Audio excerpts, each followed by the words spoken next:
I le suafa man malo Yesu Keriso mantou te ofolo fatu ma fatalo fatu sa moa le atunu pele i lo malei fo mai ai le nei aso fou. O tanto li mai le masi na fou nei o se tema i lo na aso muamua i le tanto fo launga nei tu sanga luafe lua se furu ma le lua. O le tau tua mala wau nanga nei le siu fongo la mui Wellington o toi amatalia na fasa launga ai ala maia ia o le atatou muamua i le tua nei tahau ia ala le tanto sauni ngā lotu ia le ataita ia le sunga i le faa whiangainga, pasta fono i moana whaita whaatangi, o le taitai o le kalesia uluai e kalesia Pentekosto a toa le tala lei i taua usi maia le whaafonga.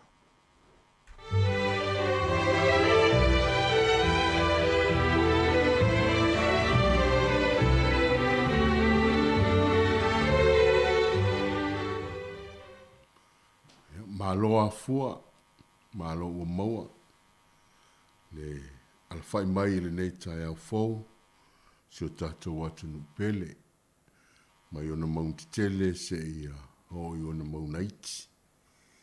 O le alofa maleanga le leo le tātou tapa au le langi, ia ua tātou au lia mai eile nei tai au fau, o le aso mua nei foi masina, ia malo le folau, ta tono lo iai pea le ngofa mleanga le leo le tātou tapa au, ta ia mai le soifua mo le tātou wola o i lava wo o teir whaasaralongo le nei tai au.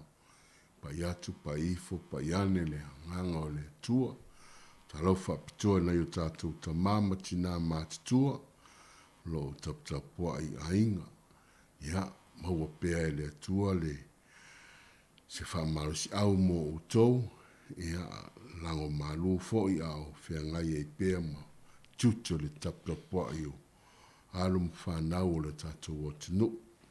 Whainga luenga te tofi, ia malau tō fo i tūpā, ia mo le atu fo i le whatalo whai nei tai au, ia misi fo i le whasaralau, sua e amari o mafuta le nei tai au, talo whatu de suafo ke viso, na tātou te talo. O e lama le atua e malia i o mātou loto, mātou wala whai mai fo i le nei tai au, a wasa mātou tau oto mamumoe, sa mātou le i loa, tau mate le ete, pe mātou ti toi malei fua mai pele ai. Pe tai, ia ua mali e o, ua mali e mālo le nei tai au, ua e whaia mea siri, ua e toi whao popo fo i le isi aso, ua o le aso mātou tiau lia, o mā venga ti tele ia e mātou tele mi loa. Ai nei tai au, ia ua whailo watu nuu la mātou watu, tātou whaitau langa ma oile nei tai au, e amata i fuafuanga le nei yaso, feso soani mai ma mafuta mai la ufio, mai le anganga i le whapeo na tātou teito, lua ina mai mātou, ia vi ia i oe ono ruswafa Yesu o wala awa tuai, amene ma amene, ia o vi inga ua saunia mo i tātou.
Lo watu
Fiong pa ia le tua.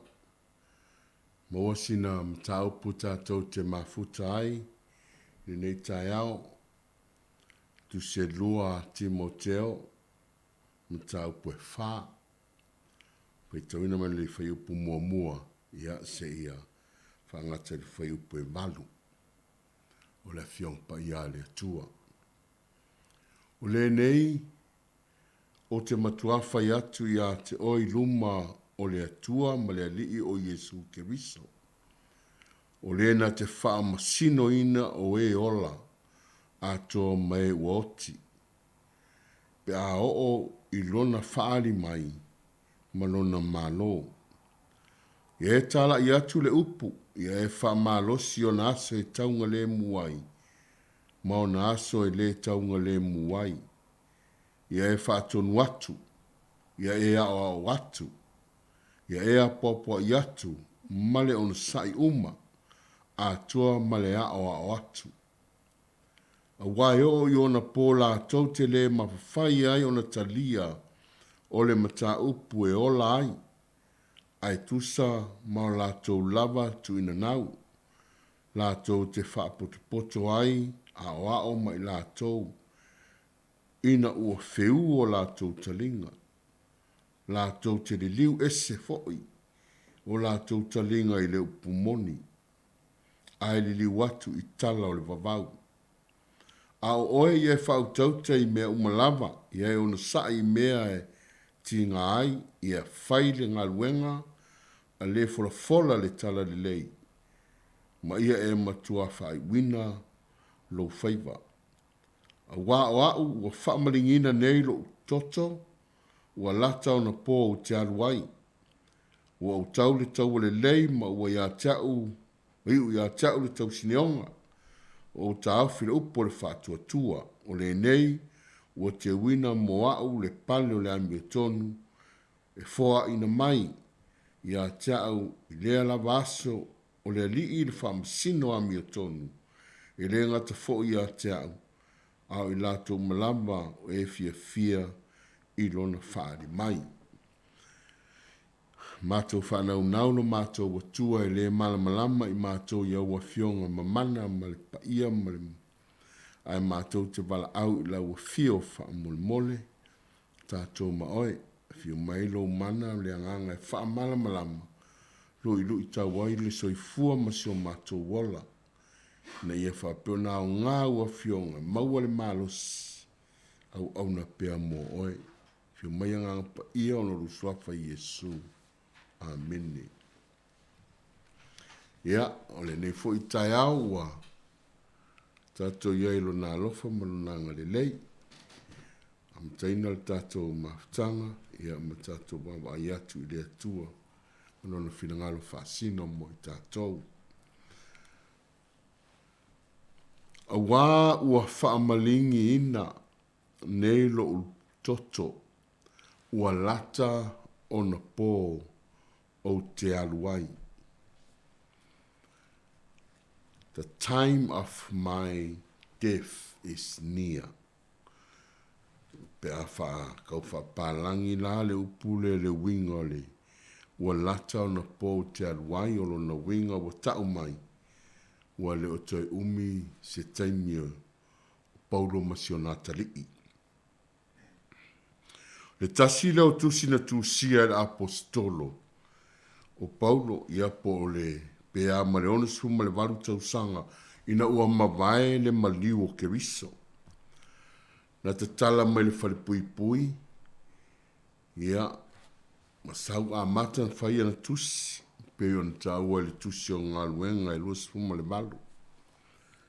Po le lima le ono tausanga na malanga ai sae tututonu, po Asia i titi, ua tala i atu ai le atu me, mai kolonisia le tala le lei, po o Makatonia, tau mwhai tala i atu ai le tala le lei.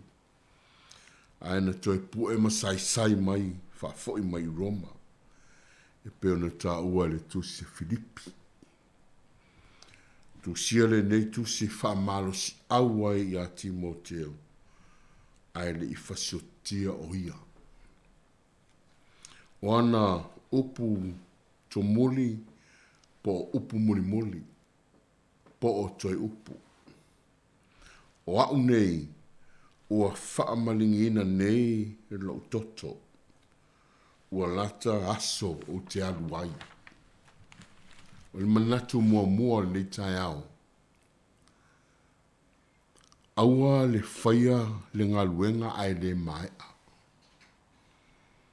Aua e te whaia se ngaluenga ai le maea. A tonu te tango tā mai tu tonu pe o na tala noa ma popo i le apostolo i lo na tali. Aua te a mataina se mea ai le uma. Fai mea, fai ia maea. Fai ia uma. Naunga o Paulo ia Timoteo, awane e fia e a mata se mea. Ona tuu panga noa lea. E le taudia le a mata. Anyone can start something. Ai taudia le fai wina. E te tau o na ave ma wha mata, ma wha tau nuwina, ma wha umaina. I leo se amatanga o se mea e tāua ai o lona tau nuunga. E le lea fo le amata wa le isi amatanga e le mwhailawa na whaia se mea. Ai manatua a iei le amata e iei lona whai unga. Aua le whainga luenga le maea. O lo tala noa le tusipa ia, o whaanau naunga ia o le apostolo i lo Natali, Timoteo, a e whaia se ngā luenga, ma lie o he le atali, whai ia uma. Tele ia o tātou fuafuanga whaia. Tele taimi tātou te tau ma whaia ina ia whai uni meta ai le uma. O le naunaunga ma le rui taufu le nei tai ao. Au le whaamaka o singa. Le ngā lue ma le tātou ngā luenga ma le tātou amata mea i le atua. Whai se i ao i lona taunu unga. Tala noa ai la apostoli nei tai ao. O le fisili. O le ale ngā luenga lea o loo toi upu ai Paulo i a Timoteo. Le ase mea o nau le toi ina toi unga i lo Natali. O le mata upu, o le tā lai o le tala lei. Preach the good news. O le tā ua o le tala lei. Timoteo, e tā ua le tala lei. E tā ua lo tā lai o le tala lei.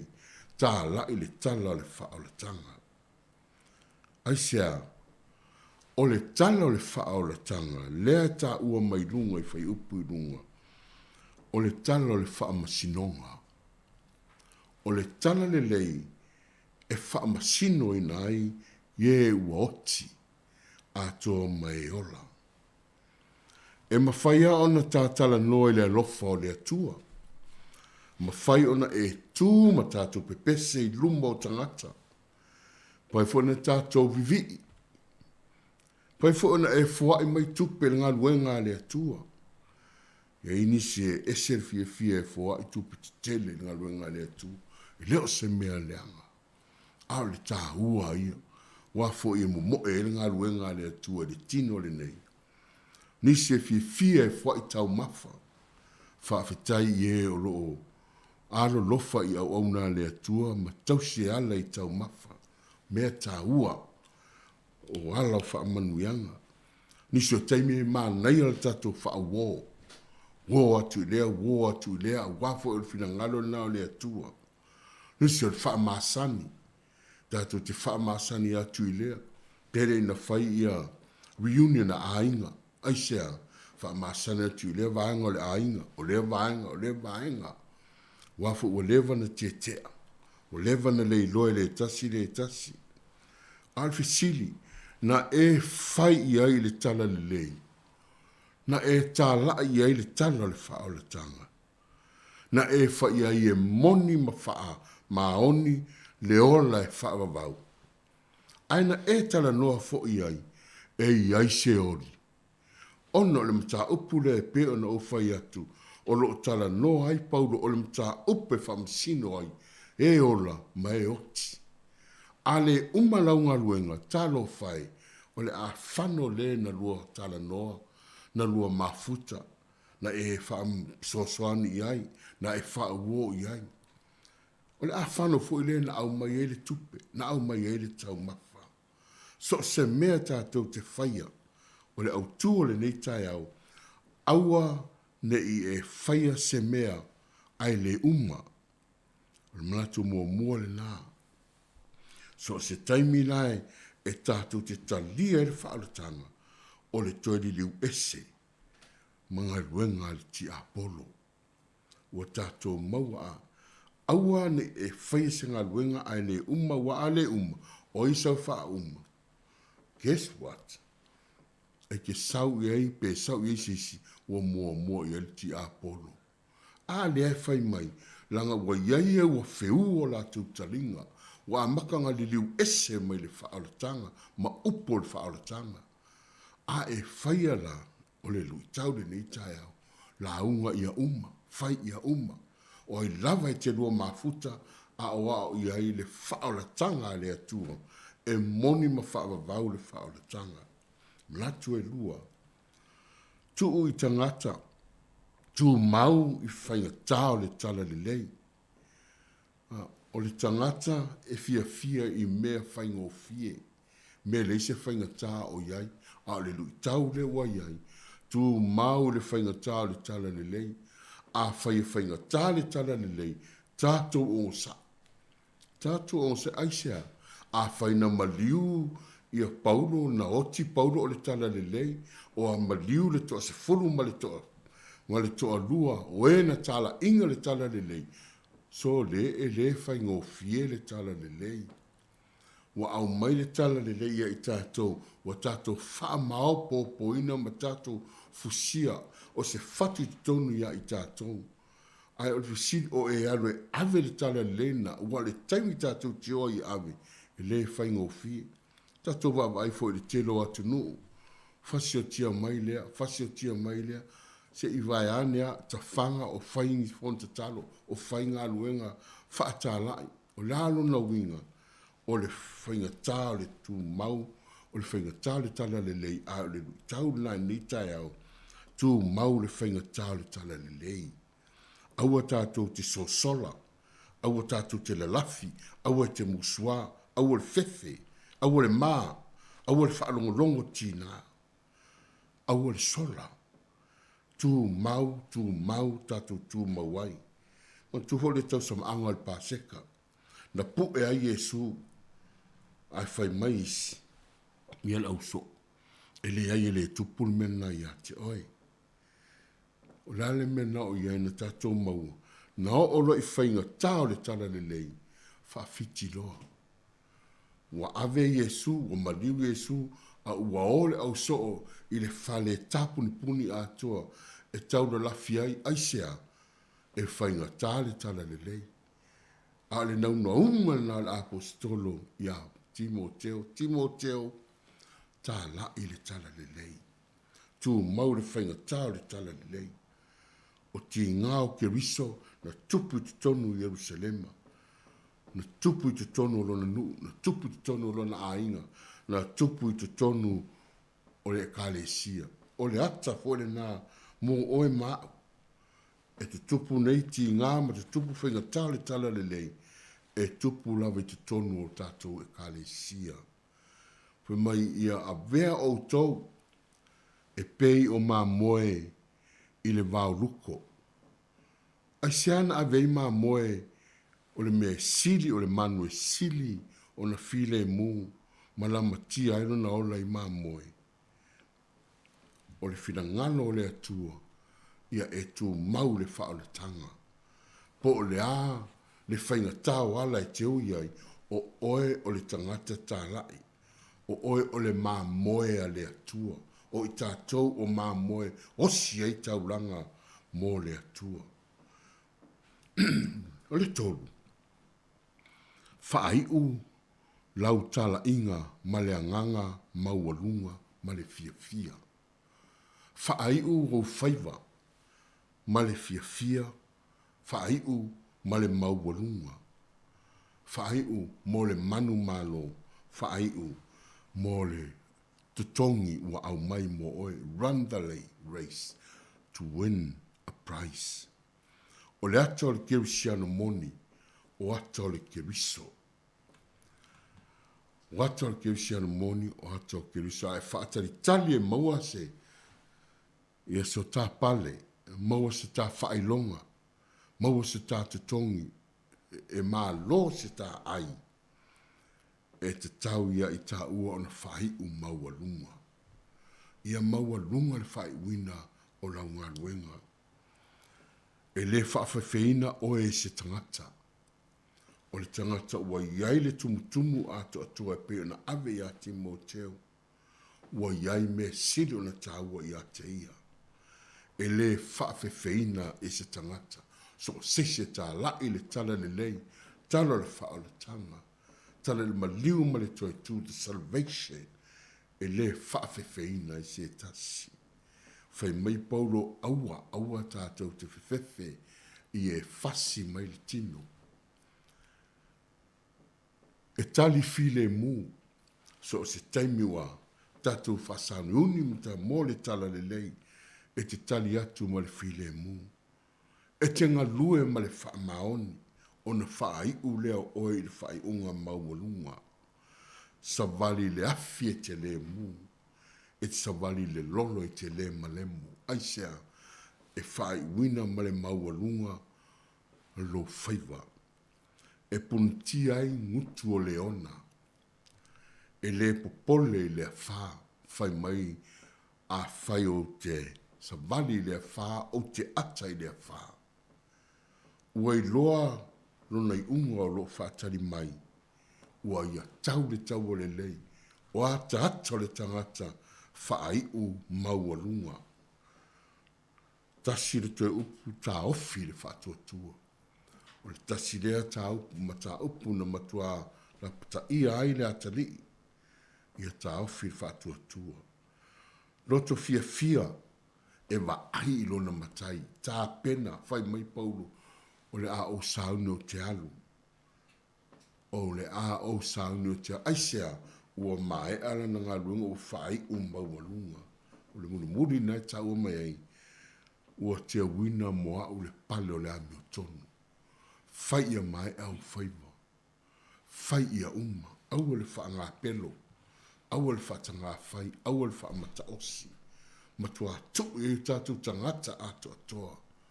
Aisea, o le mata upo le whaalatanga ma le mata upo le tala le lei e wha masino ai tātou. Tātou te talo. Le tua lo mātou tama e moni ma wha maoni au a fionga. O le wha masinonga i mātou pe a mātou le tau tala ma mātou tala i atu. Se ngā luenga na e whaia mo i mātou. Na e whaia na ngā luenga maea. Na e langa ina o mātou tangata mai le tuunga mau. Ina ia mātou maua le ola e whaavavau e alai i lo maliu. o le ato atoa lea o le whai wina o lau ngā luenga. Mātou iai le nei tai au, o nauna unga fo ia o mātou tangata. O whewa e te tofi i mātou te ngālurue ai, ia mātou whaia ma le wha maoni. Ia wha taunu wina i le taunu unga. A ia awana i ngalo ia i mātou, tā la e lo fina ngalo. O a taimi whainga tae, taunga le mu ma le taunga le mu ai. Wha malosi au i mātou ia mātou tala i atu le upu. Awana i aise ta se misi le taui wa e tāpena ina mo i mātou. Ia vi ia la wa fio whaafitai lo whaala e au mai le nei tae au. O anga luenga wa le o maea. Mātou toi taliwe, toi wha ato atoa lo mātou atua. Wa fo ngā luenga wa na o le whaamata osi. Ma mātou tuu la whai. Isi o mātou uso la tau te wha ato atoa ina. Whaafetai le nei tae au, o le a mātou toi foi. Toi wha foi, ma toi wha mautu, ma toi wha tau nuuma.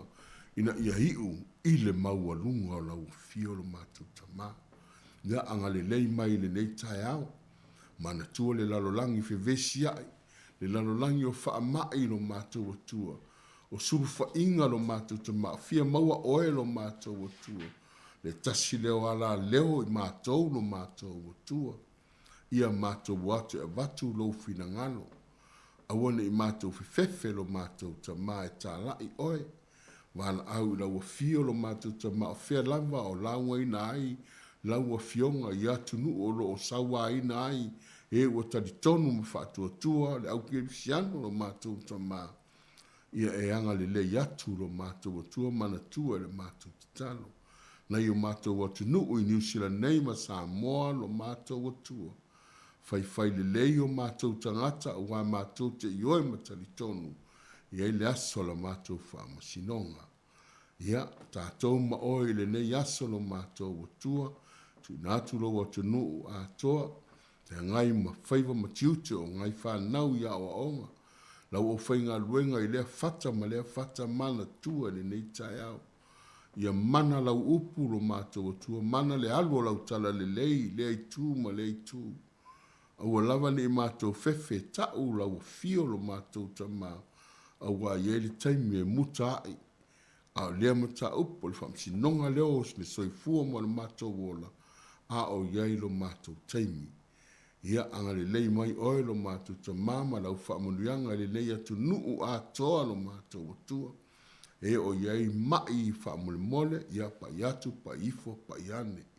Na ia wha peo na toe fo isia le malosi. Aivi iai lau fio. Mātou te talo le nei tai au lo mātou tamā. Le atu nuu vai ma le toi lalo. Whaia ina le te leo taimi. Mātou te suru whai le ta ele o lo satau. E ma ai ma ngalo i mātou. Mātou te talo, ia vi ia lau fio. Whamanuia ele nei fo ia la leo mai o whainga luenga ai. Ono le taulonglongo ina o lo fina ngalo. Ono o Yesu ke riso lo mātua li ma le whaola ua ole ma wala aua tuai. Amene ma amene.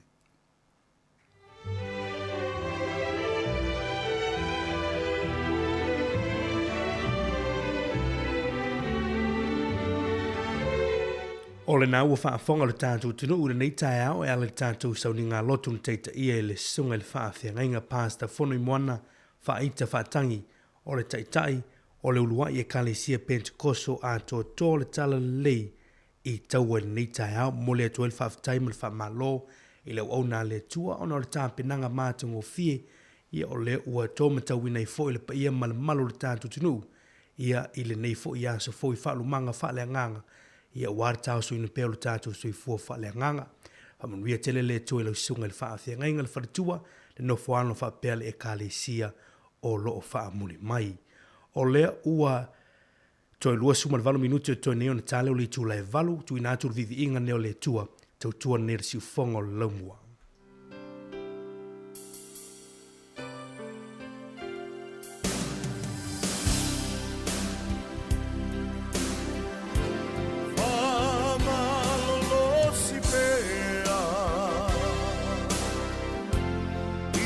Tau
Paulo e fa malosi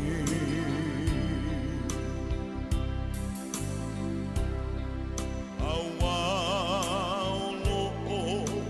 ile lagi olo tatu tawi o aile ua vai vai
Hi Samoa, it's Auntie Chala here. Instead of Fifi Falun, ile atau le tayao. Laugh of the morning. Amat semel apple feet to the banveao, su fongalo mua, atau le tayao.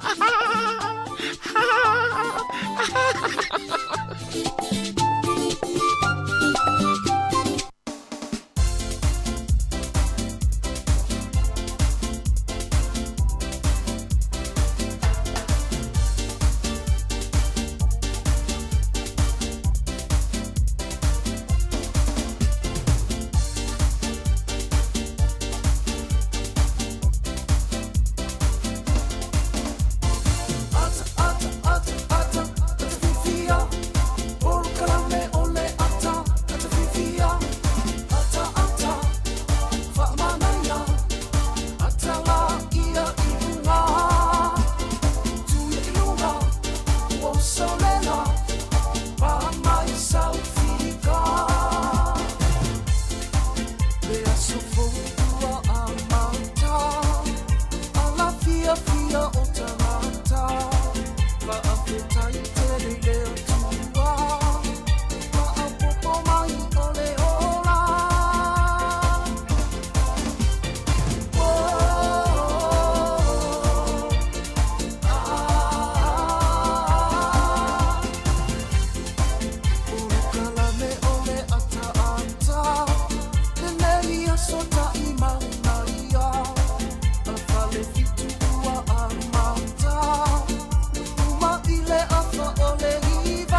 Ya, fatalo fatu le mamalu ma le pa ia o le tātou o tunu le nei foi tū la le tae au, le foi o tātou o mai le aso mua mua.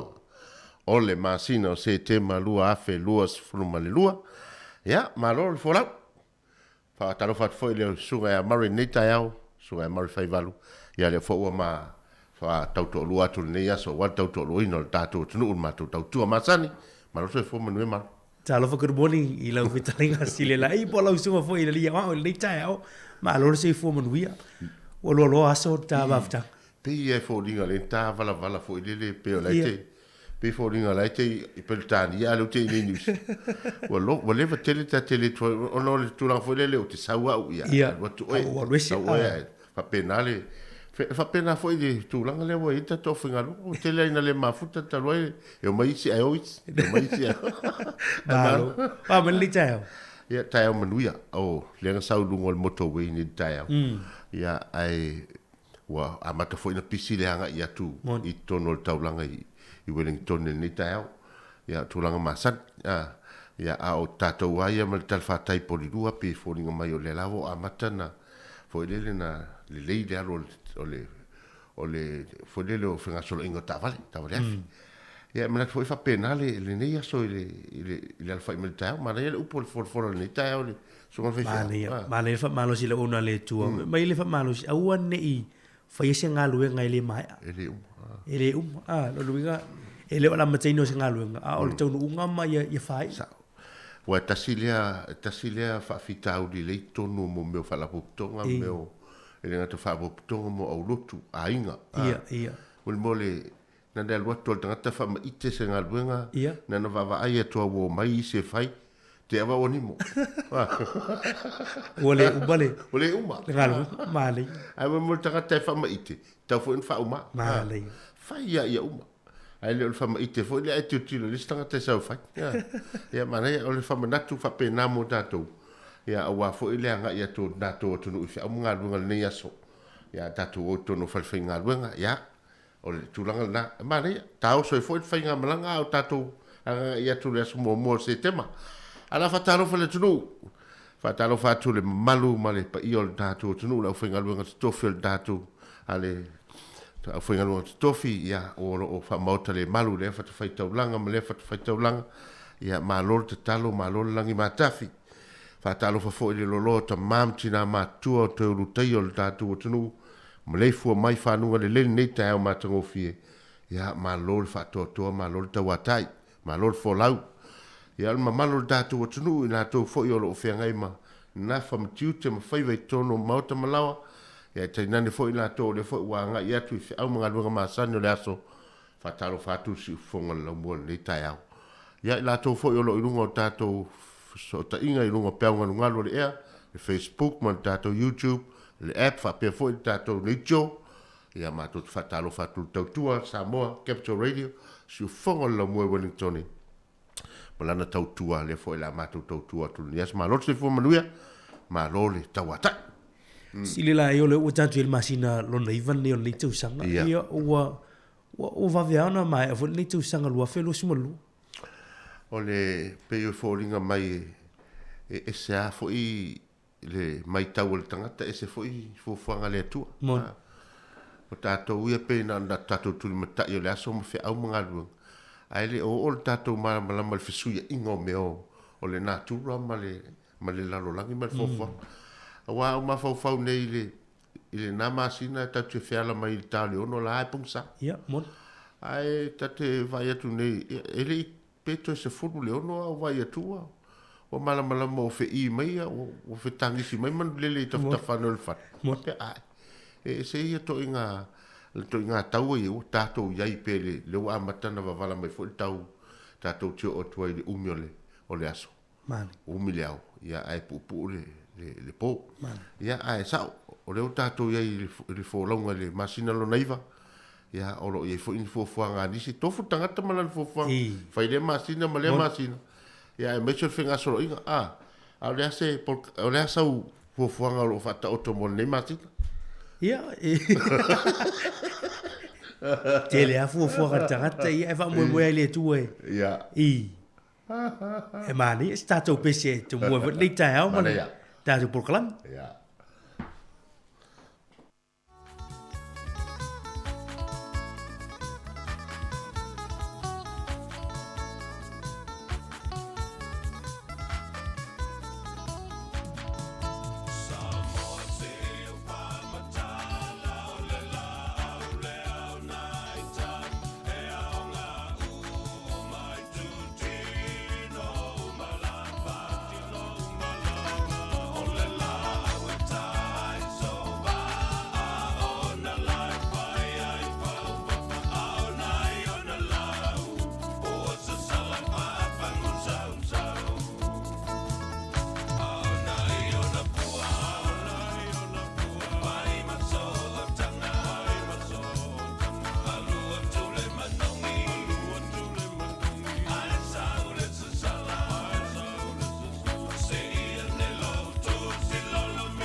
Ia, o se mea le whaafonga le tātou tala o le tau, ia ua foi le whenga solo inga, ia o tātou whea foi mga ruenga le nei aso.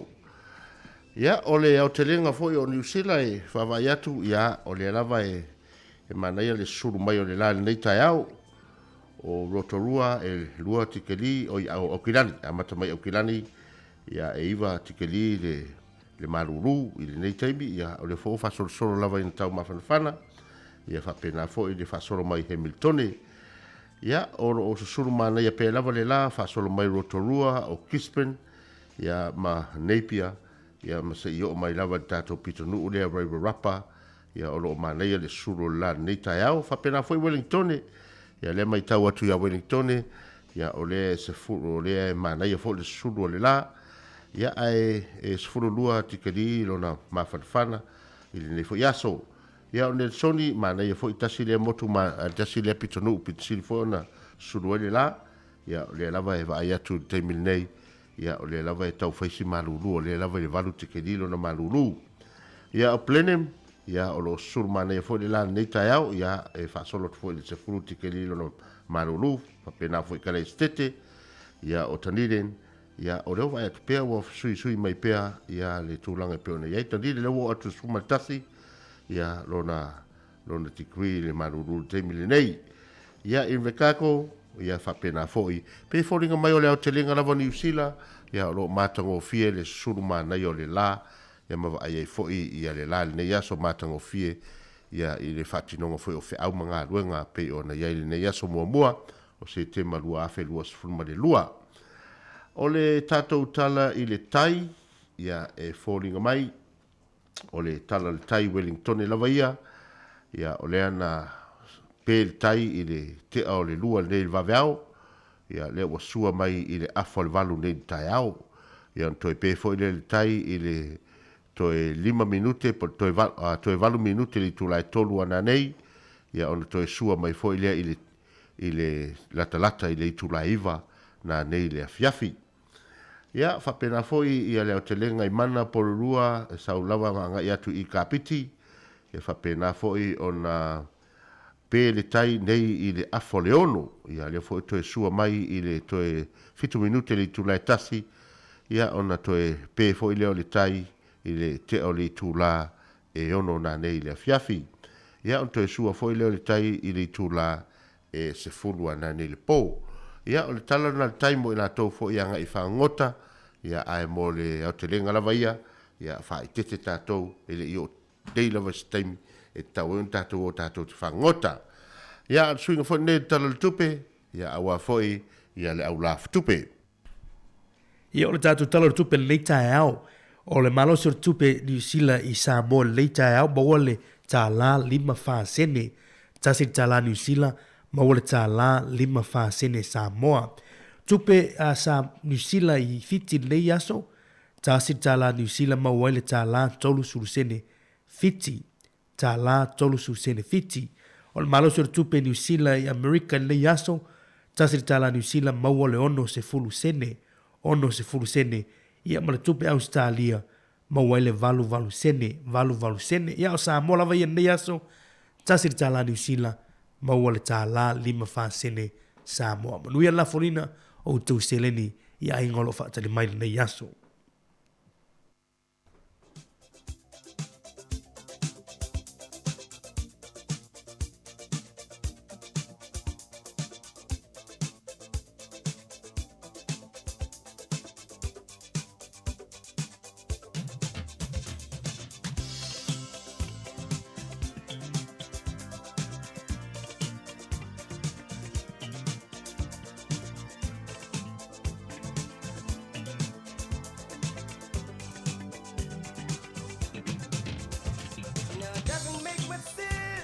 Ia, ole whamanatuina foi nei o tātou aso soifua, wa I lātou malava ua whamanatuina o tau aso soifua, I le aso mua o se tema lua afe lua sifumale lua, manuia o tau aso whanau.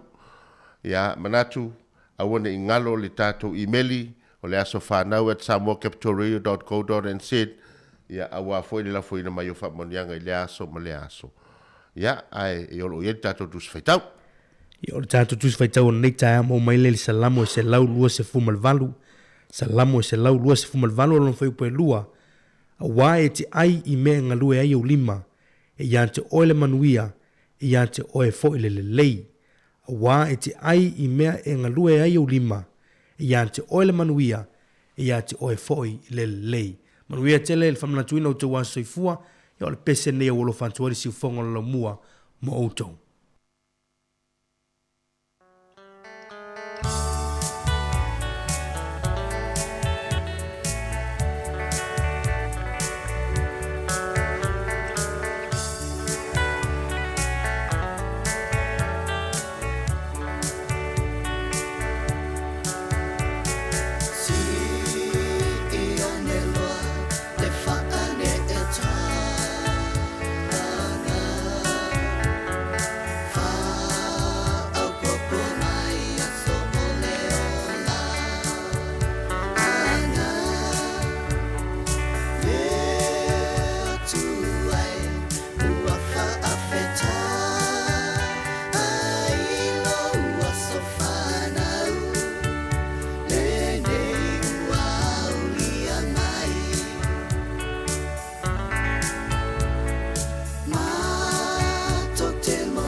tala watu le taimi fa malo atu le tunu fa fo mai o se vainga foi nei tala o tala fa sol pito lo lang nei aso tatu ria le so mo se tema.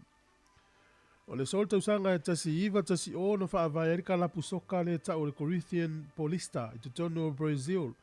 E alan tau ta uarka la pusoka le o la tau lava na mo champagne li tau vanga soka kalapu i lalo le FIFA. Mantua ese al tau vanga tunu o lo langi il soka ese foi ta milisanga kalapu i lalo lava o le FIFA. Ia ai e ta o le FIFA World Cup Club Champion. Ia o le kalapula len fa vaina i tono Brazil tau sanga tasi iva tasi o. O le sol tau sanga tasi iva lua tolu o se mafu e tele lava na lulu. Valu tesi ma le fale malosi le mafu e nei. Na lulu te tono i le nuule o Japani. Ma fai na le nuule o Tokyo ma Yokohama. Silia ma se lau fast furu afe so i fua na afia i le asol nei. I le taimi tonu lava o le tau maftanga o le awauli. Ai lulu lo le mafu e nei. Tau sanga tasi iva lua tolu. O le sol tau sanga tasi iva tolu iva, na oso fa ia i le nasi e sia mani le tunu o Poland, po Polani. Ia mao le amatanga fo na o le tau alo na lua o le lalangi. Na amata tonu ai le aso le nei le tau alo na lua o le lalangi. Tau sanga tasi iva tolu iva. Na o atu lava le tau sanga tasi iva tasi whamar tasi iva tasi lima o fai lava le nei taua. Tasi iva wha lima. Fai lava le taua le nei. Ia na amata i le aso nei tau sanga tasi iva tolu iva. O le sol tau sanga tasi iwa lima tasi na saini e le whianga inga le vau Australia, New Zealand, Amerika e tau. Ia o le Australia, New Zealand, United States Security Treaty. Ia e whapenao na ngā lulu e whaatasi e nei atunu e tolu a wala wale pui pui ngā le saonga le mū. O le sol tau sanga e tasi iwa ono iwa. Ia o se taua matautia lava na tupu i tono nuu leo Libya. O inale na lafo tu ina i lol plestene a le tupu o Libya ta o swafa ya King Idris Momua. Ia mase e mai lol tangata nei o Muammar Gaddafi. Colonel Muammar Gaddafi o ian ta ia vai ngā au o Libya na vai tau. Ia sau lo o miel power. Leo tato i loa ele i mamau te le atu na lafo tu ina i ta inga ni tangata sa wā. Au le so na amata ilan ta inga le tausanga te si iwa o no iwa. Isi tau ana vevesi e lava la tau o tunu. O le aso nei tausanga e tasi iwa walu tolu o se malanga a se kampani iwa alele a Korea. Ia ele fitu whaafitu na malanga ia a ngai na malanga mai Amerika na i Korea. Lua se lau no iwa le pasese na marili umai na upa ulu alele a eto ata utina muni muli lusia o la tau na whana ina le alele o na ua lele mai lunga o vaenga e whelele iwa alele a lusia. O le sol tausanga tasi iwa tasi na whaalau loa i nuu leo Uzbekistan la tau tuto tasi mai pūlenga fo i la tunu o Lucia. O le aso nei tausanga e tasi iwa valu lima na whai eise soisuenga tu whaatasi Amerika mwhalani e su ea po fia tonu lava o lo ngoto unga ia i le vaale nei o le Titanic. O le vaale nei na feto ai ma se poloka aisa i le tae au pō lava le aso sifuru lima o aperila le tausanga tasi iwa tasi lua. Ea e lua afe, lua se laurua whaare pasese, e ova ma le afe lima se laula tau na mahalili wai. Ai fato a ole au maulu su e sue Amerika mwhalani le tausanga tasi iwa valu lima i le astonu nei sue ma la tau mauai. Ia le vaenga tonu lava o lo ngoto ia i le nei waa. Ia o ngata i whale o Atlantic Ocean, ia o inana ngoto i le waa. O le so, i tala whasolo pito fo i Samoa i le tausanga tasi iwa tasi lua na fausia i le urua i whale maima mai ale le i le nuu leo malai loa i tutuila. O le sol tausanga tasi iwa tasi whana whana uloa ai e le taitai o ni usila i Samoa na taimi o Lieutenant Colonel Robert Logan e whapea o ana taita inga whaafai malo te tusa lelei lava man taita inga siamani. Man tual taimile le watu ni usila nofo i Samoa ai ese siamani. Mailea mana tala taita i leo ni usila i Samoa. E tu tusa lelei lan taita inga man taita inga siamani. O le sol tausanga e tasi iwa tonu lima na whaatu ina ile a onga lea na whaingoa tangata suafa ya Frederick Douglass te tonu o le ala i tutuila. Tausanga lea tasi iwa tonu lima. O le aso nei tausanga e tasi iwa lima lua na whaofi el parlimene sa mōre pili e tau le District and Village Government Board Bill ia o na talanoa ina lo lea tātou parlimene na taimi tausanga tasi iwa lima lua. o tala nao me na tupu. Te mo lewa no e whaafonga te masani tai au whaafitai lau.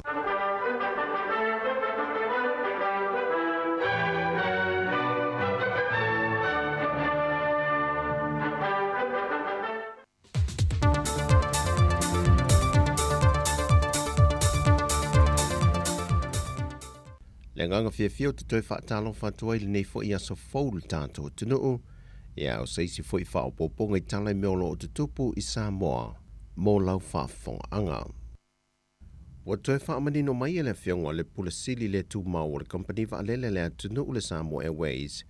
Le whionga whaua o ta wā whatu tielu. Wa laki nele company whaalele Samoa. Ina ua whaatawina le company waalele Australia le waalele lea na tu e lisi mai mō lea tunuu. Mai le company waalele Britannia. Lea waititi mai e le sala e tutongi atu le company waalele Samoa. Nei le mena iei whiutana inga mua. Sau noa whaua o. Ana whaapeto e whaafo I se atu le waalele mai Australia le mena ngata I landa lele mai Samoa. A ngai Britannia na lisi mai ai.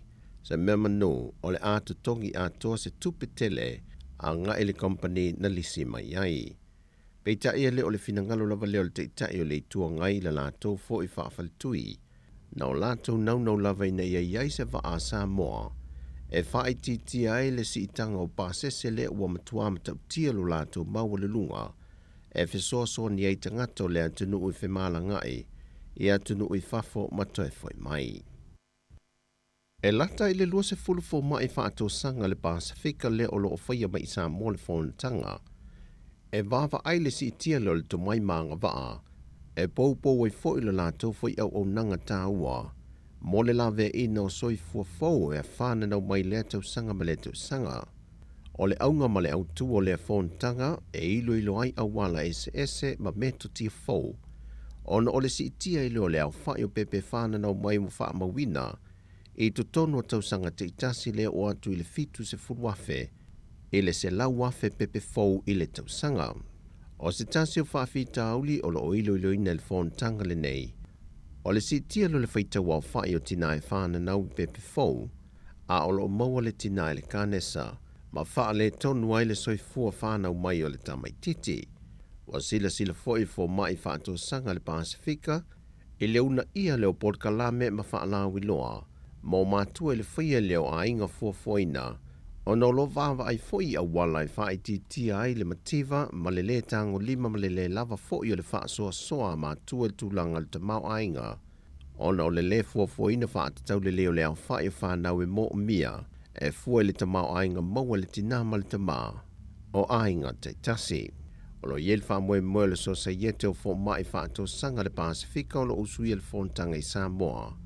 Ia mai ane fe whaasoa inga o lo whaia, mo maua ni mea to tia fau e fsoa swani le ia I lantou. O no le toa I tito leo whaio I lantou le Pasifika, e tali atu le telo pepe fau, e whana nau I tau sanga te tasi. O lo wha o popo pea le tele o wha mai e pepesi ma pesi ai alo ma whana o le atunuu. E se mai le wha mai al Covitis fruiva, le lava o lo sala lau solo I le atunuu. Peita I o se tasi o wha mai masani le fo I watoi fo I mai I lona tūlanga sao ma le malosi, le fiva tai foi, le ua wha ngā solo e ne le soifua maloloina ma le auwhi ngā luenga. Tui pui e wha solo atu I nuu mafio angai nui tua ma le talafata I pia. O se tasi leo wha mai e te tau fo I o na sila iai I lantou o mamai atunu I whafolo o malanga mai le atunu. E te tau foi o na whai o lātu tui pui mai le foi wha mai o lopa pesi le atunu. Mo le pui ngā ma le saonga le mu a o iai Samoa. O tuinga wa wha asolo nei, a matatu I whanau lai tu e ato le iwa masina le mātutua, se ia o atu ia I lātu e whasfu 5 tausanga le soifua. Wa whai le wha atinonga tā ua o na ua mai ta wina le matanga rengo le soifua maloloina. Le si itia pēo leo whai o tangata wā a fie le wha mai, ai mai se lava I whanau la iti.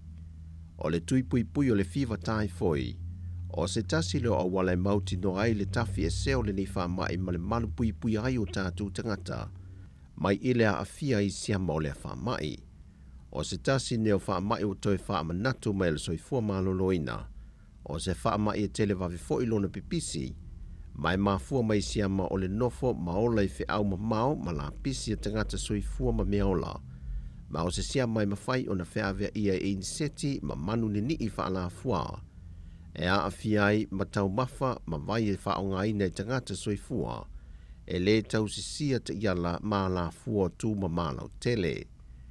E lua se fumalvanu a fiu angai wa wha ata te mai le soifua ma loloina, o le a wha solo i eitu inga mo le sila fia fo il tātu o tinu mai la toi malanga mai i Samoa, e anga i ane i eino whanga wa tā ua, e wha tino ai tui pui pui.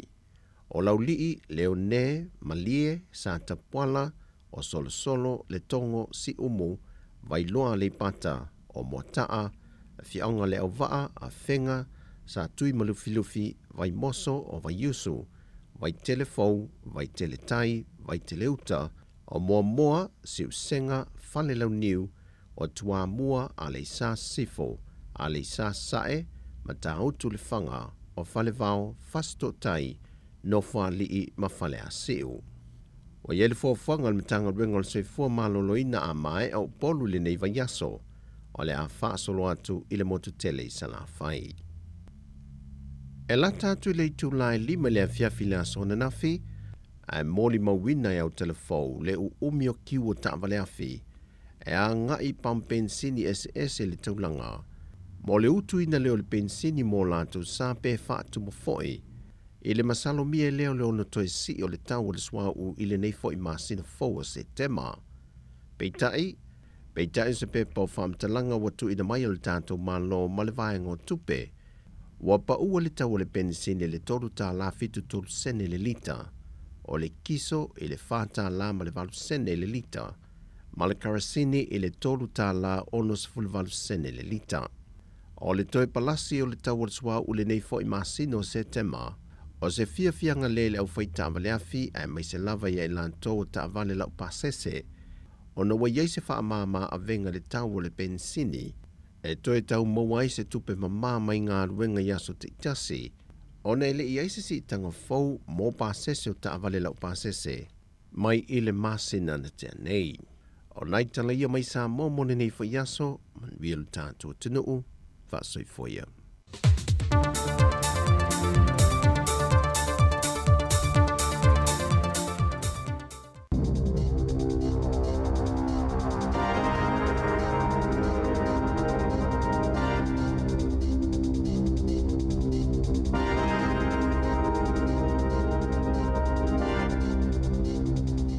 Tala flaval fa poponga mo tala foma le si fonga le la momo le nei taiao. O le aso momo le nei o se te malua fe lua.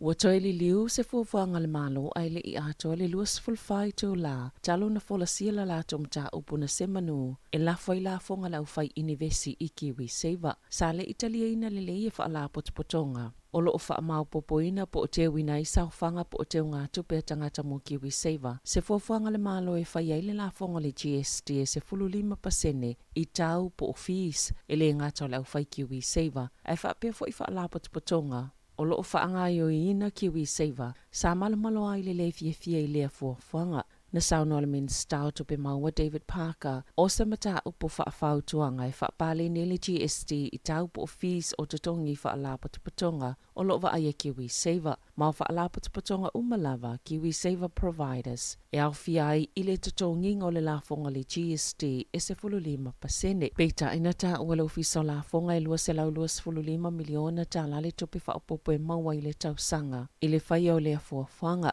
na ta ue whaalapo tupatonga Providers la iti, e leo se fuafuanga le leibe o na ta ua le min star. Sa ile manato le malo I eini so whaalapo tupatonga la iti, o loo whaangaio ina whaaputunga tupe o Kiwi Saver. E langolangoina lea fuafuanga peitai, e le se tasina langolangoina, na sauno al balimia Jacinda Ardern, sau la tau whaalongo I finangalo o whaalapo tupatonga. E silia male afe tole se lau lau whainga lau whaatau sanga ua la tau whaise muli angai whaasanga le matanga luenga o soifua maloloina e whaapea. Ua fiu I folfolanga le taunu e whaapea o le atotongi ma langolango ina lelei I la tau. O le tangi to whaatasi, o lo tai moile College of Midwives, mawana na filena to ina tuwai I le whaamsinonga mawalunga. o loo whai masui o lead maternity carers o whaatou sanga i ngā lulu i tono o mawhitanga o tangata le atunu o i lātou o loo wa ayatina maitanga ma isi lava au nanga. Na tā uel wha la patupatonga, e leo talawhia ngai tutongi lau whaatou sanga i ngā luenga, o loo lātou whaatinoina, whaatase ma lātou tupe whaalu, mai leo le leifo i le langolango tu ina atu ale matanga luenga mo i lātou. Na tā uel Polisili Alison Eddie, i le fitu tau sanga ua tuana i atu, Sam whaiona yeini mali lienga le vau whaatou sanga, ma le matanga luenga o soifua maloloina, i lea whaafita huli. Ua matua maualunga lava le whainumero o tangata manunua o na whana na ilo se isi lava taimi. E tu sai ma whaamaunga na whaalauloina i leo e ala tula whono mo whaamatala ngaloa ia. E te osfulu tangata na maaliliu na olfasio tangata whaamoemoina, murder, polfasio tangata pa ivalea, manslaughter. I le luafe lua e o maile aso tolu sfultasio iulai. E to sfultasi i le tausanga i luafe lua tasi. O loo whaamawina fo ile si iti olfo i numero tangata manunua i se maualunga i le iwa aia mua. Ma o se taimi momo fo i uanga i atua i lava i le tolu se lau. Leo whainga o tangata manunua mai whana peo na whaamawina. I le tausanga luafe lua tasi, e lua se lau iwa sfulvalu tangata manunua mai whana. I le luafe lua tasi, e to luafe ono se lau valu sfultolu soltu la fono, tau la au malolo sina whaafeanga i eima leo. Fitu pasene na pa uwai, pe afua i le tausanga momo atu. E o maile aso tolu tasi o iulai, o moli mawina le tasi pasene ua wha i TTI. Ma ua wha aliele na ua tangata e wha o ngala tau whana e wha asanga isi tangata, pe ona ta ua leo. Ma o loo pito sili ona te lele wha afita auli i au kilane. I le sfululua masina taluai e wha pasene na mawalunga tuai le tele, o isi ngā luenga wha upopo leo na awai i ai sa wha o ngā i whana. Na ilo le isi sfululua masina momo atu, ai fitu wha pasene na se tiele whainumera o tangata manunua. O le atolo po ina nisi solo te eo fōwhaina tangata whainga luenga i le uni le auti nei mō, ma whaalavla whaafose ia New Zealand. O le asaluana whailoa e le fence, ma le uni o le New Zealand Professional Firefighters, e sa ili sa wala ina ia ioina whaatasi i tū e lua, le mata upe whaatatau tālu sanga mō tutongi, i sa lātou pepa o whaamtalanga tō whaatasi na tā uai e whaapea, o se whanotanga sa le leo na tā walumanga, Maulo ioina le nau e ngā lulue whaatase sa ili se fufo o le mata upo. Maule a wha malo loma whaatatia e se fufuanga o isi solo te e le lumanai ai o le a whaatalatala noa masala upule a tili le mata upo. Whaatase ma le fsosani sa tangata whaatu mo o te tu i le vāmo ia whaatala noanga. O le atoi whaaui fo i tu le fence sa lātou tālo sanga, pe ona whaau i atu i le pūlenga mo mta upatau ngā luenga. O le ai ei pēle a mālilienga se iau lia le aso tolu se fulu o se tema, vangana wa iai se isi suinga fōu. Na whaalia se tasi o tamaita ina whaatolo na mau le ngā se le stroke e whaapea, e le o lava le langolango ma o onga motupulanga talavo e whaatatau le ngā se o le stroke, o se tasi o ngā se o lo pito tele tangata ni usila e mali liwai, ma elena o tangata mātutua o lo oa awhia ai. E mawhaiona awhia iso o se tasi, beto samale kuata o tangata e malita isful valu tau sanga nga ilita ilima sful wha le mātutua e a awhia ai. O le isi se fulu tau sanga o lumanai, wa valo ial wha la potopotongo le stroke ni usila, e whaapea o le asi tia i le whanse fulu pasene, le numero tangata e a awhia le stroke i te tono o le atunu.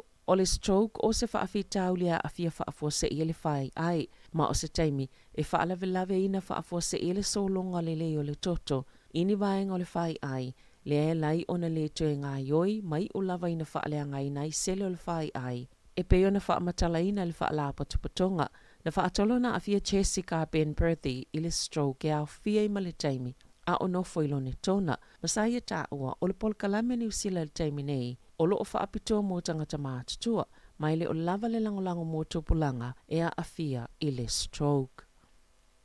Wa whao atu wha mai senga le pāle mea Jacinda Ardern, wha atasi mai se taitai o le lanlangi, ai mai se ni whaaianga ia Mikhail Gorbachev, le taitai muli lava le Soviet Union, o le iwa tasi tau sanga o Gorbachev le watu o malo ai. Sa manuia na tau mawhainga ini maalilia ngai whaititia i mea tau le vāmale United States. Mawhainga pa anga mamalo te tele isi sifo, ina ia ave isia le pāwailo to sa vailua ina i Europa talo mai le taualo na lua lalangi. Whaatasi malo na sau i le au mainga whaatasi o siamani na sau noa Ardern, O le matawhai o ia Gorbachev i le whaamutanga o le vaitau o le Soviet, na ia whaatino i le tāu o le ngā lulu e whaatasi, ma le tau singa o le file e mui le vā mai isi mālo. E le tau mate le te leo le tāu o Gorbachev, i le tala whaasalopito la langi, pe ona sauno le palemia o New Zealand. Sa whailofo il palemia o Australia Anthony Albanese, e whaapea o Gorbachev o se tangata o le whaamoe ma le lotu tele, ma sa ia tatoina le whato le tasi anga ma le ngā lulu e whaatasi,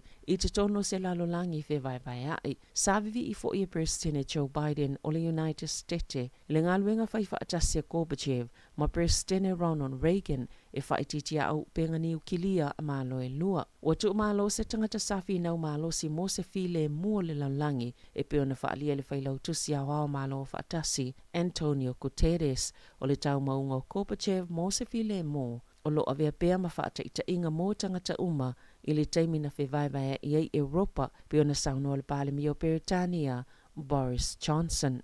Mai ma eule lotu tele o Gorbachev i le whaamutanga o le Cold War, po le pili o tau ese inga i upu whai whaavau maa lo i le vao le United States ma le Soviet Union ma lātou pa anga whaamili tele. O lo te ena le palemia le atu Solomona, ni ripote whaapea na ia te ena ina seva al Navy le United States o na ulufale atu i ona o ngā sami.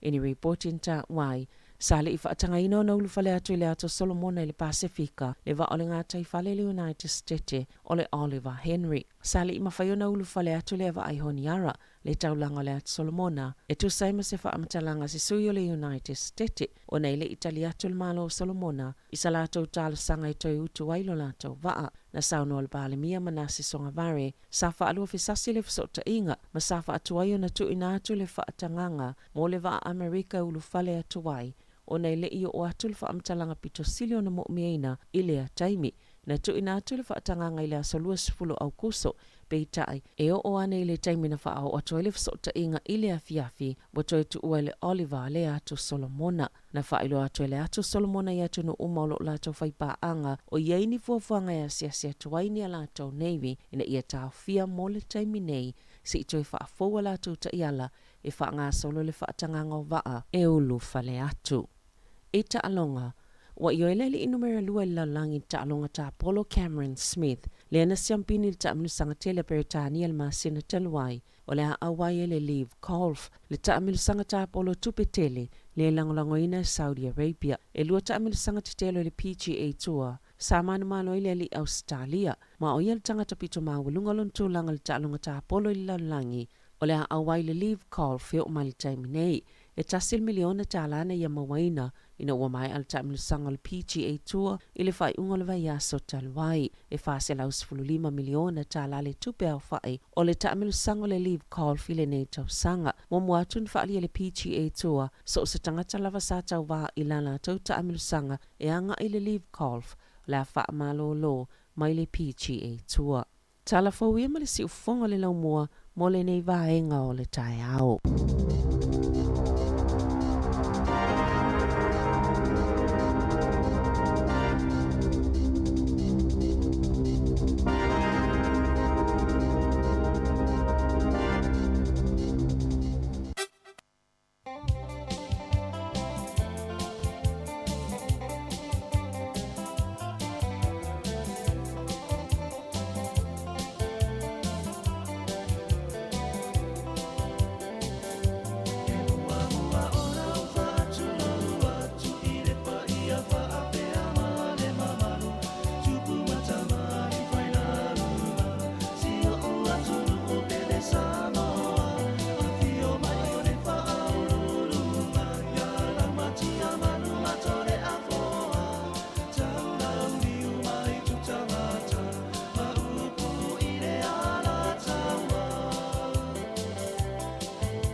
O le tautua le si ufonga o le laumua o lo iai fo i le langolango a le New Zealand On Air. Talofa pa o tono pelongi o lo e whafonga mai i le si fonga laumua i Wellington. Wa o mai le taimi a sia i a inga i Samoa mai si antonu o le Pasifika. E mawalo a veroa i te malanga i me seisi e pele i ante oe. Pea e manumalo i whailonga a le DJ Cell. E lua whailonga i se ina i le whai unga le masina. E te anga wa ai pea wha tausau top up tolu sultala pesi antu e lafo i Samoa. E mawafo i lua a veroa pea e whaonga ina le Click Specific. E lafo ai sa tupe telefoni DJ Cell i Samoa tonga mawhiti. Wa ai lua a veroa i misi e te malanga i Samoa ai to tongi le DJ Cell lo pasase. E ia inga o le reifa bitoa. O le whaasilasilanga mai le Universite o Victoria i Wellington e. E manatu ua tūteinu o manaia, wa laia na fo ngā waa sangsangi le so, a wa lea o puni vai ali, ai toa i muli vai o vaiola loutou soifua, whapea so mātu wola, i le lofa pule soa ma le pule toa lo tātou lii, i a tū maupea le vi inga i le tua, ai le i tala utu tufu ua e pei o le tala nei le i tūlangi lea, e mua lava ona o wai luu wha ai te i o pa ia mau sā, e pei o le tala nei le feilo inga nei ta whao poru. Wha atu lo atu i o pa ia wha le tala le lei i tama wha sau o le langi i le pa ia o lau whi ngā ruenga te tōwhia le tua mau tōwha le tua. Pa ia wha le mālo mai o nāo se i o nei u. Ai te inane i o pa ia wha le atinu ui a inga ma tama fo i ma a inga, le usonga ma malu atu mua ma pule, i tu au ma le ala taua, a inga i tai ma le wa au fonu ti.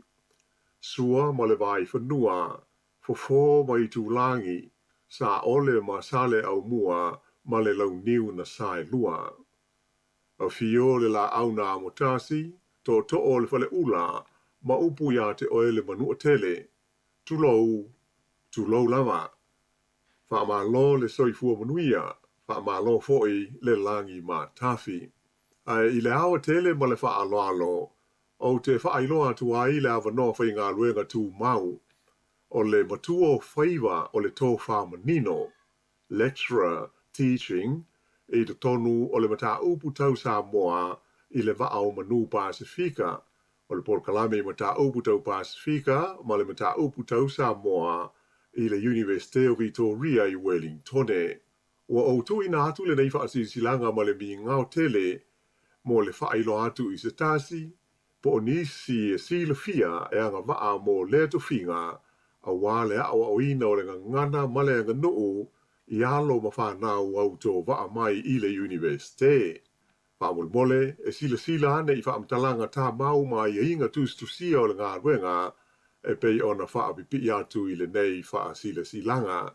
O le aso ua whaatulanga ina e whaangata ai i a tusi tālu sanga mo le ngā ruenga, o le aso fitu o ke topa lua afe luas hulu male lua. We are excited to announce and invite applications for a position in Samoan Studies at the level of lecturer teaching in Wa'au Manu Pasifika, School of Languages and Cultures at Te Herenga Waka Victoria University of Wellington. Please pass on to your contacts and note that the closing date for applications is October 7th, 2022. O le te talo whaiwhipea, ia iai leanga le lei ma le alofa o le alii I whaiwa ma tiu te uma o lo la vasi ma whitai tunga mo loutou pa ia. Maua sa mātou mālosi e whaawa waipea ia ngā ruenga I tonu o le lau mua. Whaftai, sa inia le nei whaasilanga e lupe mata sila whata au afa le au sāli lo Dr. Sadat Moyava o le whaiaonga o mata upu tau Samoa I le Universite o Victoria I Wellington. O le tātou whaalinga le nā, ia au lesi tātou whaalinga tāua le nei, whaamole whautangia mai mo I lātou o lo sa ili ngā luenga. E fia e whailo atu o lo o iai neini ngā luenga, whai ngā luenga yaso le vai yaso, whaapea weekends, I le sifi, iao, po le sifi pō. O nei ngā luenga e whaapitoa lava lea mo le whaamamaina ma le kilininga o venues ale Wellington City Council pe a maea ni tau au fianga ia po events fo I te tele o whataunu wina. e lua ni ngā ruenga tū mau, permanent job, e tai wha se furu i tū la i le vai aso, wha atasi ei ma le telo i tū la wha o popo pe a pisi tele, ma ua na o le sifi pō o lo o iai uma avanoa nei e lua.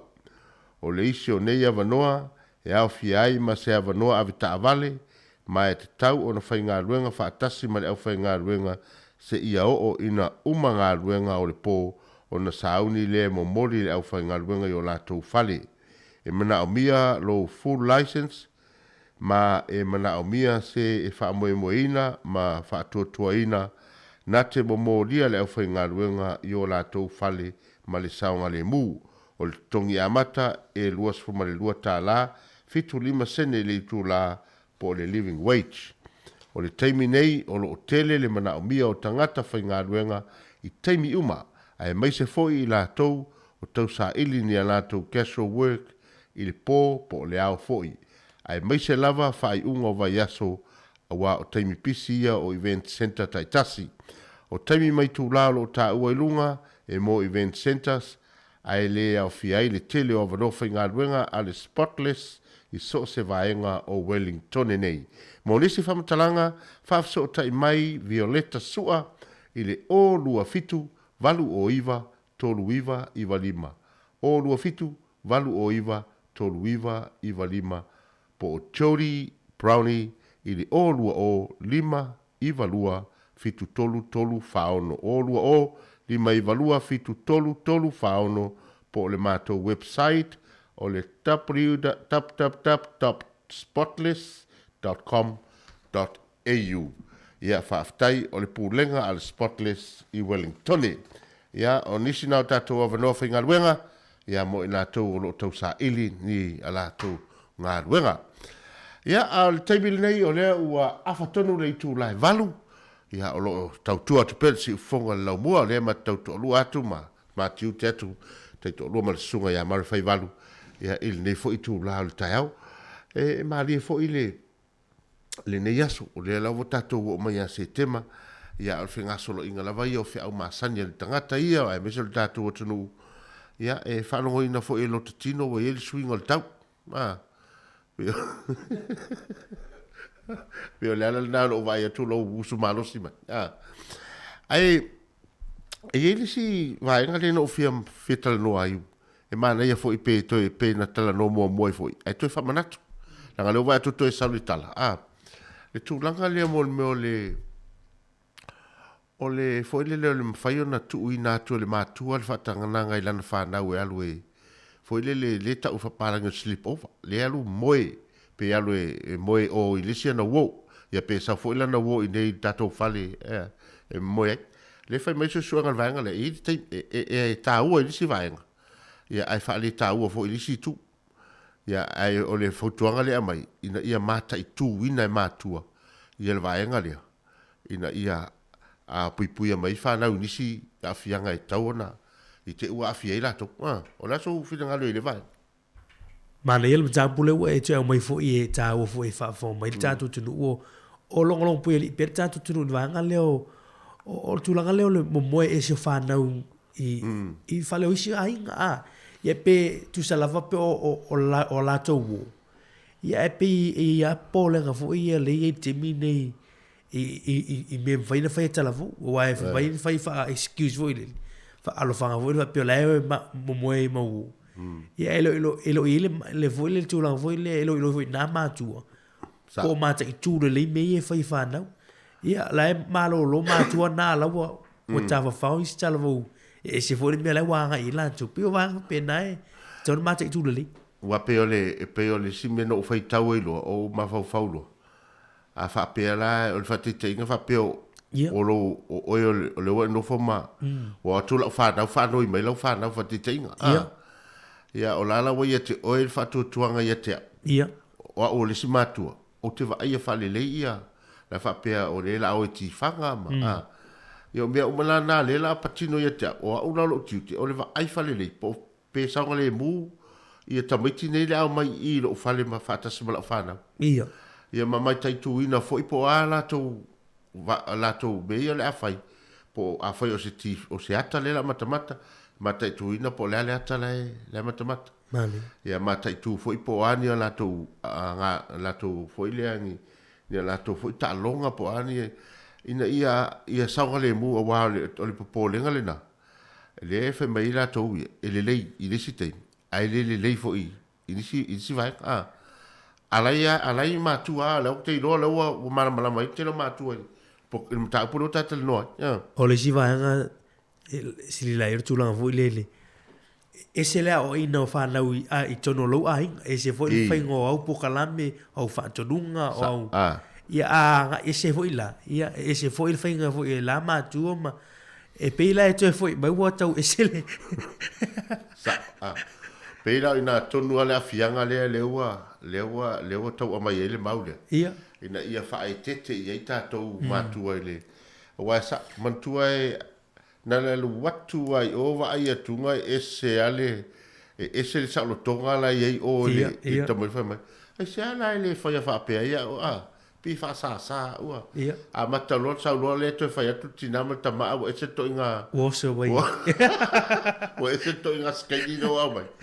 Mai va ai foi e matua ia la to fana wini winga fou ia ni winga fou va ai tono le ai ngo mesa le masa de ale pe o fou ia la to de fa pele ma fu mai la ile tu walu i mo ya o mana mo pe wa pe fa pe na finga a tamiti ni usil o mana camp le fale o si ai ya wo le weekend fa camp le fale o si ai ya ono tu langa mo foi le e nga la fa mai ai le matua na fa ali lo na ngona ina le fa mai e nga foi lo ia ke te ula na ato e nga e lo foi il fa na ia ta pena me to tino ia o le tu le leila na o le tele o le se o telenga ia o le telenga foi le o le amio ia mani me tupu mai ile taimi ia na te ila ele o fa le tono ma fo ma tua sa sale le fada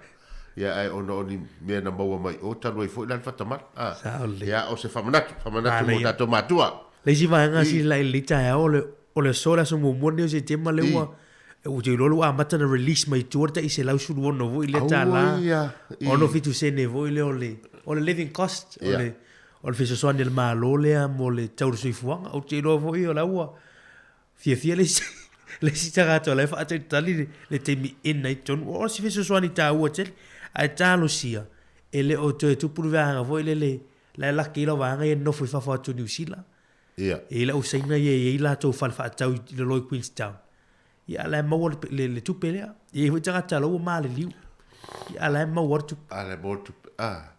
ya o ma nei o to fa na to o le va telenta to pese to a fai oi e la loi fitus fulu afe ia la uri ia ona e fa manatu le IRD o e te tauna pe a fai o matu o pe na mate au kuso se tema to tasila pe mini le to sa lima sutala ia mo le fa manatu o na ma na ia na fa mama avenga ia a fai i maua sa tu pe au kuso le fo wala tu ia se tema o nei tauna lo atuai ona e to so ta ilola ia leo le in the revenue ia e fai ai o te tauna wa ele fa pe o ia la to sa to la fo to sa ili mai ia malisi vai nga fa yo la bank account la sa ia sola ia to fa fo lo bank account ma ave ia fa ia wo sui lo bank account ona o tele ia wa fo de le o tele na fa nga to wa nga lo bank account twa ia lo bank account fo na o le tūranga i le tax leo o lena o whalongolongo mai o talo ato ai a leo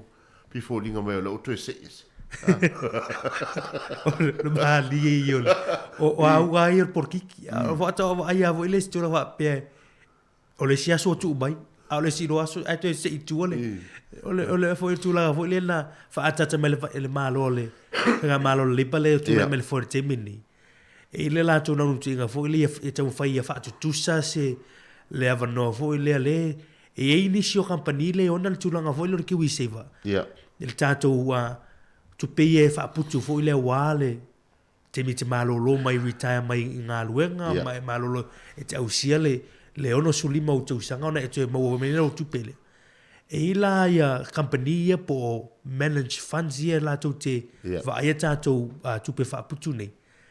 E ile la fufuanga sa fufu il maloe e tu o le GST fo ile 5% le taxin na le wale vana i le taxin na ai fa popola i service fees po fees company ni ia na ia la pole ngorto te le tangata ina nei te ina I fa failu ngo tangata le i le tax le ia wai money lava o le tax na o company ia ma service fees ia le manunga fo ile ia te me o anto e o mai ai tu petata e se I mai tu petangata tu langa fo ile o tax le ia ele te tu la tasia la fia sa urtala o to se I fa o itu ale man manunga alna ia uan ni ave le fa moe man tonu ni na e tangata la utele o la tu pe fa putu ki se o ki se o se meleleia e o se me te tauna fai fa putu tu pe wale te me te malo lo mai wa te lo le tele tangata o tele le tunu o le man wi ki se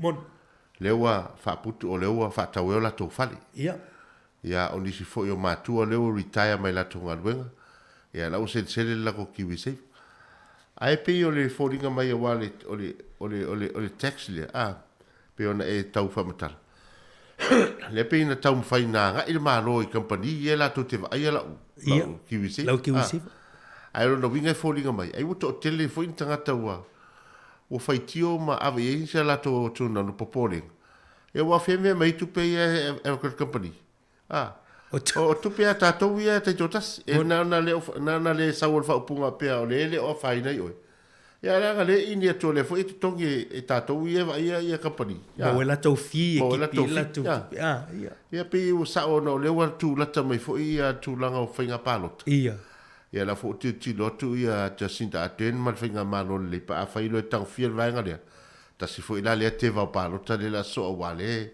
pe to so fo le la sa unia tu ia mole finga palo ia no winga ia o sta la mana ia fo ile wa to fa se tu le vanga le ia ai wo tau fo mal ne finga malo a fa io le to sa ili solo ia le el min sta tu pe male mal pa mia e tau sa ili ni vai pa noa e maua ini nei tupe fa popo wal fa tupe ngau o isi poloketi o no mato I tau tāso I fuanga le wai lua se lau lua su 5 milion al tupe ono maua pe ana fa waule tu la fono le e wa le poloketi le na fo mo tau sanga lua fe lua su ono no winga pe na tau no tasi la so na e laki ala wanga I ono 5 tau sanga nei tau sanga fo wa fa na tala lau ele ise pole ngar tu ngale ia ai pe ol vanga le o la mani no ele o a fieti a tu langa fo yo o tu peta tu ta se tanga pat o le mal malunga na o tele fo tanga poto tu langa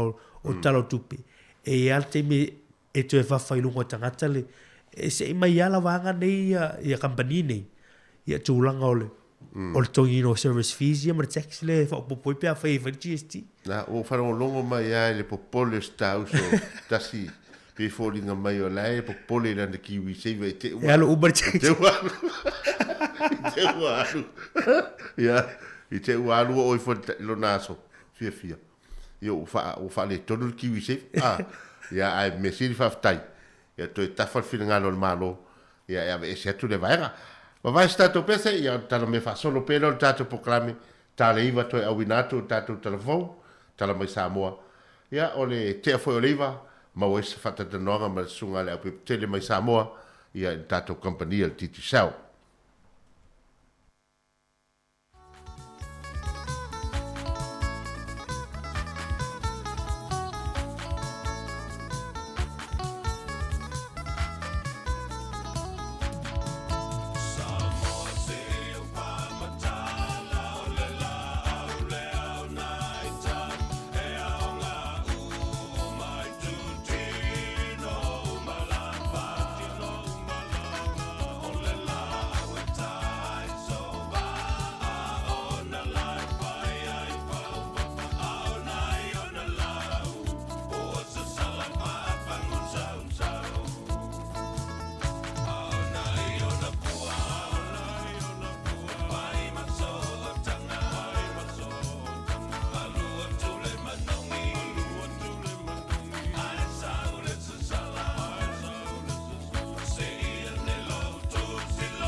O le tatou pese le nama ia Felice Mikaele ma le pese le vivi inga o Sa Samoa.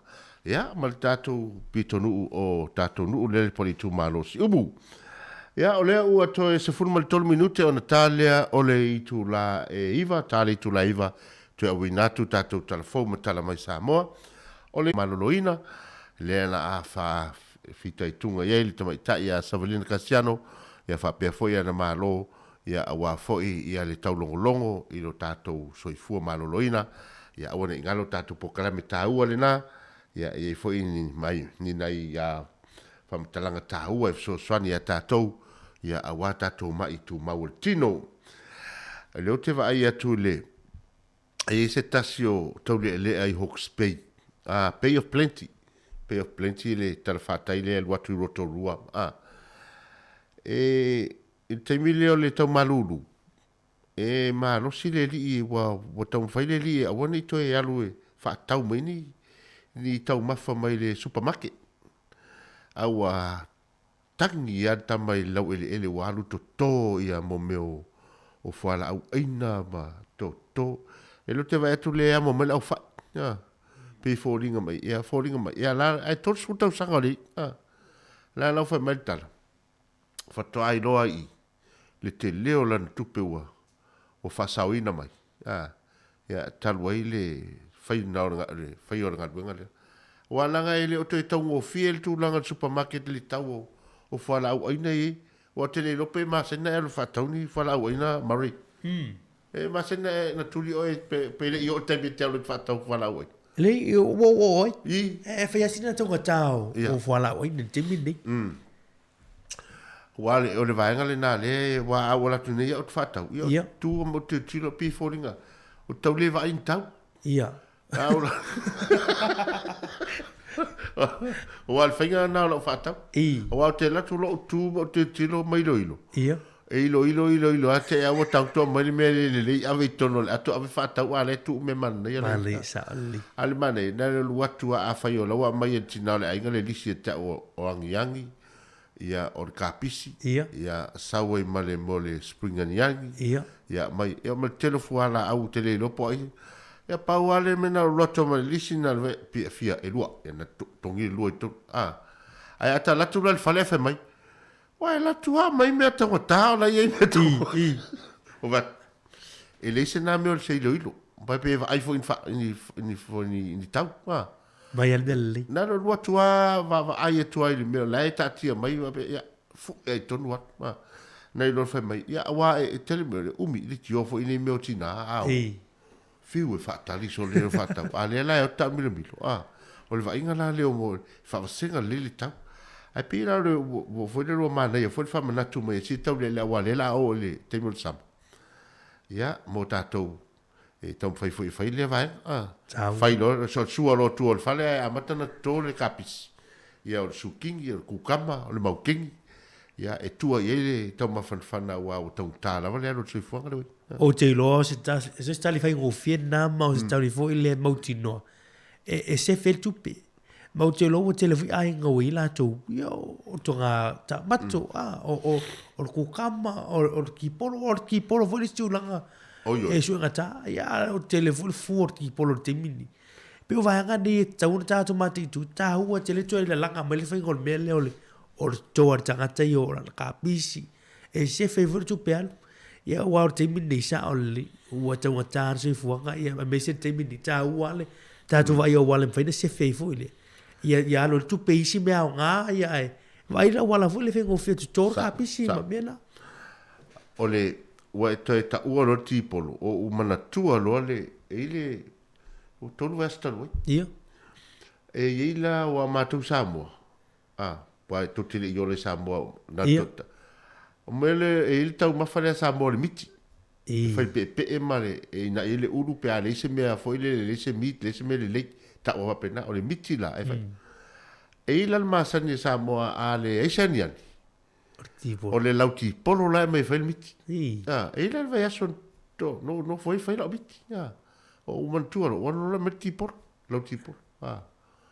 Sole, telo, ele umale manongi mana i o mole miti ai le ai fai lau tipo Lau tipo, man. o le la tanga fa tai tai e man nei ya le ia wo mai foi ia la fa na fa tai tai e va e se foi la le fo o fa tu wa me na sa tau se ma tu ya sol o le lau tipo e nga fo Maria. wa te o nei vai ngana me to tia fa to ina sa mo mo ma tu sa mo e fa manongi e se tau ma fa pe a o ina ia le mai ya o la au e mai e nuti tonu le wai ya i la so le titi te vai pe e mai lau ti polo na e lu fa mai lau ti polo tongi le tonu tano pen ia na te tau va ta si la ia le ole penu ma lau ti polo Mali. ia a fa le ole na ia se longa umana fa masima to mai lo lau ti polo ia nuti ton pe tongi ton ia tu tati ti ia ole mana ia Mali. ia mana ia to fo ia fai to fo ia fo le nei to ma samo ia awana va ia le vai tau a matana le ala va o tato va ia le swinga ole tato o tunu ma fainga malo ia wa tau ta O tongata. wa ia tato o tunu te tau ta ia e ona i sai fainga malo ole fo i fa le tonu fainga malo Le mane fo tuanga le o merteani. O te lo ele e tau o fie o meu fatu vo i fatu o kapisi o meu ko kama o meu mo bene paina fa tau me. Ia fa ya sina au te mai pa to fo ngala o vo le fa wala o ina i tu ia e te tu ai. Na ia au foi nei ngalo tato o tunu o le fo e tato alo tu nei masina o fainga palota. Moni. Fainga palota i tu maro laiti.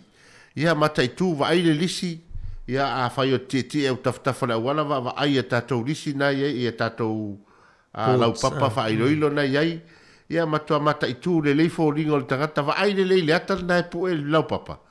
Ma e pupula le mata le tangata na e pu e lau papa. Po le ala na pula mai le ata. Ia o na e va ai fai lau filfilinga mal tonu. A le mea ta ua mari e te au le vaenga leo. O le alu fai palota. Sa ole. A wai le sia nga e foi le tomu mo pe anta tal no so ai le fes parot ia va ai le leipo o ai le tangata fai mo sui ia fa le o lo leo po ro manao ia i tato fai nga nu po le nga laiti ia o ni ngalo ia o Wellington ia i nei polilua o Lower Hutt fa pena fo i ma kapiti ia ma le Hutt Valley ia o ni ngalo va ai le tato alo Samoa na iai, ia va ai le leita mari Samoa na iai, ia mo aua ia, o e whaito palota tato sui na avi tato leo, ia aua whai nganu laiti. Ia ma tato pule nu, tasi na vai ngata ua. Fili le pule nu, ia wa pule nu, o ia le na e sa wail te leo tonu a whale tonu pule nu, ia wa taunu sui tato pule nu, ia e anan sui, e sui lau palota, e ana foi tu mau, e tu mau lau palota. Lau palota, male. Ia, ole tato programe leo to 5 minute, ona ta lea ole itu la e iwa taliva, to a wina atu o tato telefou. Ia, sine pese, ia ua foi le tani ngā marua le taiao, ili ne foi taiao mātango fie.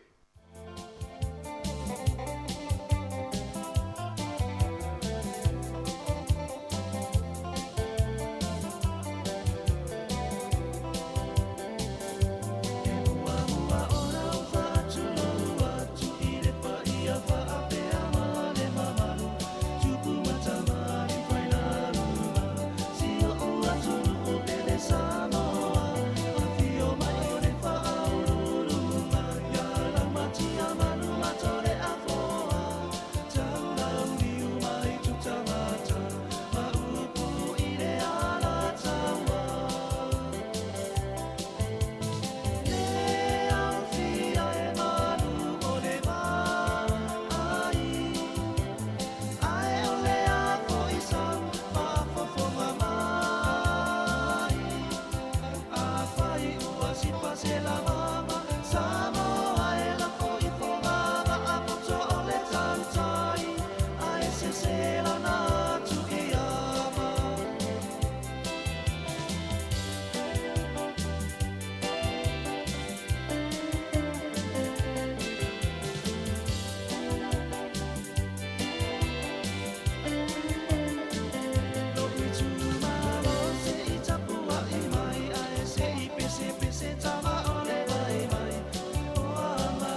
Le nganga fia te toi whaatalo whatua ili nei fo ia so fōlu tātou tunuu, ia o seisi fo i wha o poponga i talai meolo o te tupu i Samoa, mō lau whaafonga anga.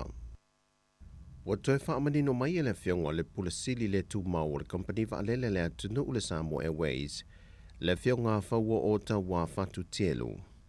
Wa laki nele company whaalele a Samoa, ina ua whaatawina le company whaalele Australia le whaalele le na tu e lisi mai mō le atunuu, mai le company whaalele Britannia, le waititi mai e le sala e tutongi atu le company whaalele a Samoa, nei le mena i ei whiutana inga mua. Sau noa whauo, ana whapeto e whaafo i se atu le whaalele mai Australia le mena ngata i landa lele mai i Samoa, a ngā i Britannia na lisi mai ai, sa mea manu o le atu tongi atoa se tupitele a ngā ele company na lisi mai ai. Peita ia le o le finangalo lava leo le teitai o le itua ngai la lātou fo i whaafalitui, na o lātou naunau lava ina ia iai se wa a Samoa, e whaititi ai le si itanga o pāsese le ua matua matautia lo lātou maua le lunga, e whesoaso ni ei tangato le atunu ui whemala ngai, i atunu ui whafo matoe foi mai. E lata i le lua se fulu fo mai whaato sanga le Pasifika le o loo whaia mai sa mo le whonatanga. E wawa ai le si itia leo le tumai maanga waa, e pou i fo i le lātou fo i au nanga tā ua, mo le lawe i no soi fua fau e whāna nau mai le tau sanga ma le tau sanga. O le aunga ma le au tu o le whonatanga e ilo ai au wala ese ma meto tia fau. Ona o le si itia ilo le au whai o pepe whāna nau mai mo wha mawina, i to tono o tausanga te itasi le o atu i le fitu se furuafe, i le se lau wafe pepe fau i le tausanga. O se tasi o whaafita auli o lo ilo ina le whonatanga le nei, o le si tia lo le whaita wau whai o tina e whāna nau pepe fau, a o lo maua le tina e le kānesa, ma wha le tonu ai le soifua whānau mai o le tamaititi. Wa sila foi fo mai whaato sanga le Pasifika, i le una ia leo porkalame ma wha la wiloa, mo mātua le whaia leo a inga fuafoina, o no lo wawa ai foi a wala i whaiti ai le mativa ma le le tango lima ma le lava foi o le whaasoa soa mātua le tūlanga le tamau a inga, o no le fuafoina whaatatau le leo leo whai o whanau e mo mia, e fua le tamau a inga maua le tinama le tamau, o a inga te tasi. O lo iel wha moe le so sa iete o fo mai whaato sanga le Pasifika o lo usu i le whontanga i Samoa. Ia mai ane whaasoa inga o lo whaia, o maua ni mea to tia fau e whasoa swani le ia i lātou. O no le toa i tito le au whaio i lātou le Pasifika, e tali atu le telo pepe fau, e whana nau i tausanga te tasi. O lo wha o popo pēr le tele o wha mai e pepesi ma pesi ai alu ma whanau o le atunuu. E se mai le wha mai o le COVID-19 fruiva, le lava o lo sala lau solo i le atunuu.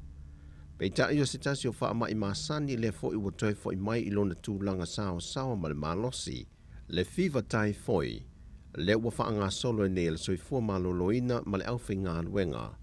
Tui pui e wha solo atu i nuu mafio angai nuu i tua ma le talafata i a pia.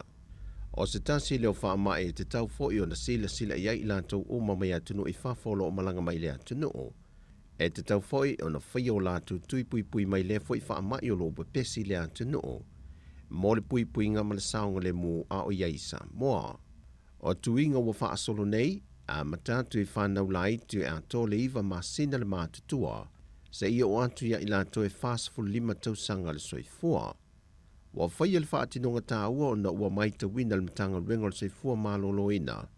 Le si itia pēo leo whai o tangata wā a fie le wha mai, ai mai se lava i whanau la iti. O le tui pui o le fiva tai foi, o se tasi leo a wale mauti no ai le tafi e seo le ni wha mai ma le malu pui ai o tātou tangata, mai ile a fia i siama o le wha mai.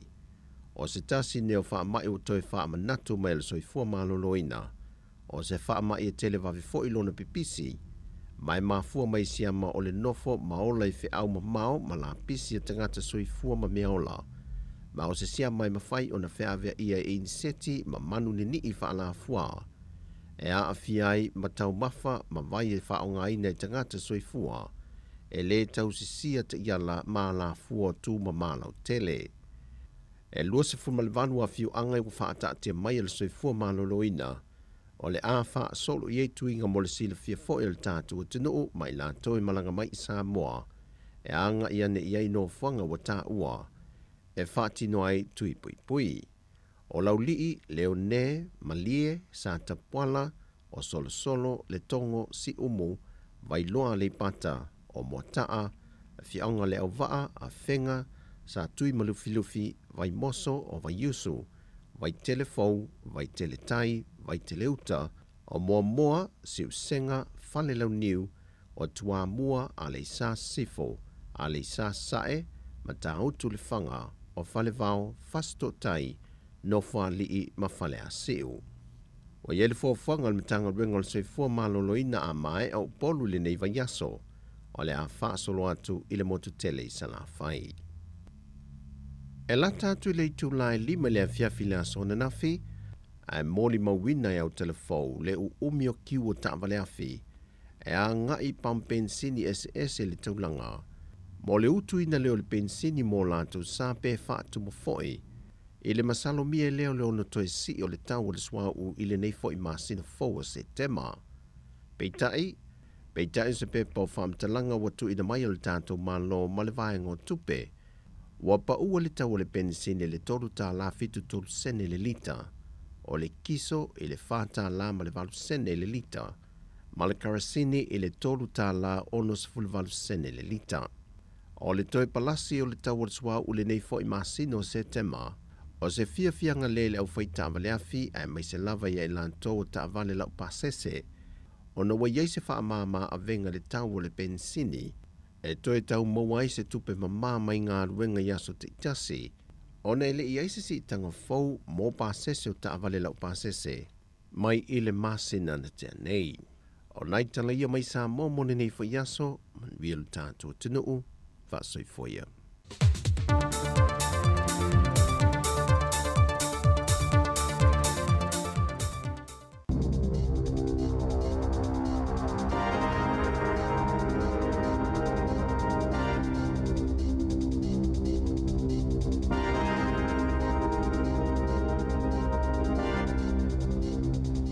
E toi whaatala whaatol whaapoponga o talafou me le si ufonga le lau momo le nei tae ao.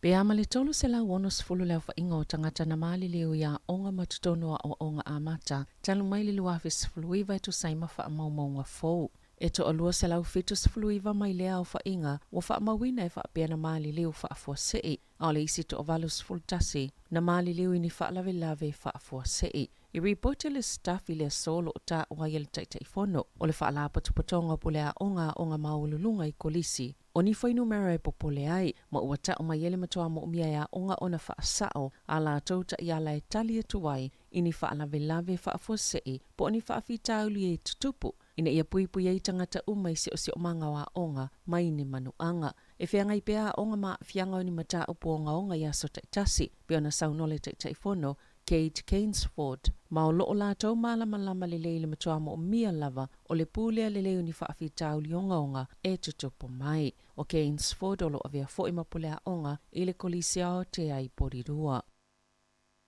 O la whaawopeona iei whaafitau li feo inga lau tele a maise ono whaafi mapasi i Wellington e Ilia So, whaapea maisi aso o tutoi o le vai aso, talo waile le lava o ave pasi, o le ale mawhai ele me link, o na wha o ngā pasi so iei au nanga no whaafi, o le COVID-19 fluiva, o wha mai o le tau malolo, whaapea malitolanga wha le tonu na iei le tau, ai maise o le tau wha amata o le so longa ni palapala, le ua fiai au nanga, na ta ue Samantha Gain, le pulo le me link, o lo ngā lulu e whaatasi ma le Transdev Wellington, ia whaamauti noa ia tele ni au nanga, e mawhaiona whaatau nu ue fua ia wanoa lau whai ngā luenga, o lo o mawhaiona o atu, ma o le au lato wilo ina le tūlanga o iei au nanga yaso uma, ina ia mawhaiona wha ngā solo ma wha ngā ioi pea lato au nanga, ma o le ato e wha ngā solo feo inga no whaafi. I se taimi vave pe ato e manu i atu lau whai ngā luenga o lo o ngā sengase, o lo o whautua i nai le atunu o e feo i pasi mano whaafi, ili tu malo Wellington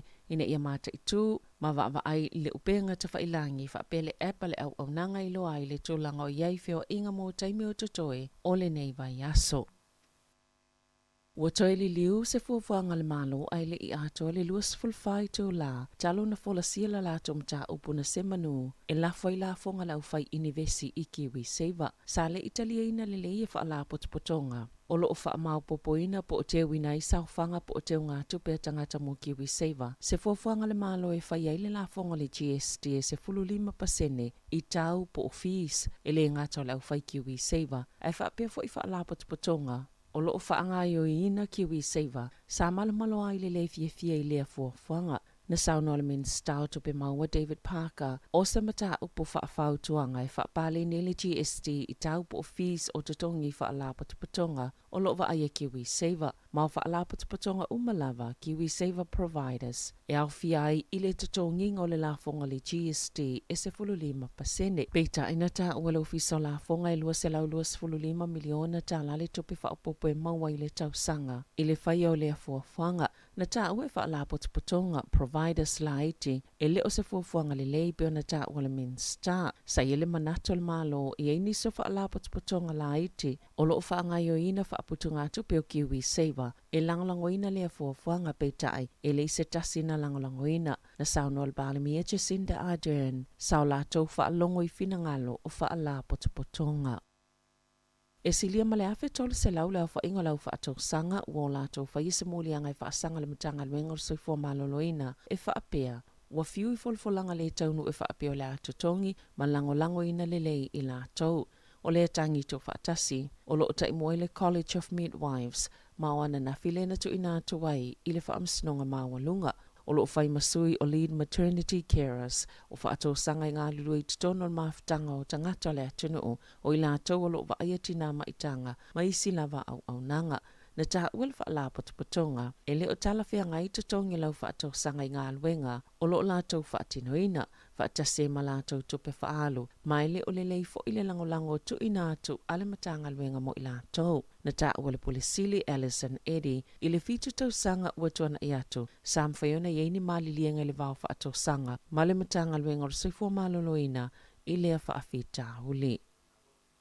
Ua matua mawalunga lava le whainumero o tangata manunu ua ona o whana, na ilo se isi lava taimi. E tu saima wha maumaunga na wha alauloi leo leo ya la tultula fono, mo wha amatalanga aloa ia. E te osfulu tangata na maliliu na olfasio tangata wha moemoina, murder, polfasio tangata pa ivalea, manslaughter. Ile luafe lua e o maile aso tolu sfultasio iulai. E to osfultasi ile tausanga I luafe lua tasi. O loo wha amawina fo ile si iti olfo I numero tangata manunua, I se mawalunga I le iwa aia mua. Ma o se taimi momo fo I uanga I atua I lava I le tolu se lau. Leo wha inga o tangata manunua mai whana peo na wha amawina. I le tausanga luafe lua tasi, e lua se lau iwa sfulvalu tangata manunua mai whana. I le luafe lua tasi, e to luafe ono se lau valu sfultolu soltu la fono, tau la au malolo sina whaafeanga I ma leo. Fitu pasene na pa uwai, pe afua I le tausanga momo atu. E o maile aso tolu tasi o iulai, o moli mawina le tasi pasene ua wha titi ai. Ma ua wha le na ua tangata e wha o ngala tau whana e wha asanga isi tangata, pe ona ta ua leo. Ma o loo pito sili ona te lele wha afita auli I au kilane. E le sfululua masina taluai e wha pasene na mawalunga tuai le tele, o isi ngā luenga wha upopo leo na awai I ai, sa wha o ngai whana, na ilo le isi sfululua masina momo atu, ai fitu wha pasene na se tiele whainumera o tangata manunua. O le atolo po ina nisi solo te eo fuafuaina tangata whainga luenga I le iuni le auti nei mō, ma whaalavlav whaafose I a New Zealand. O le saluana whailoa I le fence, ma le iuni o le New Zealand Professional Firefighters, e sa ili sa wala ina ia ioina whaatasi I tu e lua, le mata upe whaatatau talo sanga mō tutongi, I sa lātou pepa o whaamtalanga tō whaatasi na tā uai e whaapea. O se whono tanga sa le leo na tā walumanga, ma o lo ioina le nau e ngā lulue whaatasi sa ili se fufo o le mata upo. Ma o le a whaamalo loma whaatatia e se fuafuanga o isi solo te e le lumanai, ai o le a whaatalatala noa masala upule a tili le mata upo, whaatase ma le fsosani sa tangata whaatu mo o te tui le vā mo ia whaatala noanga. O le atoi whaaui fo I tua le fence sa lātou tālo sanga, pe ona whaaui atu le pulenga mo mta upatau ngā luenga, o le ai pea lea malilienga se iaulia le aso tolu se fulu o se tema, vanga na waiai se isi suinga fōu.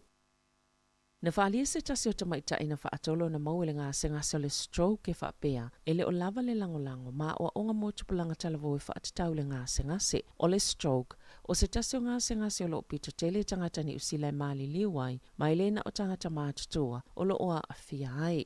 E mawhaiona awhia iso o se tasi, beto samale kuata o tangata e malita isful valu tau sanga nga ilita ilima sful faa le mātutua e a awhia ai. O le isi se fulu tau sanga o lumanai, wa valo ia le whaala potopotongo le stroke ni usila, e whaapea o le asi tia i le 50% le numero tangata e a awhia le stroke i te tono o le atunu. O le stroke o se whaafitau le a awhia whaafua se i le whai ai, ma o se taimi e whaalave ina whaafua se i le solonga le leo le toto, ini vaenga o le whai ai, le e lai ona le toe ngā ioi, mai o lava ina whaalea ngai nai sele o le whai ai. E peo na whaamatala ina le whaala potopotonga, na whaatolo na awhia Jessica Ben Perthy i le stroke e au whia i male taimi, a o nofo ilo ne tona, masai e tā ua o le polkalame ni usila le taimi nei, o lo o whaapitoa mō tangata mātutua, mai le o lava le langolango mō tupulanga e a awhia i le stroke.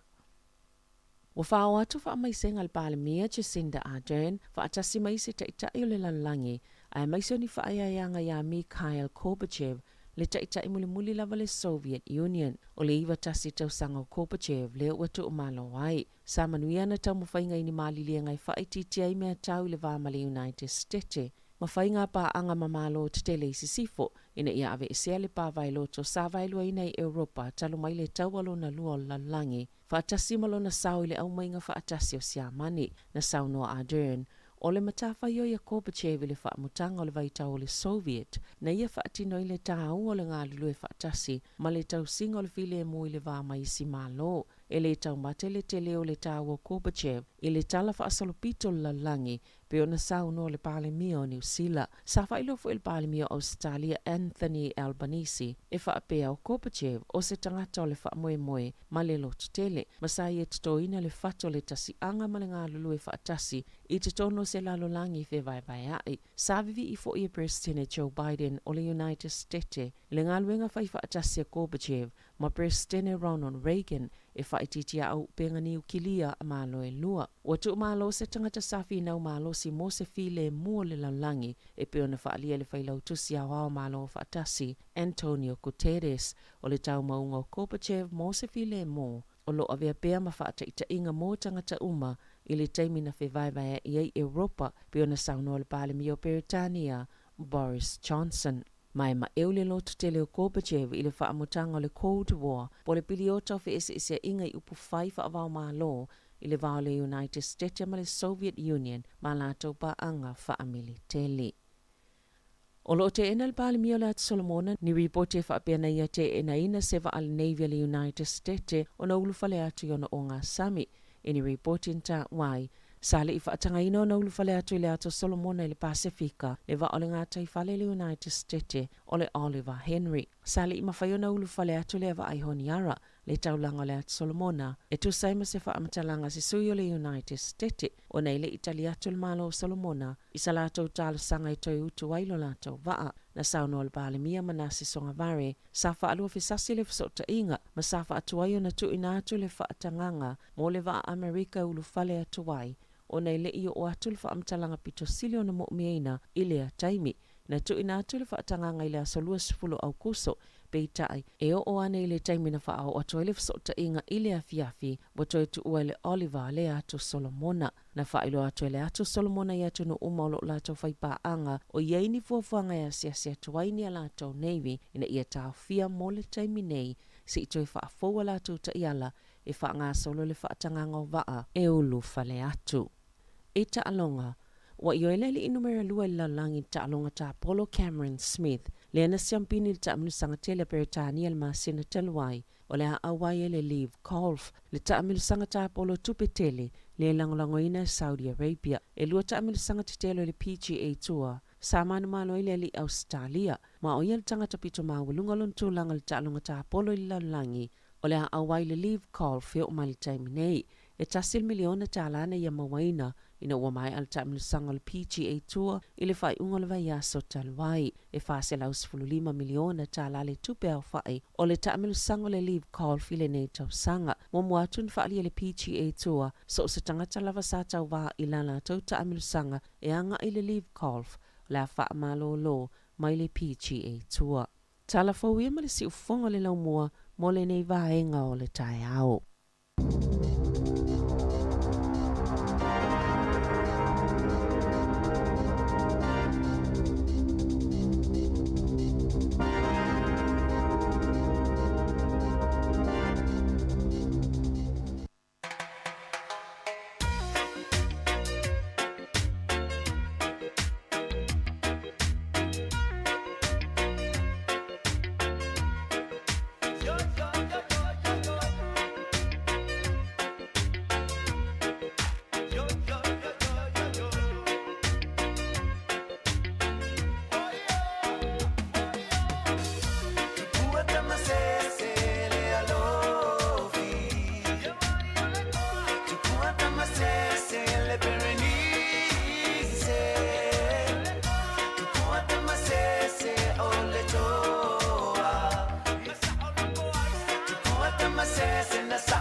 survivor.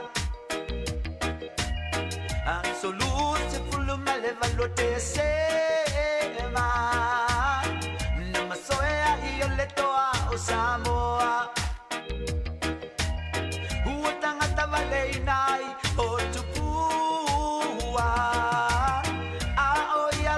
Ya lewa maua mai le tatou whatatanoanga ma le sunga le lipule o le tatou a la leo le titi sao ia mai Samoa i le nefo itu la o le taiau. Ia whatalo whatu la o fionga le au pepe le taiau matango whima loto i fua. Ia, so fuman wia I lauto wha silia la ei, ia po lau sunga le awao, ia, whatalo whatu foi. I pa anga le tatou pokalame tonu le lau mua I Wellington, ta tonu, ia, o lo o manuia o tau le alofa malanga le lei o lo tatou utua. Ia, a o fiangai foi mangaluenga a mata o le nei aso. Ia whapena foi ono mātou whamalo foi ma whatalo whatu I lau fionga le nei aso. E manatu foi ia ua tele lava le pisi ma le tuatua noa, tele foi fe au mga luenga o nai tuli tamoe ono te tonu. Ia wala talata foi ona oe te ese mai tatou tunu I Samoa. Ia o le astu langa lo yei tau Samoa, ia matala me wha solo mai leo le tāpol kalame matulanga uma o vaenga le tatou company e fia whaala wiloa wala wale tau tua whai pia mo le atanu. Ia, vai ane foi le whaafsili lau sunga le awao. Ia, o lo umane le sulo le la, ile nei tae au I Samoa. Ia, vai foi le amata pisi o si o tātou atunu. Ono le telefonu tanga. Matanga luenga ia o lo whaatino mai tono whaletal malo taitasi. Ia o le wa amata tā pena le amata lia o le tātou whailunga ino le ono spuk sanga. Ia pe ona ato whaina e le tātou malo le amata tu le konseti le puni ala va ane le aso tō nai. Ia so oe mawhainga lotu pesipisenga le aso sa. Ia mawhanga solo I lawa po kalame le vai aso lea. Ia le pe masalo aso ia silila ia e mantua aso ia il sisinga fu el tum. Ia pe tau fa pe nale ia ate wa tau va ia tua ina wa tatala ia whainga malanga foi. Ia ole mea tonu ale le mana mia se tatou watu nu tangata malanga mai o mai e whaongala tu se le ni nei. Ia wafu e tau whafangu wina ole tamawa inga o se tatou watu nu. Ia malo whaftai nei ua oso ale mafia atu ma le sunga ia mari lau saunoanga ile nei taimi ia ile matango fia le tapenpenanga o le tatou. Ia ai ele avea fo'i le tūlanga o le pisi ai na wae tonu o le pisi fo'i le whangasoloa I o le tatou atunu. Ia o le pisi fo'i le nā o le tatou atunu tūlanga le whangainga le tautua. Ia si e saunoa whae loa po atūlanga uma e so soane le tautua neva I tau.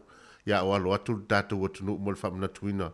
O le ono sful tau sanga o le tatou atunu ia me se fo le vai tau o tu lisi nei tei. O le tautua al tatou titi sao le so so ni malosi mai lava na yo tatou ainge Samoa ia o tatou top up na fa tau I falo lo tono New Zealand. Ele ngata de na ona foi mfano fa tau lungo le mato website the Digital International ia male mato app ia ono le ufa faingo fie lava o le temi nei sile la ila tava ai Samoa. E matua tofu telefoni umale malu la tenu e o I whanau laiti. E o lona winga. O lea foi lau matua tele foi la whanangolango atu ia ila atu o lo nofo mau I fafu. Ia ile au mainga o top up ina ia mwhaiona whaatino so tainga ai whaaftaile li. O nawe e wa whaso poloa whalo lo tono New Zealand ile tautua al tātou titi sao. Ia ile tu tau o mau e whaatau le top up. Ia ona fu mfeon fatau no ngalo penga te failangi fa nga ila Visa po la Mastercard ia po la internet banking ai ona fa pitoa o fa me alo fa fu tatou company never time ia pe ona yel tatou promotion le e ta pena mo le tatou sei ola fatino ina la sotolus fulo setema o la to o malava fatau top up taitolus futala New Zealand pesiliatu ia portolus futala Australia pesiliatu e la fo mai telefoni o lato ainge Samoa. E mauala leva no tatou ia na la fo ina mai top up. E o I totono le sei. E manu malo I pepa malanga e lua. E te malanga mai e Samoa masesi. Ia e te lua ta fafau. Ai alua whangaina foi le au nanga le Click X Pacific. E lunga lo penga te whailangi e la fo mai le se leni anga I le telefoni titi sao le Samoa. Ia e maualo ava no e manu malo I pepa malanga e lua. Ai mawhai foi ona wha mea lofa mai le Click X ia le Afrita la New Zealand o lau pocket money. Pe a maa lola lau entry le te whaongai nei le tautua Click X e lafo mai ai le se leni anga i telefoni digital i Samoa ia le ngata i pepamalanga a o tau ainga Samoa le tau no mai ai se leni o le top up ia o lawa mau fo ia la tau entries i tono le se i o le Kirismasi al tatou digital i Samoa nei e manu malo e le tatou Fort Ranger a ta vale fo lava tau sanga lua fe lua tolu leo o le fatino le tatou sei o le Christmas ia talo sia o la ia se ainga ia o la manu mano fo i le nei ta vale ia o no tatou top up o se leni ia o lo fa pena la fo mai a New Zealand au se tali ma tunu mau si le lai Faftai o le mana ia o lau fola sanga i peona ia le fo o matu fa pitoa o kuso ale fo tatou tu vai mai a se tema le lava e fa au le tautua matavela le tatou company le foi lau te whalongo longo atu le fo to ia isi fo e tatou ticket se lua ia wa lava ia le se ile so tols fulo se tema ia mo le tatou watunu o leo wa fa fonga tu langa peona ia le fa so longa ma ia inga ma vaenga uma e tau ai ona alu tangata tono se ile ia fa maro fa tai o leo wa mana ia whalongo longo atu tu langa peona il fo sanga ia au te tonu o le fo wa misi atu fo ia wa levan ma tali matufue ia po lasta me saweli ngola utamali se ia wa miset foi ia atonu toe te wala ki ne masin ia silia la io la talo hole na ia o me se tai me va ve io na maua ia ona man malo tu fui o te pa wana le wala fatanga ia el tinau tameti ona sa wisa mo ia wa ni si tulanga uma ia te lo e uma malo su o tau su na po rua ele to foi mesamo aftai ia ole nawa e atonu wala o la tai me to foi mai fanga malanga la pepe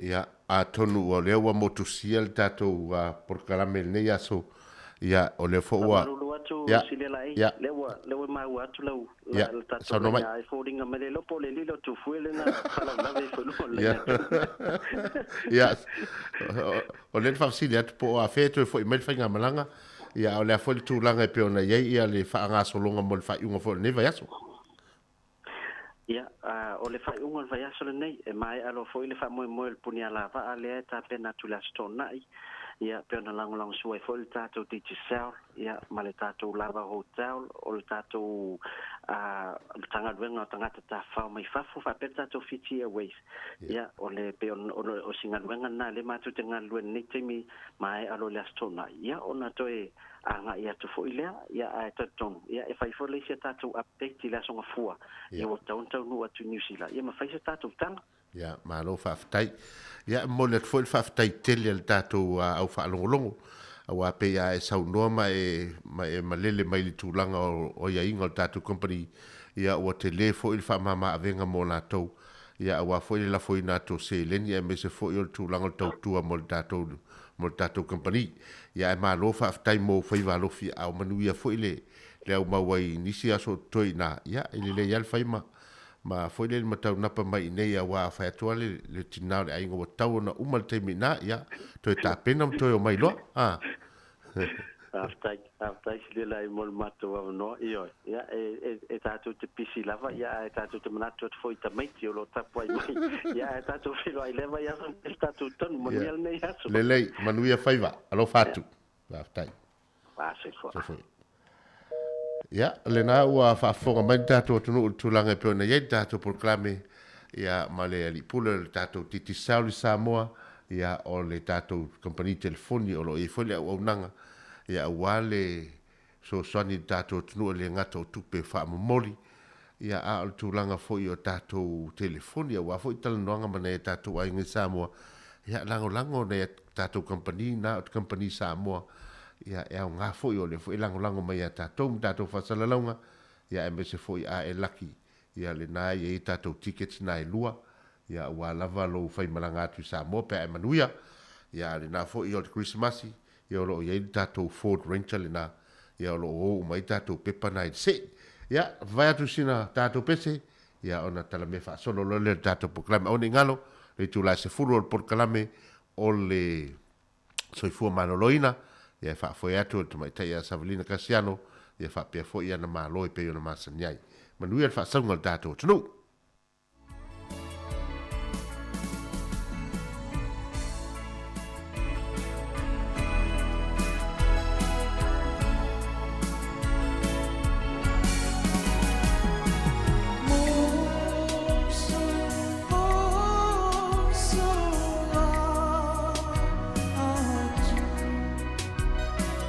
Yeah.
Le o toe luas fulu minute o na tā lea o le itu la e se fulu.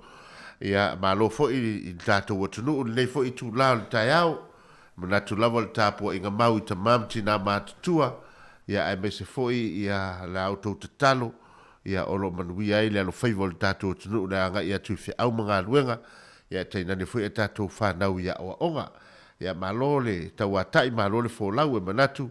Ia o leo mai a foi se tani ngā sua wale malu le tai au. Ia ele nei foi ta wa se fasiri ngā malosi. Ia e whenga i pēa i whiau mga lua ngai tono mauta malawa. Mai se foi nei tato mātua. Mario lei tono no fuanga. A foi leo tau si ai la tau. Pe ia ona whai atu e tō la walo pulo ia la tau o le. Whai lea ngā lua ngai tau singo tato mātua. Wa ele se ngā lua ngai whai ngō fie. Ia ai ono o le loto a lofa lava o le nganga wha Samoa wha Pasifika. E ma fu ai on fai mal fa maori ni nga luenga i tono nga o lo fanga ni ya fa malo ya te utou ai wa tata no atu le vai nga le fa no ngo atu telefon sa vri o le foi tau fa tai o le wa le vai ya so tu le la te la te le male vale le o tau la ve la papa le au vai nga le fui bu ai pi fo linga mai o le tau tu fa ma tu ma se vai nga le toi ese se ilo longa mo lato fa tangi ma la tal sanga le tau afia o le aso nei po le aso tai au le la fu ma le aso fai ungol masina nei le la fu fai si so te e fu le fu mu mai tono New Zealand tulanga fu le o la tu tongi ma tulanga fu e le o le la to me fa ngaluenga o loli le fa nga i o tulanga fu o lava o fu tu lo fa mo tatu tunu e le o fia ia lima tamai tai fui mui tulangolo i la to nang e le o le fia la to to ia pe fa tai le o mai tala la fa matu e se la le i se solo te ale la o si tan no so ala o pule le po la tulanga la mfaina fai ia pe si tie la to tongi po a tulanga mfaina awa ia ile matanga luenga le ia pe o le pala putonga le la tu te va ia tulanga o tine mu to New Zealand ia la tu le ilo lon tu langa tu tong ia te tau ta lo fo i lunga ta tu proclam o nanga nei le tauna na fale tonu tu langa tu toni ia me se foi tu langa ole o pui foi la tau ia e te le o ngā luenga nei ia mana tua a fai o se wala au o sau nei fale ma ia e moti noa e o atu lo ia le fala tonga leo mtanga luenga leo e foi male e atu foi e maltine mu e pi nga lue so tau au la tau nei ia watsa ngale mu ta to ia ai fa fitai ia o leo tau tafa mai ia leo mta upu se tau va sai pe o fe tonu lo e pi o le tele o te tele ia nei o te tong o te tong i pe wa foi le pe ia o le foi tata no atu nei tai ia wale loa se tamai tai pale mia po fe tonu le vai ngale aga ia wala ki lava o tofu lava le minsta ia mala na ia matanga le ia e alu ia nga ia tau fai fa fitau ia pi tau la vai i palmia ia me umai in tulanga ia pe o le vai ngale na le fo ia tau fa lo atu foi la fa to sa ia me was ia pe fo linga ia tasi fo le na nga luenga ia mantua o le limo na ina tangata le soifua ma le ona o tangata la a fale tonu fo ila ia ma le lava le moe ia e pi malosi pe avai atuli il tongi na lui o le tu du tu pe ma tu langa tongi e ta u tele ia uani ia tau fo i te mine u ile tonga ta so fu ia o te mo fai sa le ia e te mo fai e fai se tu langa fo le pale ni le me fai o mo mi si ti tu ia ole ye foi o tupe Marcelo ni fai na fa ti no ia ngalo o la me tu o pe na fai pe tu langa na wai o tatu ye le tonga tal so fu ia ai pe fo ringa ile o nga tasi matong e te taula a fai tonga tal so fu o tau fo la na halu dunga tong a le si foi vai nga le ma le ma fo wine tanga no winga e to si fo le lunga le tax e te fai fai fo ina ia fa pa ling ya be ni ya wai e le fai sa fa ia per pa se ne le a fa pe fia pe ia le tu su to pe le full tas pa se lo full lo pa se fa pena a fa pela le tau no si lunga le iva pasene e tau fa na lunga tax no no e u to fa mai le la lu full fit pasene le la ti pela tax no tu no pena ina ia pa le ni le me uma ele ngata ia manuia tangata e manuia fa malo ha mon ia pe nei vai ngana o tata tano ele o ta uani economist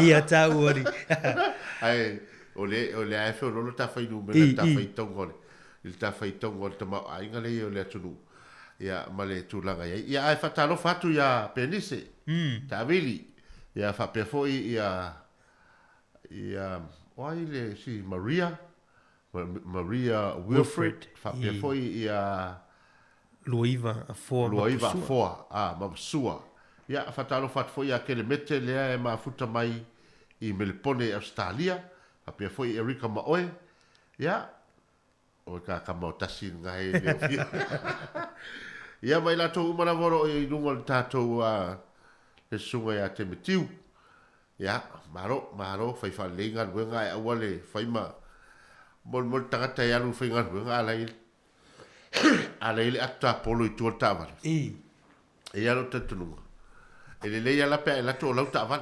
ai le ngal tava le company le te fer vai ala atta polo no winga tasse vai il company va pe fo ringa tangata ne le o alu fai ngan wenga te lo te o le la tu na lu le tapo sa ali ia ai o na fautuanga mo o to ie fe ai ma tapo ia tam fai ave ese le tapo lo tu le fale awa o tele ina to tara pelo ina e to to lua mana ita na ita mai ia a o to wo ai ne mana ta polo ia o le tam fai ngol o la ta ia le lei ia manu ia tele fa sa ngol ta to tu le la vai tu sina pese ia ona fa solo le per ta to proclame o lo ini sa ta to proclame o mun mai ia mano ta to no ai ia buena o ia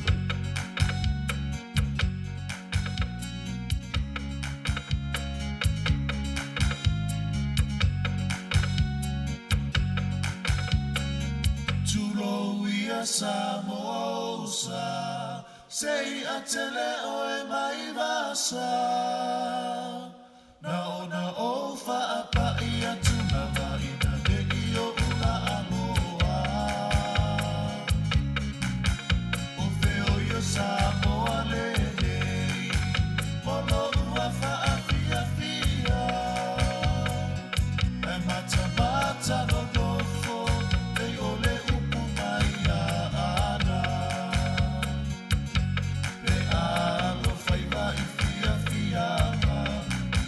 ta alia toe ata e gauia I sololo tino ya vavai luelo ulu e te ono me ai tuli mata io mata I tana wa amane ene e auanga sa amamalu o Samoa mo o sila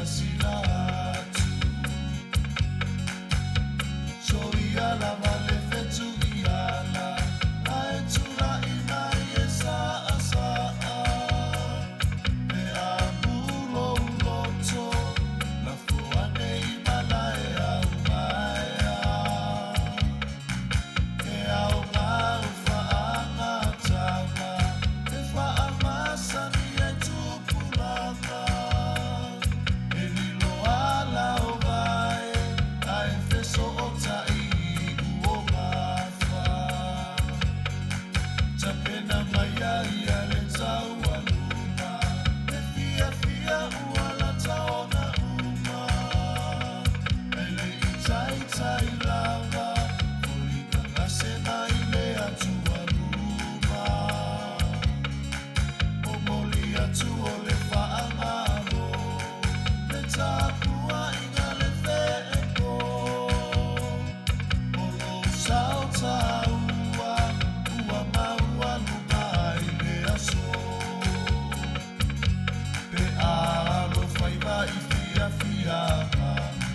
mata alia toe ata e gauia I sololo tino ya vavai luelo ulu e te ono me ai tuli mata io mata I tana va amane ene e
Toe ono minute ona tale o le tula se fulu tale tula se fulu ona winatu lea o le tato proklame o le soifua ma loloina.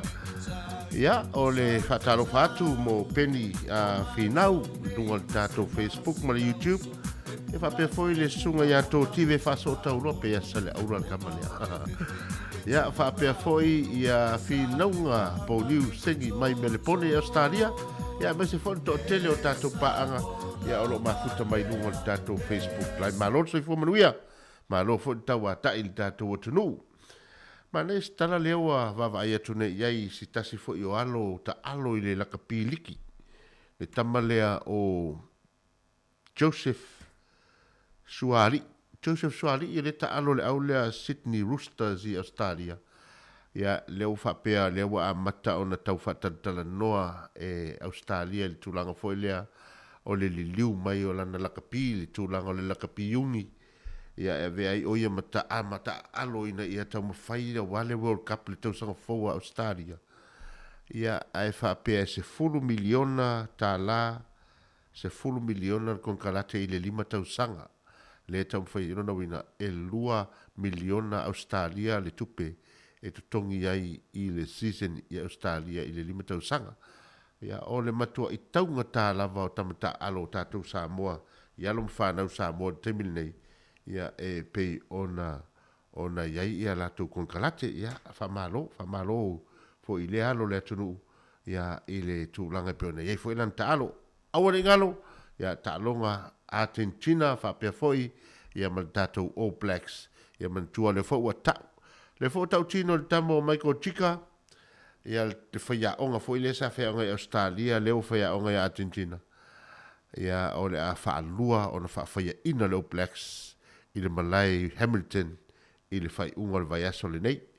Ia a o tustu singa fo i au popoto, o le ta'alonga le astona, i o le ta'alonga na wa tauna i loa Ian Foster le mea tau na whai, ia o le tū maupea ma le wha ma vae, ai se manue le itango lima tu ye le uni matangata mai moa ma le au tapuai ia e fa umala na kon kalate ona ua fai lava si tele o fa le tonu ua ia le tatou o Black September ia e ua foi tatou te feitai ele o se mea tatou te feitai ia ua e taua ona ia se teime fai i nai nei meo au ua le lei umala kapi e tamata alo ia ai le fa pena o tatou o le atu maupea le lei o tatou la kapi ia o le atatatu tatou pese mo le foi famalo ma le faafetaitele le mamalo le tatou atunuu le tapuaʻiga mau mai se foi le paia le ʻaufaigaluega le nofu tatalo ia ua lava le fegasoloaʻi o le tatou atunuu i feʻau ma galuega masani ia mai se foi ni fuafuaga ma ni faamoemoega a le gata i tonu o aiga o tonu foi o ekalesia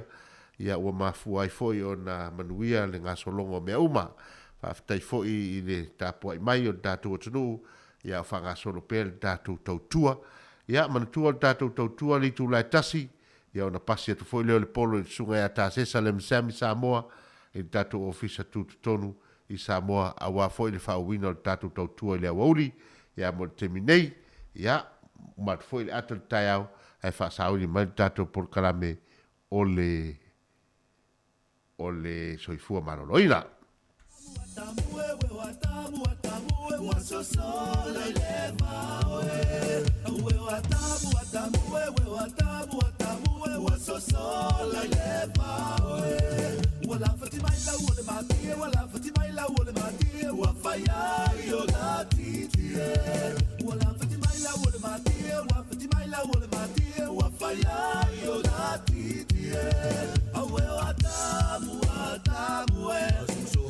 Sola y leva away.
Elo atu fi au tāua lava e te tau no fasilafia iai ia le mamalu le au whaafonga ia mai sena i o tātou tangata o lo o alala ili nei fo itu malo Wellingtone.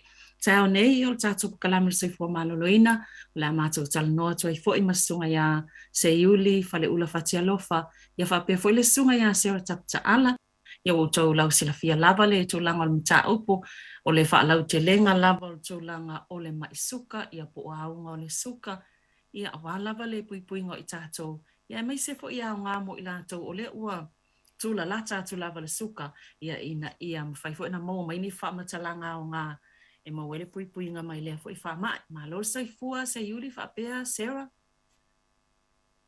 tala fasta Savelina, malo le so fua malangi mama.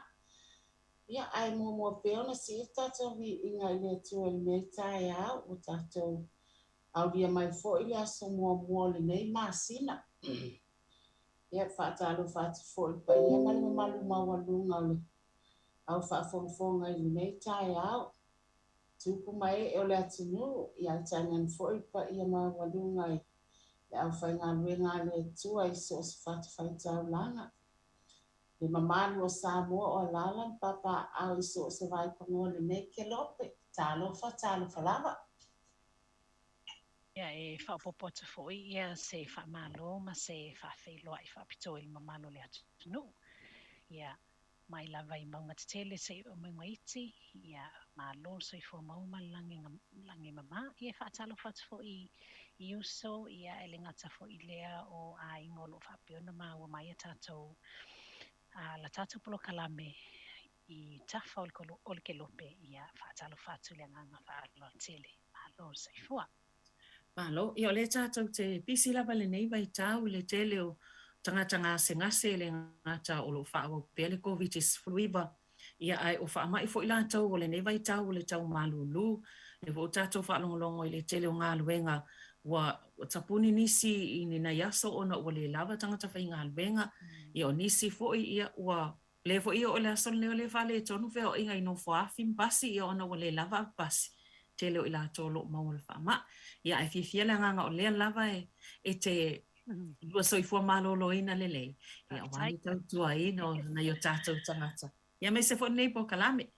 Ia ai tātou, io e ai tātou te anga i pe le tūlanga o le am whaiona lua taita ina. Tātou po kalame nei tai au. Po ani vaenga i whaamanatu. Ia o a fo ini vaenga fōwolo o fia tā ua i la o lua tala noa po le tala noa ngal tai o nei. Ia me se foi o le wa tele lava swinga le vavai atu foi swinga i tono le tangalwenga le fatu ora ia po ole tangalwenga le soifo maloloina ia a tono e foi nisi vanga i ono o i se tanoanga pe a fai e lava le taimi Sarah ma se yuli. Ia whaatai tele Savelina ia e fōlinga mai e ala foi le mai tau mamau mai la auto foi o nanga ia ai le ngata foi le mamalo le atunu ia moni sa noanga tele swing o lo fa pe ona foto mai ia mata foi ona anga ia ia le matanga luenga so i fo malo noina pe ona lau sila fia i foi ai mo la tu ile lau sila fia i la le atu langa ia pe wa ia le swinga le na amata malo ia le swinga le nei mai la so mo you lai tau sanga nei ano no winga fia lo ma sina tanwai ile aso e swinga leo wale to ni district health boards a be o lewa be fo ina e setala tu le taimo fano e luas fulu le fa ingo le fa tawa fa yo district health boards nei sama ape sono ai tono o Aotearoa nei ia le watasi fa malu lalo le fa tuora ia be fo stama fana wa ale atunu o lo fa pe ona taiulua ia le mai o le fatuola i taimi nei ia le afiongi afpule ai maji apa pe o ia leo loo a be matai yulu i le fatunga fone wa ia i le swinga fone i taimi nei ia o ia fo ila fa opopo pesa tala i tūlanga i le pa o mai la le fatinonga o ngaluenga fo i nei i taimi nei ia o le fatinonga i ngaluenga i le o ia ni vaenga fa pe wasuia i lona whapolo kalameina, i lona whaatino ina o ngā luenga taitasi mai le aso. Pauna i suinga o i la tōlo whaululu ai ia locality, ia districts, ia po vaenga o e o lo whaululu ai, ia tūlanga sa iei whale mai i le whaingoina sa iei le taimi utua nai. Ia peila i la tōna o le wa pe o tātou le watasi malonga hata pe o nai suinga na o lo a matona mai tauina foi. Le tūlanga lava i le awhai ngā luenga, ma le whatinonga ngā luenga ai le ngata i leo le mōlinga fo i o le o tiu te maunanga le male atunu. I ono tu mapea lea vaenga i leo iei se meonga se, po se poli swinga lata mai ono whailo hatu. Malo. Ia, fo i e tātou mana i fo i o nei vaenga i le o filfilia mō lea fo i mai se foi alam whanau Samoa pe foi ni tātou ia nei vai aso ia mai se foi lātou o le ua toi whaawau ia tūlanga i au nanga ia. Ia, sa pe le ua pe ona ia foi ia le tamaita ia Margarita Bautasi ia pe le ua se e mai e fai whaululu le ma ave whaulu ia le lu whaululu ia le i tūlanga o le mawaainga o le soifo malo no ino tangata Pasifika i lalo wha malo whatuora ia o se patipati ai fo ia matati a wau si a tātou tama whanau. Malo, ia, tātou anga ia tuile tātou mta upul nei tai au, ia o ani vaenga tā wolo o lua fia a ngai momo ia toi wha manatu a tili i le tūlanga lava o le mai suka. Ia whaftai Savelina, ia e moni lava le afo i le whafsini awa e pe on nei vai taimi pe e mana ia le whai fo i ma tata tau no ai ma se lava le vaenga le tina ia e mai suka ai o lo mai tanga. Ia e pe o whai lava sina te o tele fo i o nai tina la i tina Pasifika. O lo maua i tūlanga ma taunu mai General Clinic ma Papa'aia. Ia ai o lo wa'awa'ia pea le whaatamala tele i le wa'awa'inga o lātou a o maitanga. Ia watua i ala le a fwoi. Le whaamale si au atu. Ia inga fwoi o lo lalai o mawai i a tūlanga i a lātou whanau.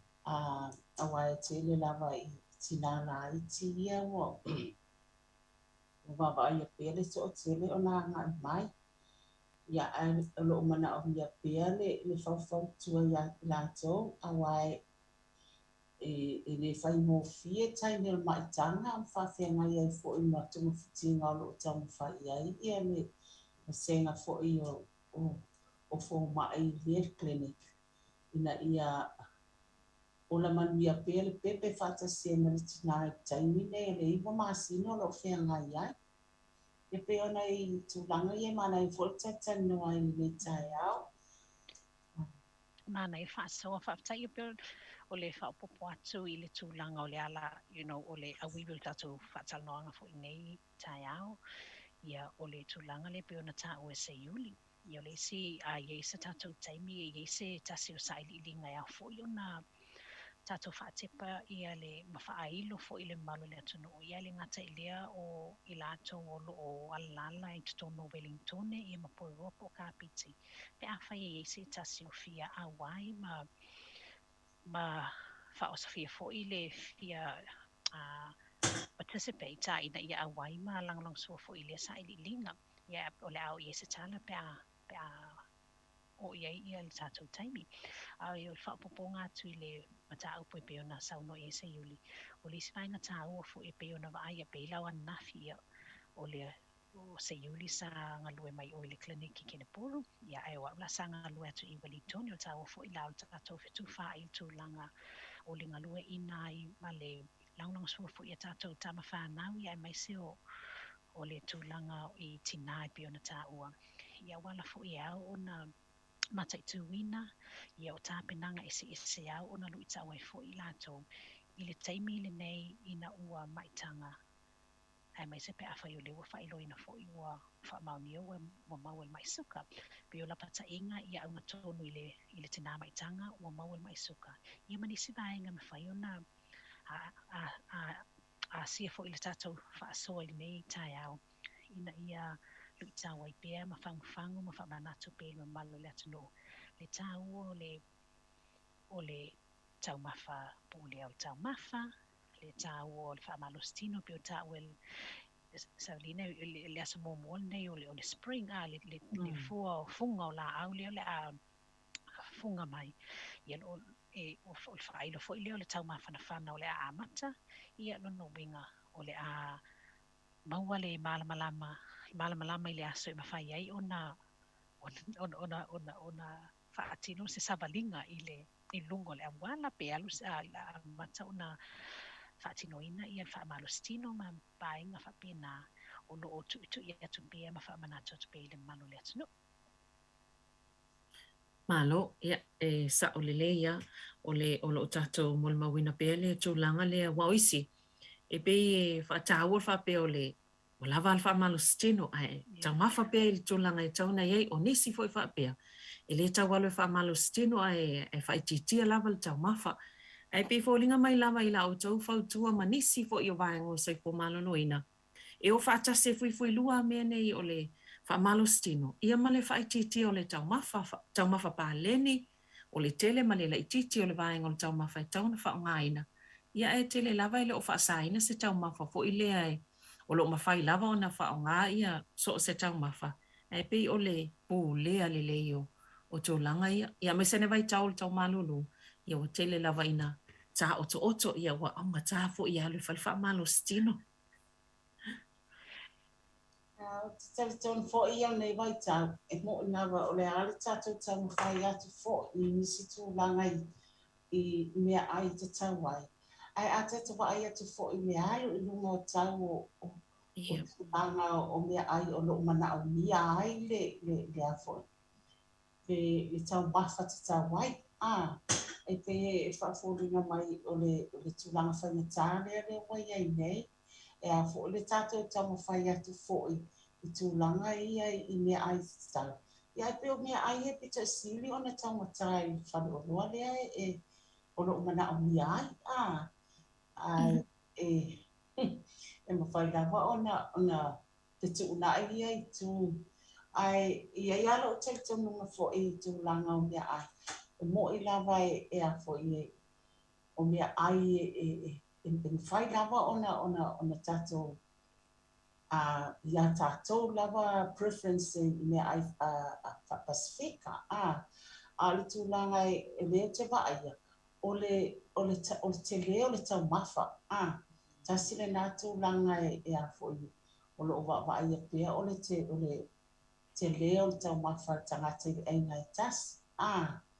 Ia o i si tūlanga o le loa le lei o le taimi e te tau ona e tau mawhai le asu.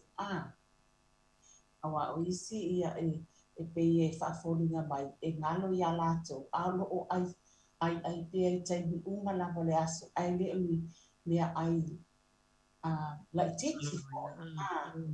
Ia ai mai se lava pe a whaapea o le whita uman o na tau mawha alu atu e asi atu le isi tu i a inga. I o tu foto e whai e le si tau mawha tanga tele. Pe e tu langa ia e ngalo i a tātou. Ia taimi te tau o na tau mawha i tangata. Ia ai mai se lava tātou Pasifika i tu langa whaapea. Awa e iei fo i tātou wanga nuu i lea tu langa e te tau lava o na whaaloalo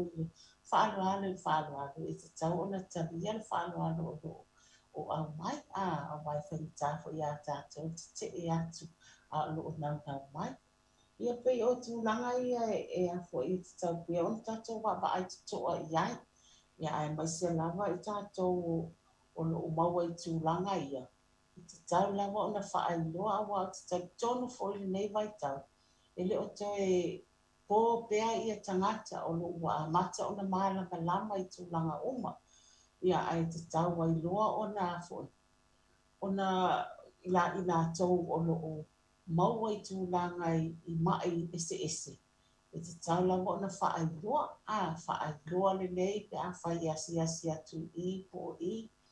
Ia o ia o ia e maua le mai lea. Aua le mata muli e tau. Awa o tūlanga i e pei alai o na whaawhainga tā i a tātou. O le tātou na nā o tātou mai o lo o iai. Ai te tau pia o na whaailoa. Ina ia mawhai o na whasosoani whaatas. O le tau mawhai e a fo i e nana. A ia whaailoa le lei tūlanga o lo o iai. Ia lona mai. Ai mai se lava ia le tau mawha.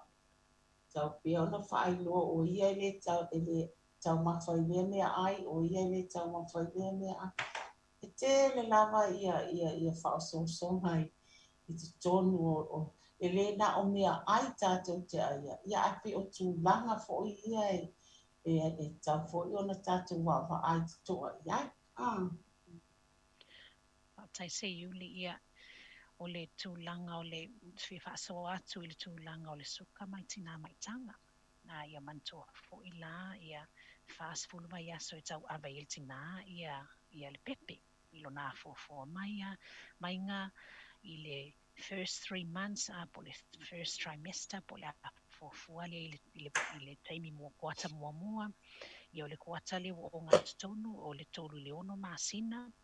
Ia ma le kuata lea muli o le ono anga i leiva masina ma muli atua i le tina ma le pepe mea na ia tu eseseina. Ia e iai lava lasi aki o whaatatitia ma whaata o to fo i lima taitaina ia ngā luenga whaata o sanga lima taita ia ngā luenga a fo mai o tau si soifua o loo ngā lue va alua ma tau soa fo i le ainga ma le matiute o loo o lato tu lima taia ai le malolo ina o tina ma le pepe mea nei. Ia ila le vai taimi o le whaita wai no vai yaso o le luas fulfa se meo le luas i tono le trimester lona lua o inala e whailo ai fo i le tina o te tau nalo e whailana si aki la leo mai suka lona wingo tina mai tanga umalava o loo iai lana whātou sanga ma iai tutono o le health system le a tātou matanga luenga le alsoi fumalonina iai lava le taimi whaapea toi lau whātou sanga e toi ia o le taimi ne tau na e alu e whailau siaki le tau o le glucose tolerance test a o inala o le vaiso malia lono winga a e anga i le whale tui toto e tui ai lo toto o se meo le luas full valu vai aso e whailo atua i le tina maitanga i lona maitanga le siaki le te tau na whaatino i lona winga a whai o a ule nei i le tina o le tau ave le tamaititi i ona whaapea mai loleo lau whaatau sanga ia o le pepatala toto le nei e te anga i le whai tui toto o le whailo siaki la lea e siaki ai po pele o maua o le maisuka o le patino lau tala noa i tina e le maisuka i tina e le o maua le maisuka wa mantua foi e mawhai lava o na fo tamaititi pe a whai vana whaafonga anga le atunu pe a whai e maua o le suka i to inga tasi po le suka i to inga lua e se foi la le ala fua malta i ala i le tiu te o le vava ainga o tina o le ua maua le le pre-existing diabetes le ua o le ua whaamau ni ai le maua o la tol mai suka lo patino lau tala noa i tina e le o maua le mai suka ia sau talo le vai aso lea a nga i whale tui toto ia ona tuile o le toto mua ma inu le vai so malie e iaila o iaila toto ma whaailo foi ma foi no mero lo tuli matai e la whainga luenga o inala e tau mai ele no mera e whaailo mai ai pe wa mata ona maua o ile mai suka ia wa mantua foi o le taimi o le wa fo mai titi le tina o le whaatau te o le telefo ina o lava sa inga o baila au tono lo na lava tino me vai nga tau hormonal activity o lo tupu pea ina ia malo no ina le tamai titi ia le pepe mea le pepe o lo a fofua ia malo no ina fo ile tina o le tūlanga la nai ia la iona mafua i le fete ina io o le tino le tina ma le mawhai ai ona mawhai ai lona lava tino ona tali atu ona ngausia ia le baila au o le insulini ma fa nga ina lona lava insulini e fa ma ape ai ia suka o le wa fa le wa patu le wa tau ma fa atu i le taimi ma le taimi ma fa ai lo mai ai laila na siaki le na fa tino le fa le tui toto i le foi no mera e momoli mai ai wa mata ona maua i le suka i le taimi o le tau ave le pepe ono winga a whai e le siaki e lawal whai no mera a o le i whai le lona siaki a le i atau mawhaina le vai so malie whaatali le mo le lua i tūla e i fo le no mera tūli matai le whai ngalwenga ina wa uma le tuana i le lua i tūla la le whai no mera la nei tūli matai e lana whaatau sanga po o fo mai foi ma tau si soi fo no militino whaatasi le vaenga le o tina ma whapea ai noa ia watatau ona whaau atu ia le tina ina ia vaai atu toa ma vaai le lei i tono clinics la ni tono whanai mo tala whaataitai ia whai o lo sia ki le tuana i le loi tū la wa ta oto mai le valu te simaleiva ia lona winga wa tatau la ona whaatea wanga i o i le whalmai tele ina ia mawhai ona vaai atu le leia o le forma e patino lava ia le obstetrician ia po le forma i fo i patino i mai suka ia hono lato lava to mai ia mawhaato sanga ma tau soi folo o whapeono lato vaai ia tinane o loanga i atu o le tūlanga le tatou clinics la nei i whale mai le lao mai le tala i tono lata mai i tatou whale mai kene puru ia mai nei Wellington o i lao lo o whaatino ai ia clinics a e tau sa vali atu ia tinha ia pefu i ona mai tawina pe ona sau noa se iuli ia motina e fole le o atu ia i taimi e umia i ona whaatali ia wa manatua i clinics nei pe a whai o e folo a whio atu foi ia e te waa ia le dietitian o la tau lava to mai o le whaawasenga ina ma wha poloka la meina o mia tau mafa ia lona lua o i sanga te tsaona e whaatali vai ia o le fōmai o le pepe malatina mai tanga ia po le obstetrician ia o le fōmai ia i le tūlanga o mai suka le ono iai ia le fōmai o mai suka i matau soifua fo i ono iai ia ma o masei o le tutono le o teams nei ia te wha lo e wha polo kamala la meina fo i lo se man taimi sa e fitu whai ai ma le whato sanga o lo iai la vete tono o le clinic nei e to o tele la tono o mai whaatasi clinics nei taitasi mai aso i o tato pito no nei Wellington ma kene polo e iai la taimi e whai ai ona o e mo mi ai le ta pena tu fo le tina o le wa batu le whapeoroa mo mia le awa i atu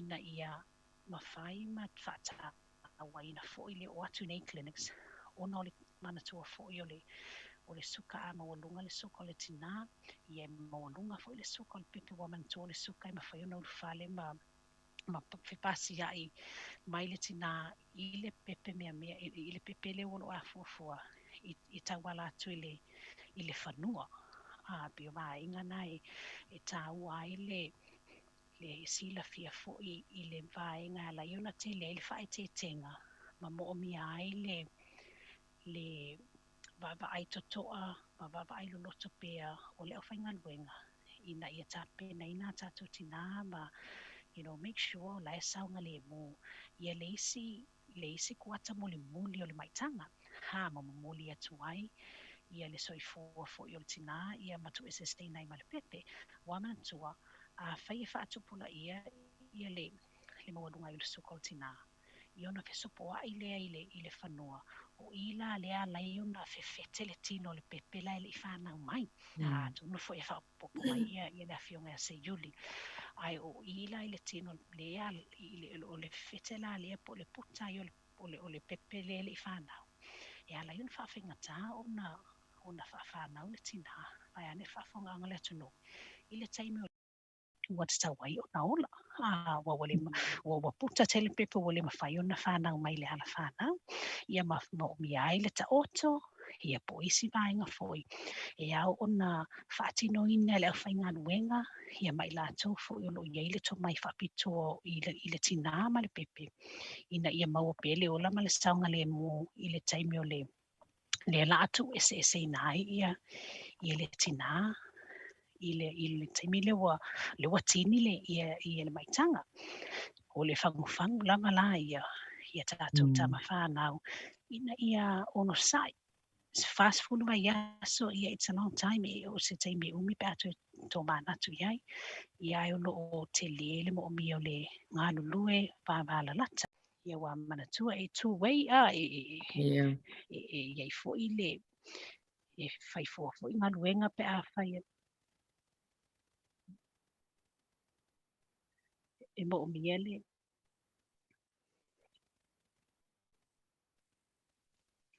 e mo mia le ngā lulu e whaatasi ai ia ole o whainga luenga. Ia ma ma tina fo i o loo au pia o na wha amalolo si atu. Ma tina loo a fio atu e whaatau nui na pia ia lato appointments. Yeah. Malo whaftai lava Sarah ma Seiuli. E se I babae lava foi il tatou talanoa ia ona toi whaawawai le si mai o so ai. Malo la whaftai.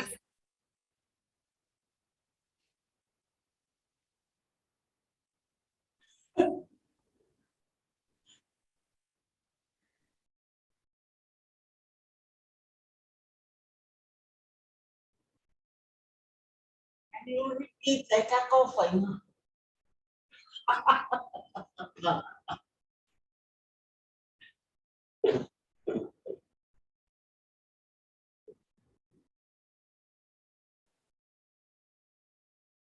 Một đề mà mấy đứa mình đi.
Mana I foi le vai nga le sa o ia le talanoa o le I malolo o tūlanga le o le fua le suka ia ma vai nga I tona malama ia le tina ma I tanga I le tausinga lea o lona soifua malolo ina o tau aveina le pepe pena e sauno ai Sarah ia ma le o le valu I le iwa le mawalunga le o le fua le suka le na ta o Sarah o tau ena alu tina I le falma I tele po le saonga le o le vai nga le na e sauno ai. Se lua fai no mera fai no mera e tuli matai e le au whengan wenga. E la le fai no mera mua a o le I mantua le vai sua mali e le vai e ino el tina. Pe anga e whaila na siaki le ta o le glucose tolerance test.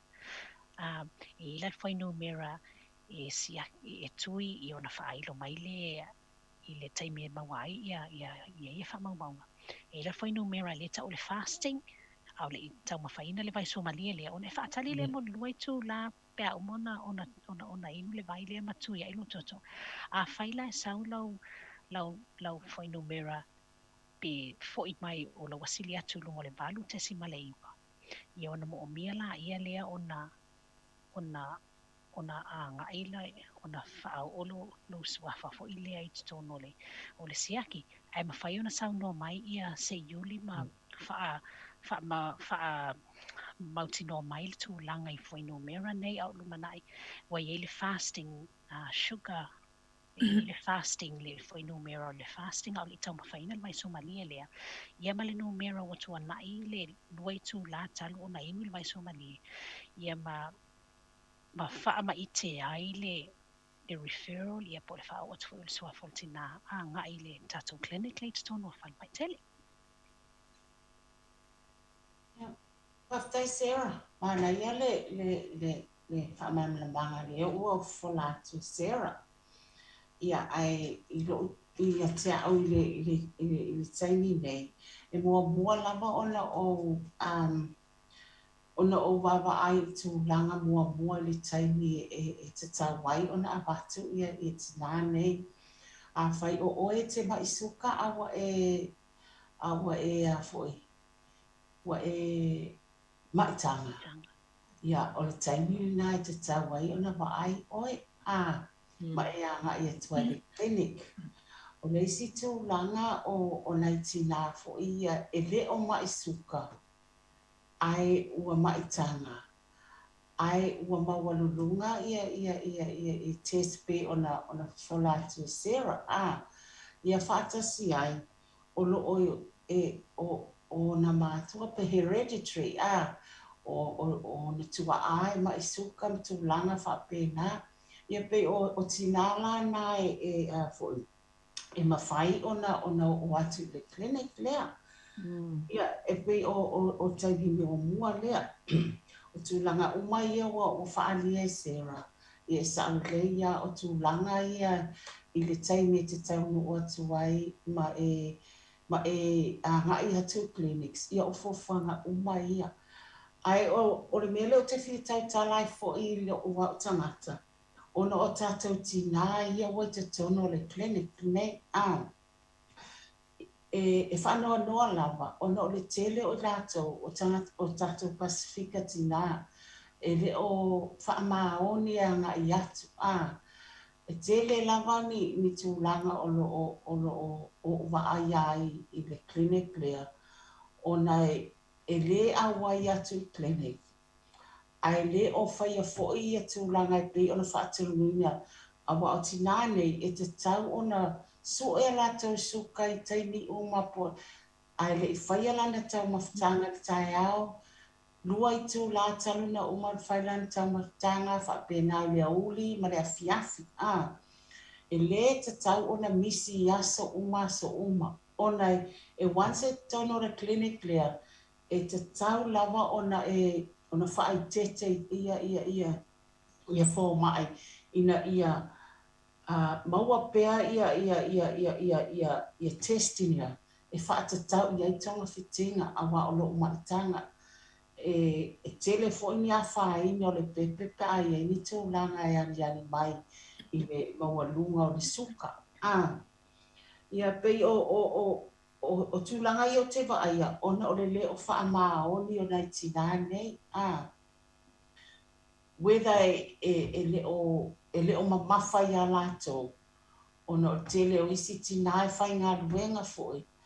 Ia, po le tele foi o ni mea ono o whia ngai mai lato, awa o teni tonua ia, i le tele le stress o le whia ngai mai tina, o nisi foi tina, ua iai ala tau whanau mua lo o iai tamaiti o lo o na waaia a le fo o toi mai tanga atu tasi nā whawhi tāuli ia ai ia te au lawa ia ma lo o au ngani atu ia tātou tina la iti ia awa tātou te no fuai awa o le taimi te whaale tonu ai i tu langa umai i le taimi o abatoi o le clinic lea o le ate le fon whawhita o le o maua i ate o taimi o le matanga. Le a whai o le a ele whamaoni ma whaitulanga o mai pe whatu nina ai oe. E one side te tau nu mai iai i ia e le ma whai o le toi wha ona ia clinic lea i le ngata i pe ona San Rosera i le midwife, obstetrician, ia whapena for diabetes e ngālu rua whaatasi ina ia make sure e saunga le mule pepe whaatasi malatina le iwa maasina nei tau aweina sa i awa o le tai le tu se ina ai. Ia tu langa ia e awa te wa ai pea le o ele o mamafa, ele o wha mamafa ina e tina ia o mai le clinic ia le tu langa o lo iai. Ai te tau o na wha mamafa ia te lato le taimi o leo o sa wai tono le clinic mea wa le clinic mea ka o le risk clinic e one side ke iai i ke mawai kulanga ia wa kaulunga ave o i clinic me e pui ai o e mapepe le taimi atoa lea e ese mai ai o e lea e nomo lava o ia e le te maitanga i tua ai once te tono clinic lea ia na e loa lea la sai tia tele me te tau ona e vaaia tele me te tau ona e faia ina ia e saunga le mu awate e te wa oisi o na isi tina ia e oisi taimi o mai clinic e le ma se pe tasi ta i lua sol vai aso e su e le suka ia e matua fainga ta tele ona fo ia i le fesu ia ingo treatments e tau ona ia ia e mwhai la hona wha amalo si au fo ia i la tō ma wha amalo la mātili pe a whai e tanu au na nisi fo tina wa o isi fo i e lei se si o ma o i te tono le clinic pe a ma ia o nai pārangi ia a whai e le o mana o mia fo le sosani ia e mwhaianga kōl mai a mea e lo mana o mia le sosani tina Pasifika ia una ia pea mawha ona lo pole la to tu langa ia mai se lava le saunga le mo le pepe ina ia ona ia se whawhita uli taimi mo mori Malo e toi fo ia tu ia tina ma lato pepe ia ile clinic lea pe a whape le o mana whana nawa tu lo to taimi o maitanga e toi fo ia tu la pe a fa pe le ufan nau pepe o la foi la le umi so fo ia tua ia auto ia e sa ngomua sa mai postnatal e uma pe ono mai aso ia ona o mai lea ia taimi nei o lo o ana ia la ku GP make sure e koesiaki a ko awai a fa pe ele o e te mo ele mai suka o ai te ua o yesu ia ina lo tino o mau o le suka tenu e maitanga e tau ia ke gestational diabetes e ona winga e uma ona e whanau ia ona toi fo i lava lea o le mau lo toto i le mesai ai ona winga e te tau ona e usta ia awai e iei le taimi muli pe a whape o umana e whanau o toi back to normal low blood sugar e te muli pe a whai e te le usta ia o le a mawai o le diabetes pe a whai o le a e toi fo i nisi tūlanga pe le wa ia le lei o tamatanga ia le whai o exercise ma me o ma whape na ia ai a fo au tūlanga nai pe ona e fisilingia e ono vai asa o na ngā ilia i lato GP ina i toi whai le check up lea toi whai blood test po o back to normal le suka na e iai mo wa e te le i maita. Malo ia whaftai Savelina ia o lo maua lelei mai e se iuli il tūlanga lea o afo i mawhatu pia ese tina e pe ona tau whaata atu mana tu e tinga tina talavo o lawa maua mai suka ia ese fo i lale o la tone o mai sa la vai le clinic pe a fai o lo mai tanga talabo a la o ma wali suka i tu ainga lua po le tu ainga tasi ai mo la to lo e le o mawel mai suka ai te i moli ane o fail pe wali ta o tonga le mai fo i la to glucose tolerance test le sa fa sa o ye se tala noa i le taimi o whano ia ona whato a nga i mai le clinic i le tuana ia i o le ono i le fitu masina o le maitanga pe whape na se tala whafo ai pe ona pe tu sai malau fisili ia o lo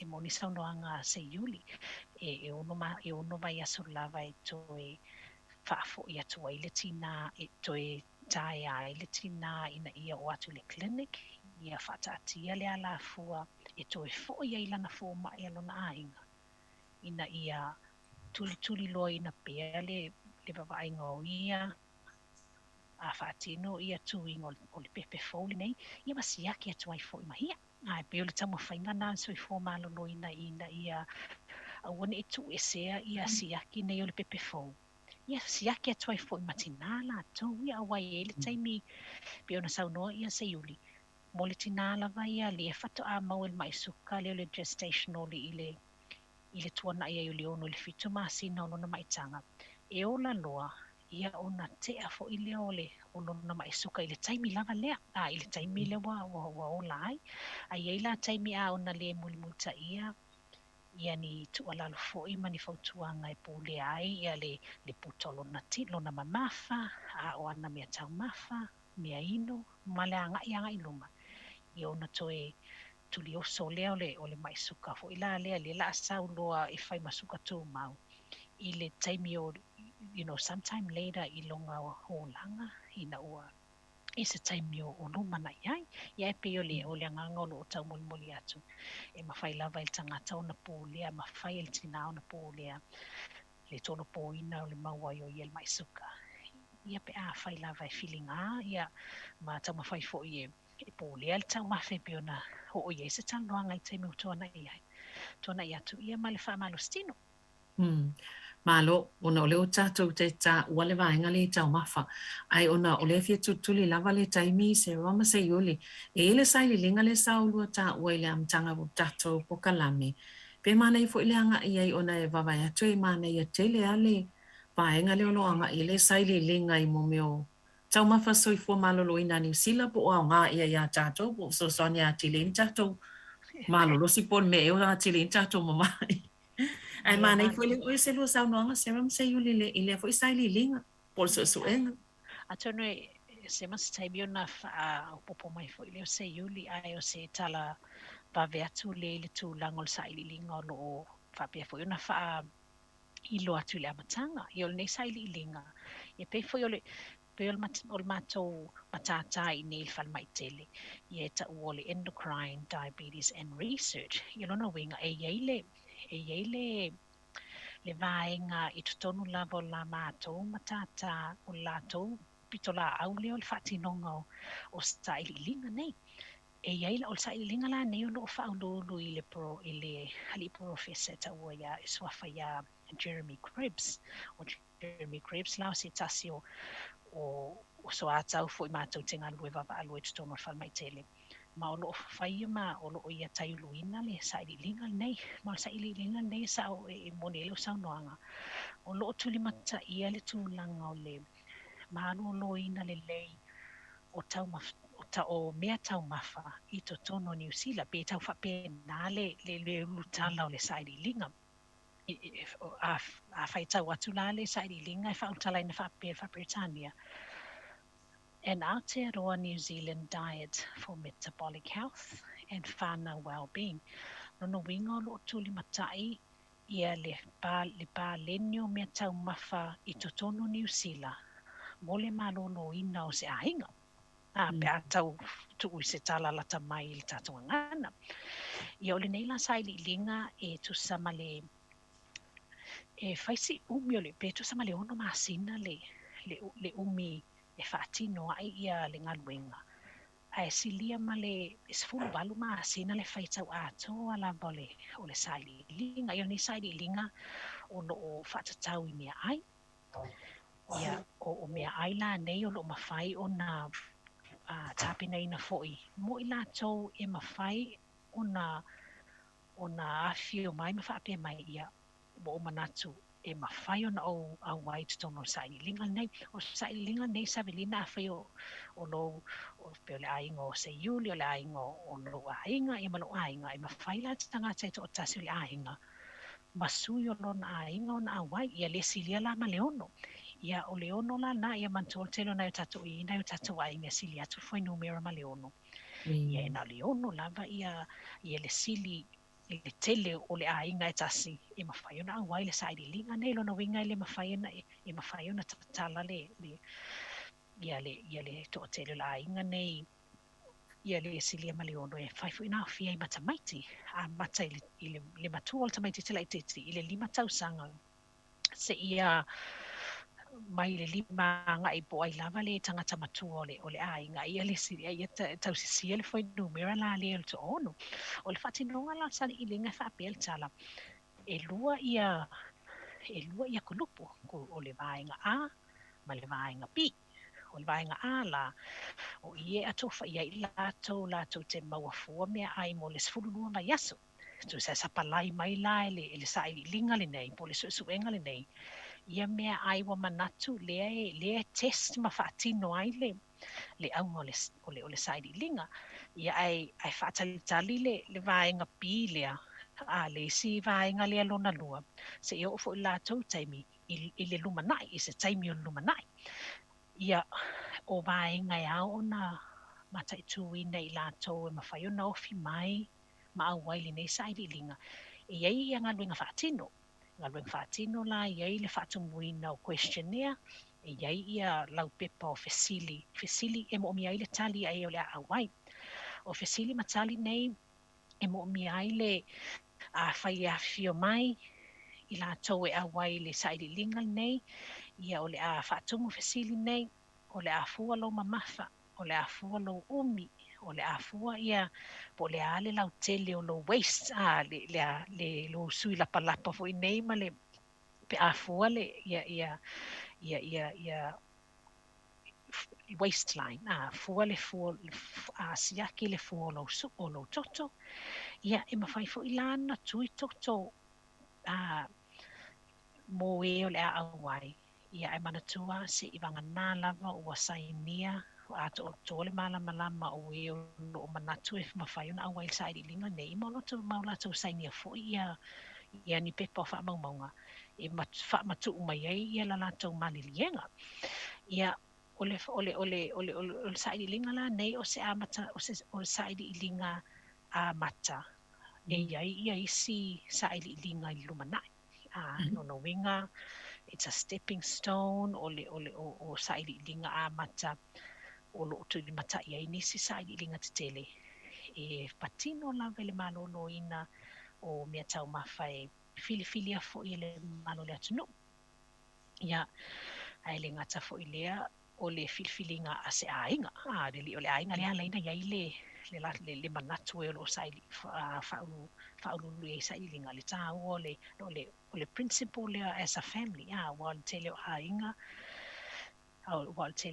ia o lo no fatasi ia mali o tau maftanga leo le aso ma le aso o pe o ina o tau ia se anganga o lo tatai ia le saidi linga nei o le tūlanga lai i le o mai whaatasi o le ainga e talia le o mai whaatasi o ainga o tangata o le ainga i le taimi o wa atofa e mawhai o nā fio mai ia whaatumu ia tali o fasili nei ia mawhai whaatasi le fuaina o lato mamafa ma umi a pe o na o atu e se tala tuana ia a pe o le anganga o le saidi linga po le a tonu lava po o fea foi o ta oto ai le tūlanga o tau mafa ma nonoina mo tangata no o lo a fio foi papa au New Zealand no winga le o sala e se fa pena tangata Pasifika le ai mo so tangata la maua avia foi New Zealand ma ona ele taimi nei malo o le uta vai ato le na sauno se vai o le fual mamafa fual mawalunga e fuale sui la palapa o a uma vaenga o tele lo fa sa mo le waistline o le foi no le o mantueta e pe le ia o le foi no le waistline le manaba foi no manaba ia i o yela ni ai nga wa ni se tanga tela a wai ma san la to e o toleni pe e ni tu unga fa pena ia awane i o e toleni te ua i loa wale lo le se se no le e fa wa lava la to so for masa na yo fsile wa mantuelo vai nga ye o ese vai e vai ia e o le a wai mai vai nga a ma le vai nga pi a o le vai nga o le whaatatianga la, o le whaatinonga fo i le au le I whaulu whale se a inga I totonu po o le whia vaenga ne te tauona atofa iai. O isi vaenga masiaki a le I lātou o lo I le vaenga o le au saidi ili nei, e siaki I au whala au, siaki po o atonga fitinga o lo e whangaina, e po a fo I ia ni ngase o lo e mawai, wa manatua e te tau ona ato atoa le leila lātou mai tau mai fo I lo malolo ino o tangata o lo whape manatu wa te tau ona e awai le saidi linga nei. Ina I e saunga le mu, ia wai e teimi na ne te ua te le se lu se le tino ia ona le fita ona le mawhailea ona avele mawhaafatu ulu I se tūlanga o so sangata lava lo na winga ia e olo I ele au te lengo la lātou wa ai lo o mai foi. Ia au fiaila siaki I au whala au mani tonga fitinga lo whaanga inga teimi nei. Ia po a fo isi ngase o le tino lo e mawai. Ia ona ia lātou le whaitalia e talia ai le awai le sairi linga nei ia po le te ena foi ono mafuanga ua tatawai.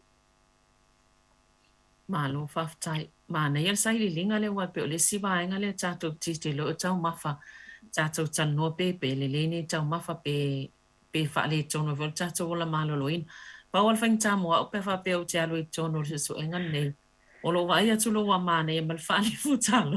Kuna ngalo le o le group A o le ama ye ai tau na mole mole. Mone saunanga Sabelina wa mole se fully for the first 12 weeks. A fai oile a fata ngalo tatu ainga nei. O le watu nei tatu le vainga a. O le vainga a la e se fulu lua vai aso e sapa lai fua mai ai tatu me ai. Mana tua la e tau lo le Hello Fresh. Ia le Hello Fresh. You know we Ngo le lata to ai whapalangi nei o le ale tu ia ni mea ai foi nei e sili atu I mea ai e pe ona whautoina mo le mātaimi. Ia olo iai foi la ia le study protocol ia po le ala fua tala whea ngai whata oto foi la tu olo o whaulu ulu ma pātia I lea sairi linga e lima ta eta inai ia la latou ngaruenga ia mai whatinonga foi o vaenga o mai au o na vaidi ili ma matai tu. Malo. Malo. Ia, Seiuli, bit fifa soa. Le ai o le wa ato o lava ona wha ona whola te sera le study awai o le suenga lea mo le general population. Ai mana ia foi, ai I lumanai. Ia is a study foi whaapea, I specifically just specific people. Ina ia whaonga pea o afu o tātou mea tau mawha o loo māsani o na tātou a aia ia so uma ma so uma lava. O ai moni lava tātou te au mau I nei atunu. Ia ai iai lava o tātou mana o ngai a tātou mea ai māsani iai. Ai pe mana ia fo I ai iai mi stari whape. Tau noro o iai ai e mawhai a ona to e wawa ai tūlanga o ia awa o le tātou te wa atu study. It's a general, so that means it's really in privilege. Ai whaparangi ma me whapena. Ia pe ai le fo I mana ia. It's tau lava ona iai nisi o tātou e mawhai ona whiauru whale atu. Ina ia mawhai fo I a whai o le alile ia le ainga atoa o lo a wai le study there. Ia o lana winga. Ia o le a sui fo I la lātou living style. E wina le lātou lifestyle e le tau mafo mea ai pārangi ia atunu. O pa uia te au Sabelina maseu le tu sole au o le sairi linga nei o tu langa tau mea ai maloloina. Ma le ainga la leo le suka pe o mai I lalo suka o le ainga I lo tanga e le whapito mo tangata ua mau mai suka pa glucose in general suka fo I le leo o so sangata I o mantue e mau uma ia suka yo tātou tino pa o le ainga po le ale tu langa o le ta oto ai o suka o tangata soifua I mea ai maloloina nei. Malo whaftai mana ia tele vaenga lea. O tele lo sa ile po kala me sa tanoi masala tele sila fia ia polo festa ho ile cram le crawl mai le Melican Institute. sa tal noi lai pe fo isa la tau sai lilinga le tau fai mo ngole anu fe matau hookworm ia e pe o lea e pe tau fa ngai fo ile e a fo i pe tu tono tino tangata pe so nga pe a nga tele ai ale suka le so sane fa ti tele suka ia sa so fi po fio so enga ye mana yo mo so sanga ia ai na nei te ua ia ni se o le malu le atunu o loo whaafongafonga mai fo ia mai se mo i pe whaapitola au tala noa mo le mamalu le atunu o loo alala i le tātou loto i whale nei o pūlenga whawhal mai nei a tātou Cape Coast ia male Hutt Valley pe a whai e eise isi e manatu e mawhai ona o lo il manatu fi awai ia mwhai lava ona malie ia le tātou le teo pin whaina so tai mai na i ona longo mai fo i la ia lea Ia, mo le whaafonga mo i la toi fia awai, ia le nau whailo atu, a yes tasi ia whailo mai, ia na whailo atu fo i lea ia Sarah Maseiuli, ia po i fia awai lea sai le linga, e mo whaifo na a vatu le e-mailia nei so nei, ia, pe a whapea tau te fia malam la mātili wai le mo mai a mātou le atoanga, ia whaamatala le atu wai, pe a fia malam mga tili, ai e tele awai e le fo isai le linga mana ia tele ia e whaftai tele lava no tatou taimi malo lava mo le whaavano lua taimi ia wal tatou pokalame nei tai au e manuia lava ia fofanga umaulo o stoyo neiva yaso se Yuli Masera e whaftai ia malo fo le whaafonga nei yaso o ini whafitau li po ai po le tala fia ngai mo le tau whaafonga ia la foye ni ule aina ai mania tele le tatou wasa nei as fatai ai moli atu ia alofaanga moli atu no pele Samoa ia mania tele nei as malava singa uma soifua ia soifua ia tatou kalame na Samoa mo nei tai soifua maloloina toi ma fo isfa poponga tatou kalame lava nei ile vai as fo al time nei e fa soifua ia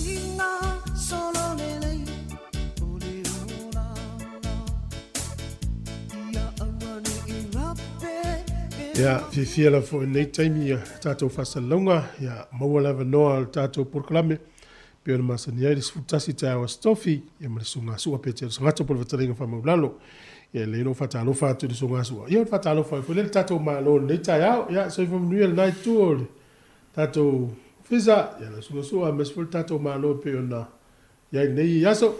Ia, malo so i fua la sunga tu foi fa pe fo le malo le ofisa fa salalau le fongo le mua Wellington nei ia le lau mua la va Aotearoa ia fa talo fa fo il pa ia la silasi il fa fonga nga Samoa le nei tai au ia e fia fo la vale te fa sitilato fo i wa fo lau mai mua malau fa fonga nga Samoa le tai au nei wa ia le tatou malo fa alo alongia wa fa ona fa avanoina lona taimi taua e o mai il tatou ofisa e talatala noa foi o se tasi foi o alo o le atunu o leva foi o nga lua te tono le matanga luenga a leo ai mese lava i Wellington nei ia ma o mawalunga foi le tulanga o ausia e lea tamali o le atunu po lea tamafana o le atunu ia po le ai mese foi le fonga mai ale a inga foi ia ma wo la tau te sila fia foi. O le tae au nei, o le ua mawhata siai.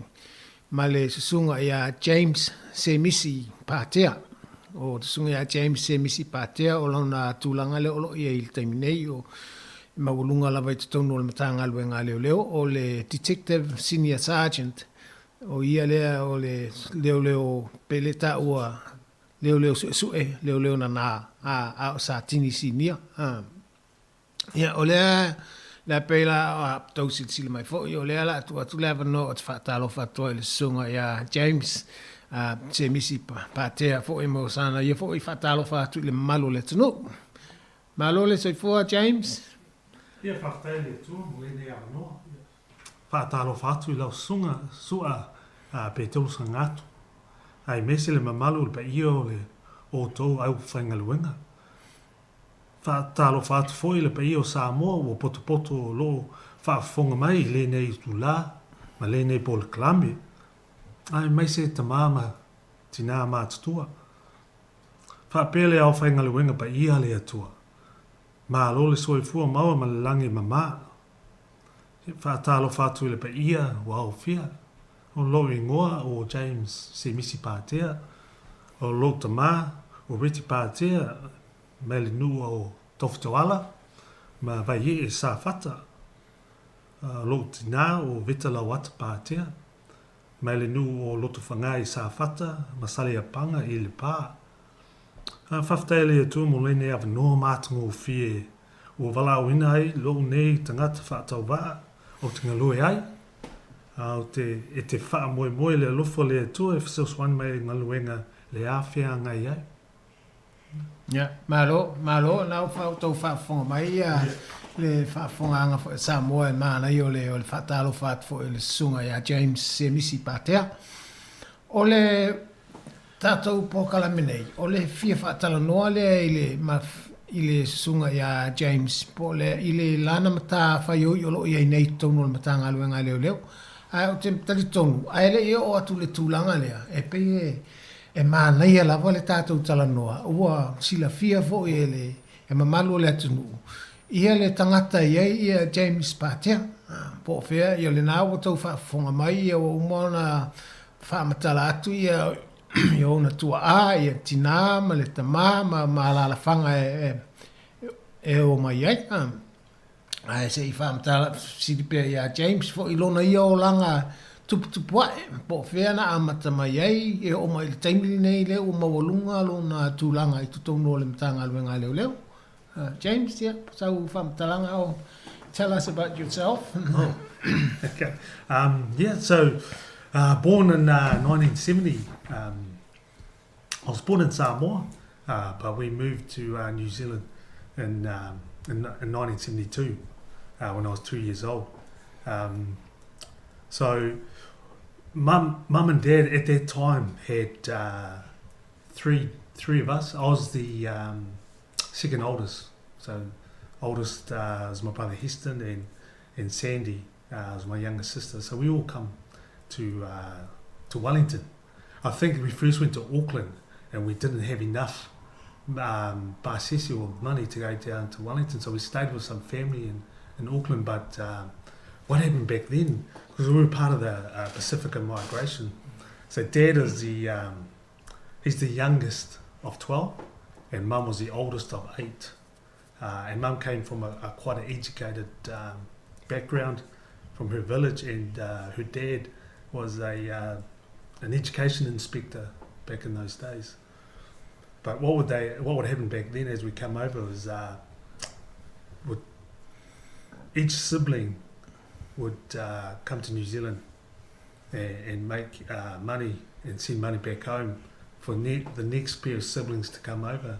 So we all ended up staying in Wellington, in Te Aro, in Brooklyn, in a big family home. Mum wanted us to come over to get an education and just a better opportunities back in the 1970s. As the story for many of the Pacifica back then. So we lived in Wellington and I really, really loved it because we had lots of cousins, lots of family around us. And I know that church was a big thing for us. And I remember early memories of church PIC in Newtown and going there. But Mum and Dad saved money for the next siblings to come over, but they also worked really, really hard, so many jobs. Dad's now a retired bus driver. He's 40 years in bus driving in Wellington in the Reds. And Mum's still working for the police as a police employee. She's probably 45 years now doing that. So, but back then they had so many jobs and they managed to save enough money for deposit for a house in Wainui. So mid-70s, we moved to Wainui. And Mum had an extra sibling, a younger sister came, Joanne. So it was a full house. But we loved growing up in Wainui. And Mum, being the person she is, she adopted her younger brother through the Samoan adoption agencies there. And Tua was part of our family at a young age. So we had 3 boys growing up and 2 girls, and Mum and Dad in the house in Wainui, 3-bedroom house. And we've only just sold that house in the last few years, and that was our homestead. And my younger brother, Tua, became a police officer too, and he worked up in South Auckland for 10 years. But he's left and he's now doing property up in Auckland. So just growing up, Mum was always, and Dad was always pushing us to be educated and pushing us forward to just that hard work ethic. But we were quite lucky to be in a position in Wainui in those times in the 90s to be part of the Wainui Rugby League. And that kind of shaped a lot of things for us, well, me and my brothers especially, because we got to play with a lot of great players that went on to become All Blacks, like the Tana Umangas and the Wipus. So sorry I chopped the name there. But so it was a fantastic time. So that's you. You're going to have for ile mamalu Samoa le whamtalanga fo I peo nai o maini wha Samoa ina o le uni whamtalanga ale sunga ya James peo te sanga ta siva fitsifuru lea o ia na whana waira Samoa o le ta sanga fitulua na malanga mai ai mauna matua inai iwi New Zealand. Taimi lea o mai ia to tele o tātou e ngā lulua i nei. Ia an whaasoro mai awa o e lua tau sanga a o tau no mai i New Zealand nei. Ia o le ainga fo ina o mai lava e o le tina e le leile o ngā tina. Matua le leile vale o ngā tina la whanonga atu i me mawalunga lea o ngā i pero korisa Samoa e sa tūlanga whapena. I o le naunga fo i lava le ainga le amatanga na o mai fo i o le ngā lulua e mau le tupe ia o na au mai le o isi tangata le ainga i nei i New Zealand. So soani iai o tupe la fo Samoa ia e pei o le naunga lava o le o mātua o le aonga ia le leile aonga e matua le leila vale aonga le ia tā iai fo i la tau fia lava lona o langa i tonu nei Wellington sa il vai taimi sa iai le lotu fo i le kalesia al PIC sa la tau iai fo langa ia mana o lava i le ina wo i Wainui le ana fata wailua le fale le ainga i Wainui ia sa iai fo i la ma le tuangano la tau tina le la titilia sa la tau sa avea fo i sa vai mai le i nei ele sunga le ia tua sa sefe la le sa iai fo i tono ngalo le ia fa solo ele lona tulanga le vai taimi le liki la kapi liki le o I Wainui wa masalo wa sila fia fo e to tele ia le sunga ya James sa ta ua fo lona swafa I vai taimi le o ta alo mai le liki a Wainui o mata ia fa pena fo le liki a Wellington sa pena le liki a New Zealand ia le sunga le a James Patia pa fa pe to tele sila fia o le swafa le na sa ta ua fo le vai taimi o a fo tala vau ia le sunga nei ia o le vai taimi la ia se fa o pe le tala noanga le sunga ya James. So I was just going back to the playing for Wainui, playing in their rugby league era, which was quite special. Ken Laban George Whaalongo were also playing with us. And my brother was a great player, Heston Partia, for that in that era, in that team. But there were a lot of police officers, and I've just named 2 of them.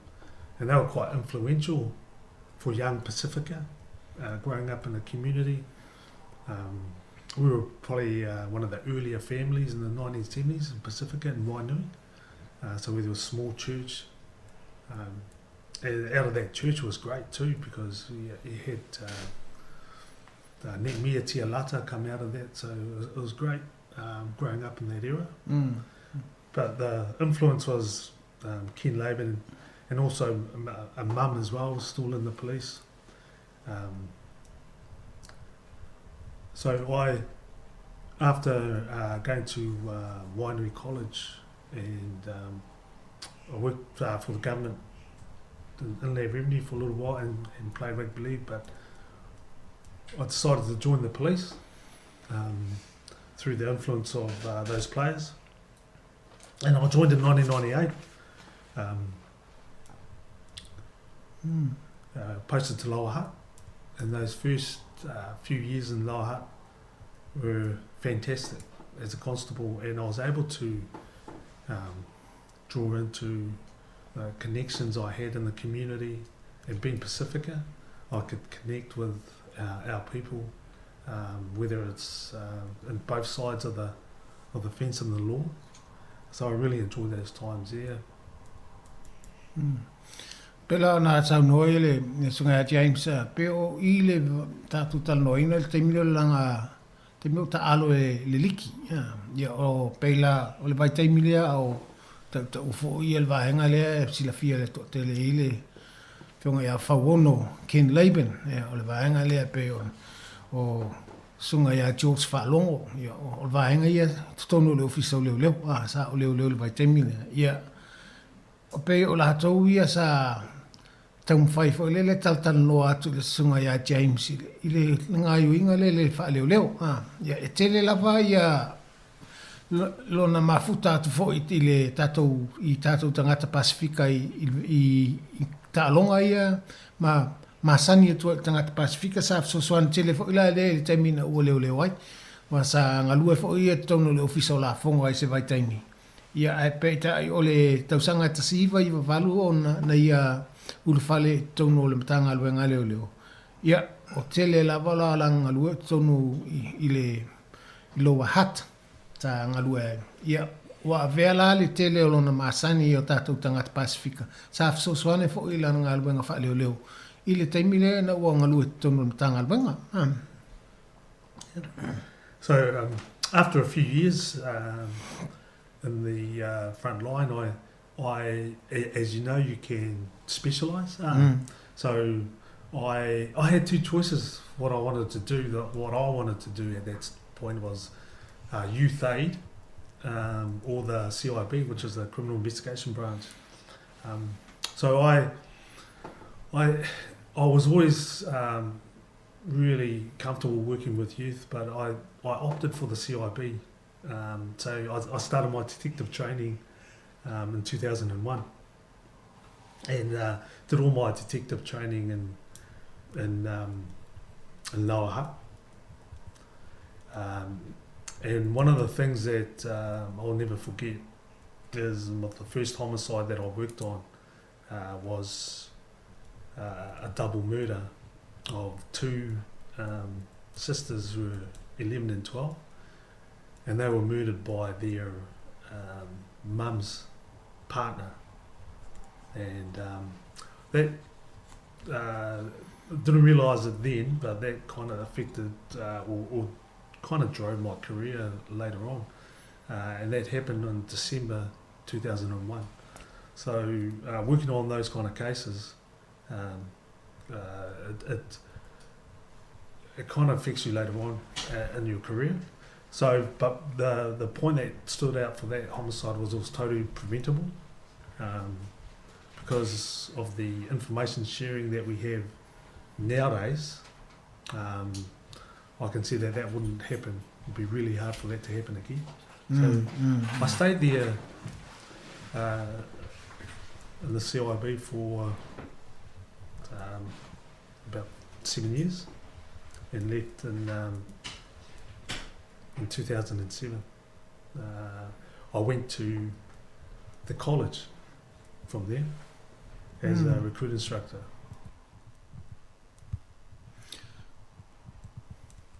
Ia o le nala pe whaawau pe le talanoanga le sunga ia James ia o lona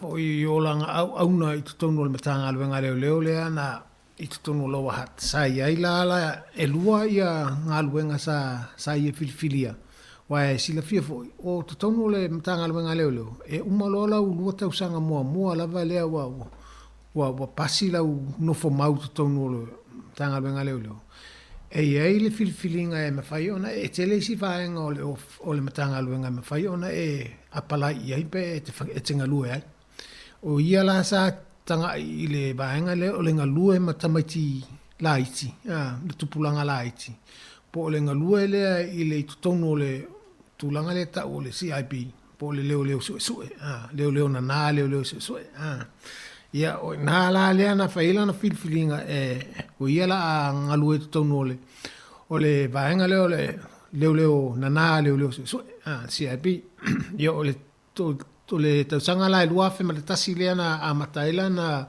a onga tutonu le vaenga le tau CIP o le tausanga fo le ia te sema na ile le fala velave matu yala mana ia ngalue ai tutonu le vaenga le ono o le soifu o le whanau teine to lua sful tasi ma sful tausanga le temile na whaina na fasiotia ia tamaita ia to lua ele tangata o le panga ale la tina o te mantu o le fala le matautia le ana tupo ina le ana tele ile faina fo o ia le tulanga le ai mese to inga ngaluenga le o le tausanga la e luafi mal fitu le ana fa pe ilo la suile nga luenga sai ma le ana ave ilo ia ma fa ya onga tutonu le kolisi le I pole lua nei o na la le ana fa ya onga ia ma la fa so lot pe ia pa onga la nga luenga le and I loved it. I loved being at the college because especially with our Pacifica people coming through and being there for them as well. So after the college, I decided to go back to the hut, to Lau Hut Police, and fulfill my other ambition, which was to be in the youth aid. So I worked in the youth aid, but I felt a little bit frustrated because we were always working with our youth, but they've already been in the youth justice system. And it's really difficult for them to get back out. So, but I still enjoyed working with the youth, trying to let them know about other options. Although I enjoyed my time there, I decided to promote as a sergeant and was promoted as a community station sergeant. And as in Petone. So, and that was community policing. So it was great to work with the local schools, the local businesses in Petone back in those days, and all the work that comes around the community side of policing. In the station, we had our youth aid teams in there as well as our community constables and our what they call now our schools community officers. So that was a great time. I did that for a couple of years, but I decided I was drawn back to CIB. So in 2011 or 2010, I promoted as the detective sergeant back to the Lau Hut CIB. And again, I don't know if it drove me because of that homicide, the first one that I went to, but I went to the family violence team and ran the family violence response team in Lau Hut. Ia te lei o afu yo vaenga o le matanga luenga leo bo ia le silafia o le tunga ia James wa le tala noa mai le taimile a le na umatu i le whaia onga i le kolisi. Ia misalo to telefo ia li imtamata i leo ua sa o ina tunga ia James i tonu i le kolisi leo i polua nei. Ia ta fia fo ia ono le tūlanga le fo le tūmaanga whaanga no ia sa tilo fo ia i sa soani e fo i a tātou i alo ma whanau na onga i le kolisi o leo. E fo le e unai la tau fo le ia mana ia le tūlanga le vā lea ma le i tutonu o fo yo. O le whainga le culture bo i tūmaanga nu e le Pasifika. Ia ona uma mai leo le kolisi leo na toi fo ila ia o i loa hati tuenga lue ai. Lea lau o tilo le lona naunga le sa ia i mua. E fia ngā lulue ma ta maiti la iti, ma le tupulanga, le Youth Aid Section le tala noa ine. Nā la le ento e lana ngā lue, le la wa sa tini ai loi o, ma sa o ia o le ali sa tini, le taimi le i le ofisa leo le pitone, e le sa fea ngai e fai ma le tele o tātou tangata, ma se lava le afo le leuna ia lea o le ngā lulue whaatasi ma tangata Pasifika. Ia ona fo imele ina toe fo ile o ia tono le CIP lu tau sanga lu afe se furu le ana toe alwa lo ave lo ia ma satini detective sergeant po le satini la le ile vaenga le au le su e po le au le na ia o le si vaenga satini tilo e fo io le tulanga le sawanga tono ainga wa pe tasi le fa fita au le tu ua la vele o fa iti la o le sa wanga te tono ainga ia tasi lea vaenga sa ngalua te le sunga ya James le taimi lea. Yeah, and I stayed in family violence for a couple of years because I always looked at the other role that I wanted to be involved in, and that was child protection. So I was lucky to get a detective sergeant's role as a officer in charge of a squad in the district child protection team, and that's probably one of the longest stints that I've spent in the police. I've spent 5 years there, because the beauty about policing is you can move around and enjoy the certain aspects of the jobs. There's so much things you can do in the police, and that's why I really recommend it for our people. So I joined the child protection team, and again, it was about addressing the harm, all sorts of harm against our children, no matter what ethnicity you were from.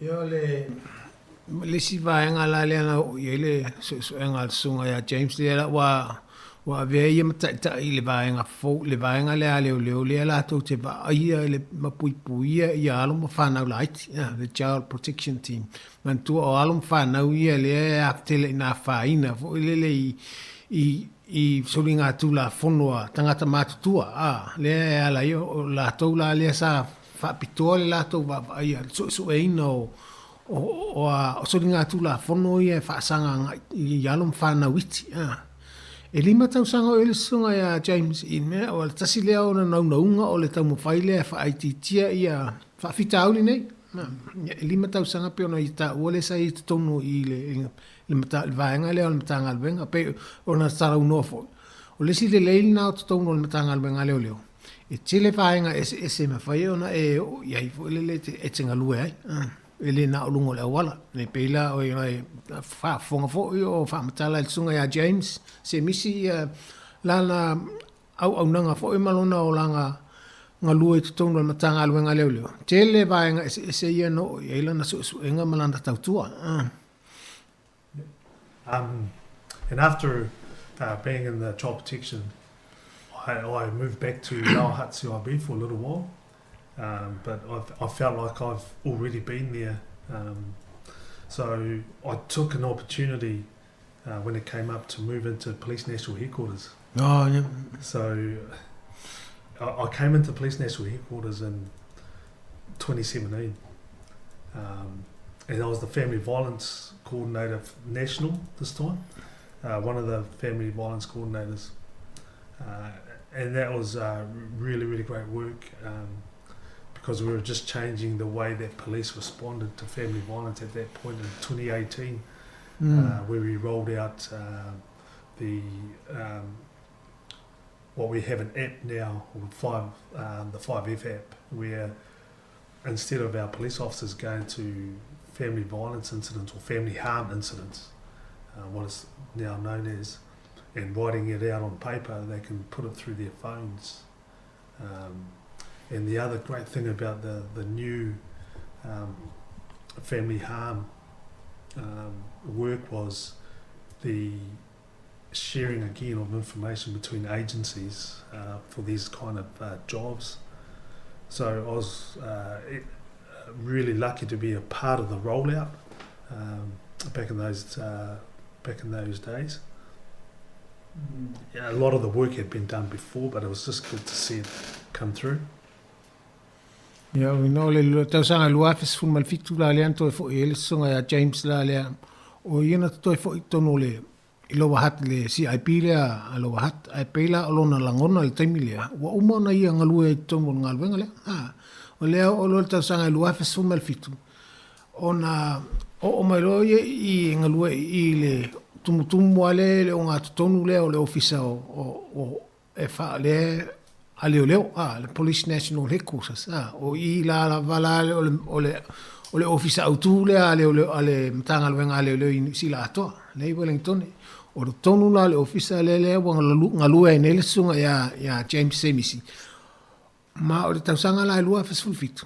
O ia la o ia va ia le tu le vaenga la le so tu la fono lava le sa wa tono ainga o ia la ia wana ia fa ma popo o malali potine mo ni sila to o la nga luenga la le sa fai o le peila o le tulanga sai ai fa faingo fiele le potinga o fa fitauni nei peila o la to ia nga luelunga la wala sa ma sani on tus pepa o mai li potia fai o le si vaenga le o le uma fai la vailunga le telefoni ia le lipoti o whawhitauli nei mai le ofisa leo o fai uma ilunga le telefoni o fai le taimile fai le interview o tangata le faina e fai ilunga le telefoni le taimile le to e whape ave le ofisa to e fai il tustu singo le whamtalanga me whapena le pe o fai titia le taimi o tasi le vaenga whai ngofia mo ila toro ngā lua ilunga le wala le si vaenga lea wa mawhai leo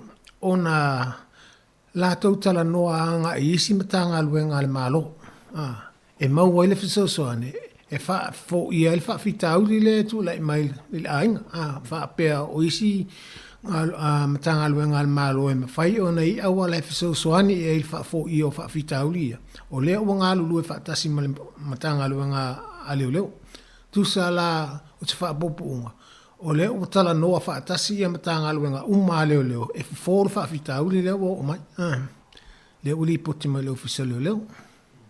Yeah, it was just great to be a part of that team. From the family violence work, I then had an opportunity to promote as a detective senior sergeant, and I did a little bit of project work for the National Criminal Investigations Group, and then I moved over to the National Coordinator for Child Protection at the end of 2019. So that is my current job at the moment, my current role as the National Coordinator for Child Protection. It's hard to say because at the moment I've been seconded into another position which I'm doing now, and that is the Operations Manager for Te Pai Oranga, which I want to talk about in a sec. But my role as a Child Protection National Coordinator, I've been doing that for about 4 years, and it's a really, really fulfilling job. I really, really enjoy what I'm doing in that area. But this work is just another opportunity to do, like I said before, to do something different in the police. Ya ole ola nga luenga le tonu ole ofisa siri le an tanga luenga le. Le ana to e CTF ulon tulanga ele tulanga le wa ele ngata ele satini o satini sinia. Le so po le na detective senior sergeant le ila lo tulanga le na tita wa veina nei. Au ia foi la le to e fa ma po pole ia le moni sila atoa. Ia le tulanga le e mea o whawhitauri le tula e mai so tula fono lea i le tau mwhaile e puipuia i a halum whana witi le Child Protection Team o ia la lea ua wha maupopoa mo ni sila atoa le vaenga lea a lea iei maisi ngā luenga la ia o toi whaopopo mai a ia e na te tau aveina lea la iei le tulanga lea o mai e nei fia whamatala atu la le tulanga le ana te vai nei o lua masina talu na ia le a fo le nga luenga le o le te pai oranga le vaenga la na le fi tala no atu ai mo le nei aso pe sina taimita to mai sei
ia toi whatalo whatu fo ile whafonganga sa moa ile nei tu lape o na tau silafia o ia ili tatou malo wha alo alongia i tonu le tatou ofisa ile le so i tonu le tatou proklame le nei masane ia proklame leo leo i Wellington nei o le tatou malo wha alo alongia pe o na silafia foi o le sunga ia James se misi patea o le ia lea o se tasi o li i mawalunga lon tūlanga te tonu o le mtanga luenga leo leo o lo unga lue mai le ofisa sili po o Police National Headquarters i Wellington nei o lona tūlanga lo ia nei o le Detective Senior Sergeant po o ia leo le Sergeant Senior o li i su po leo na be on tau silafia le mamalo le tanu o le a whao o te perma wha matala noanga me le sunga ia James Semisi ona olana ngaluenga le e o ia va ia le taimi nei o se tu o se sivaenga fo e tau ona silafia le mamalo le tunu fo le e fo ia ai misi lava le tulanga le o solinga tula fon ne la tu lava no le sunga ia James e tala no mai ai James so what I want to talk about is Te Pai Oranga model. So Te Pai Oranga is a program for addressing low-level crime, but it's more than that. It's a key feature for Te Pai Oranga is that what we're trying to do is we're not putting people to court. Okay, so when they commit a low-level offence, we're putting them through panels.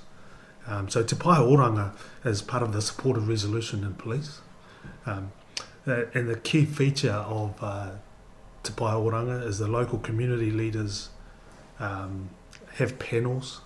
And those panels have discussions on the way that we resolve what's happened. So it's looking at the offender rather than the offence.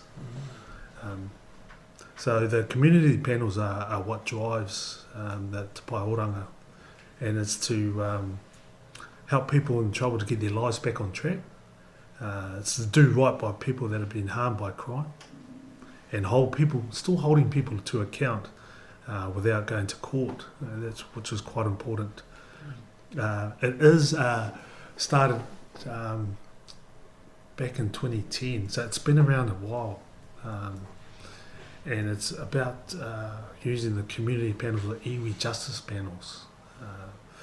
And we've just expanded it to a really strong option for our communities. Ya ole tom faye fali watu le sanoanga masunga ya James ya pe ole polo kalame le ta ole Te Pai Oranga por kalame pe yo me to fa fonga mai ole ngo mauri le fa lo toi ai pe o se tasi le o awala o lo tau mo fa ele mtanga luenga mo ila to ia wa solitu la fono a me se solitu solinga tu la fono fo le mama solinga tu la fono la iti pe la solitu la tu la fono le tilo e va ngale la lo i fo le no masina le fo pui le fa salanga o le vaenga la le na o le e vai i le tangata le solitu la fono o le tau mawhaila e awale tu ua i luma o le whaamsinonga. Ai au mai i tua e ilo ai e tai o communities i e la tau te silafia ma lava le ata mai i le olanga. Ma au mai le tangata leo pa sol tu la fono. E te tau po le ale au ala i mawhai e ona sui le amio le tangata lea.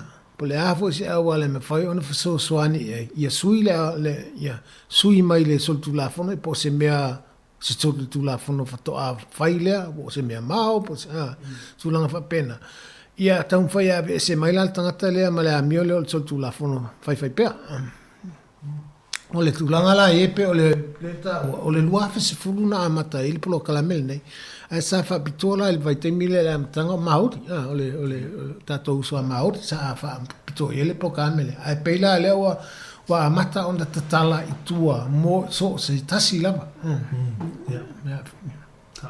So it is open to anyone. So how it happens is when somebody commits an offence, police will consider if Te Pai Oranga is a good option, And when someone is eligible, the police will do the reference, and they'll refer it to the local provider. We call them the local provider or local iwi providers that runs the program. And what happens there is the person that's committed the offence or committed the harm, we call them a participant. Okay, so they meet with the Te Pae Oranga panel, and if there's a victim involved, they've asked if they want to be a part of it. So it's a little bit of like the restorative justice framework. Yeah.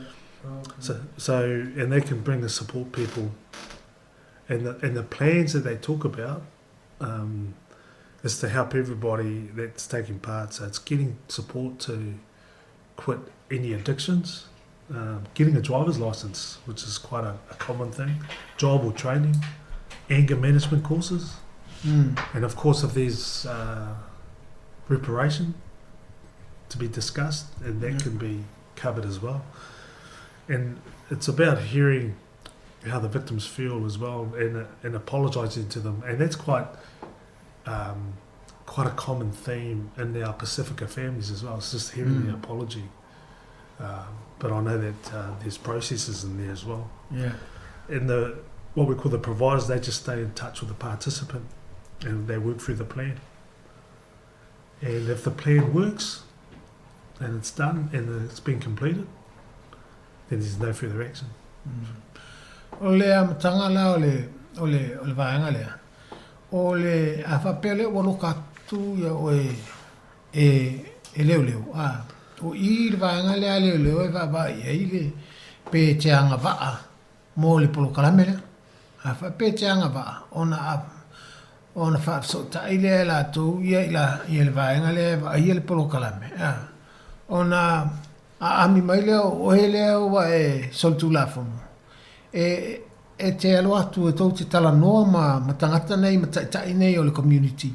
I se au wala e mawhai hei, ona pe te tau ona wha ngā ia le polo kalame lea mo oi, pe au ngā fo I mo oi. A wha pe fo I o si tangata lea a fia e lau solu la fono. E mawhai fo I ona a watu tangata nei e wha tala noa, wha tasi.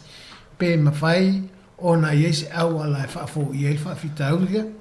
Pero le tūlanga lana I ei whaato e senga, mana tua o le tangata la lea so le tūla whono, o ia lea te tau o na I oe atu ilana so le tūla whono lea na whai, ma whaali atu wholele o ia o se wasalamo, po mana o whai whaato e senga, o ia o tala noanga la ne I tau mwhai ai, I se au wala, e fo oil fa fitau li e au noa ma le o atu I lumo le fa misinonga ma fia I le tula fono me o le tulanga la na o le tamu fainga la le na o te tonu ine to tele la vai si so le tula fono ono se mea mao po se fo ile taimi e me te tonu ele a nga le vaanga le so tula fono nei to so tula fono ta ele tu ala vale le a fo ile ne ula vale le ai lunga ya nga le vaenga le il tu sai ai it's for our pele.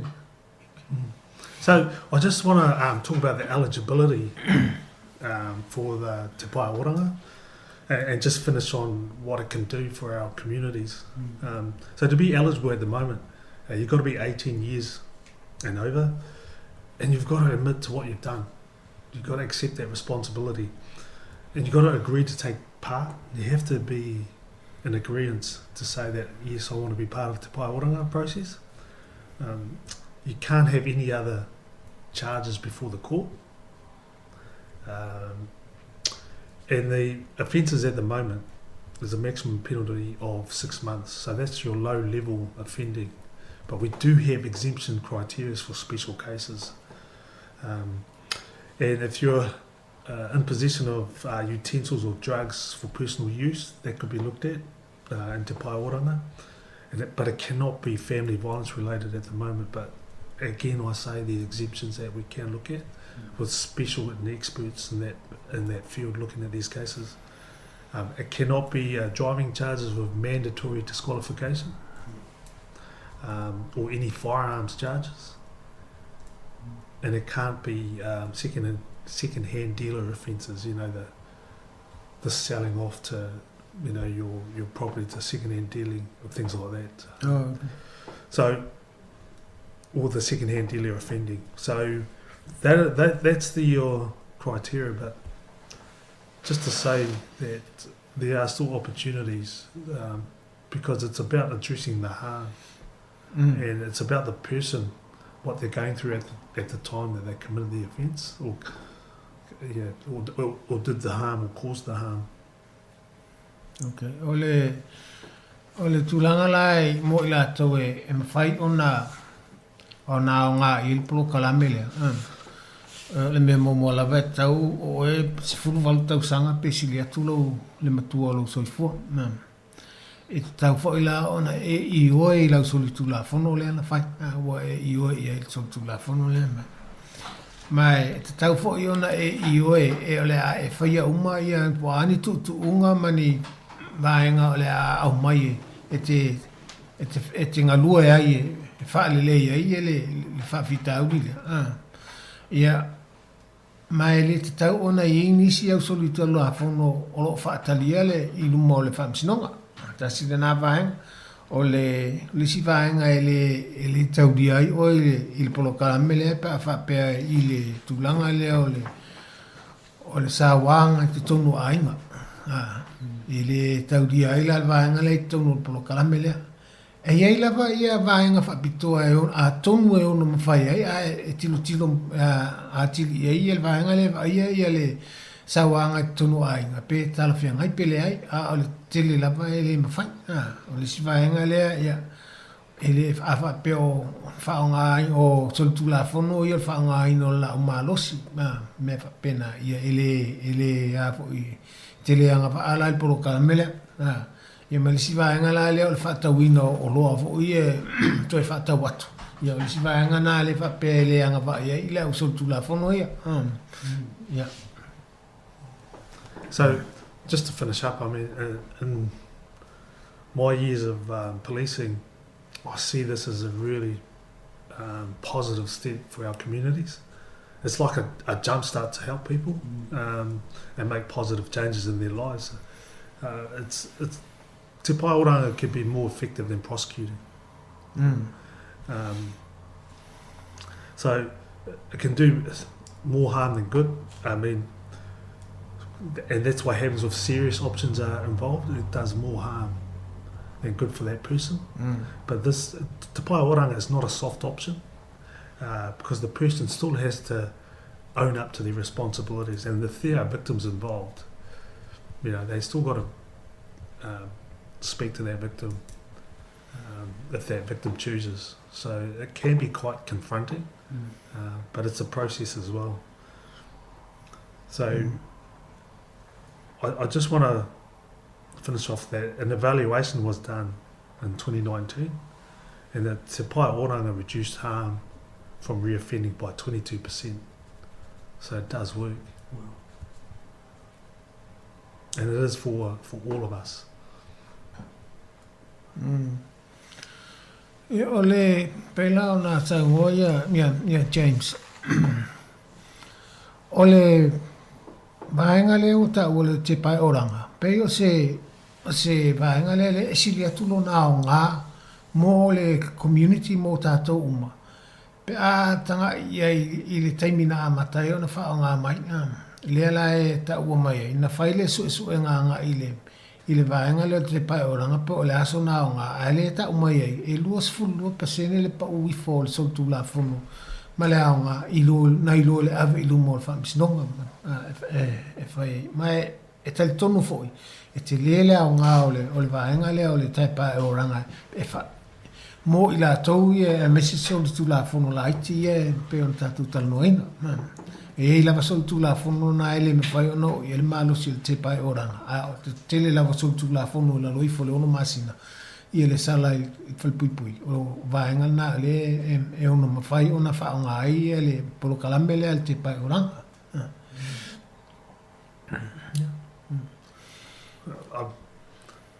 If I can finish to say that there's a lot of good people that get involved with Te Pai Oranga, And the secret is the relationship with the police and our iwi providers is really important. So they're fantastic people that go onto the panels.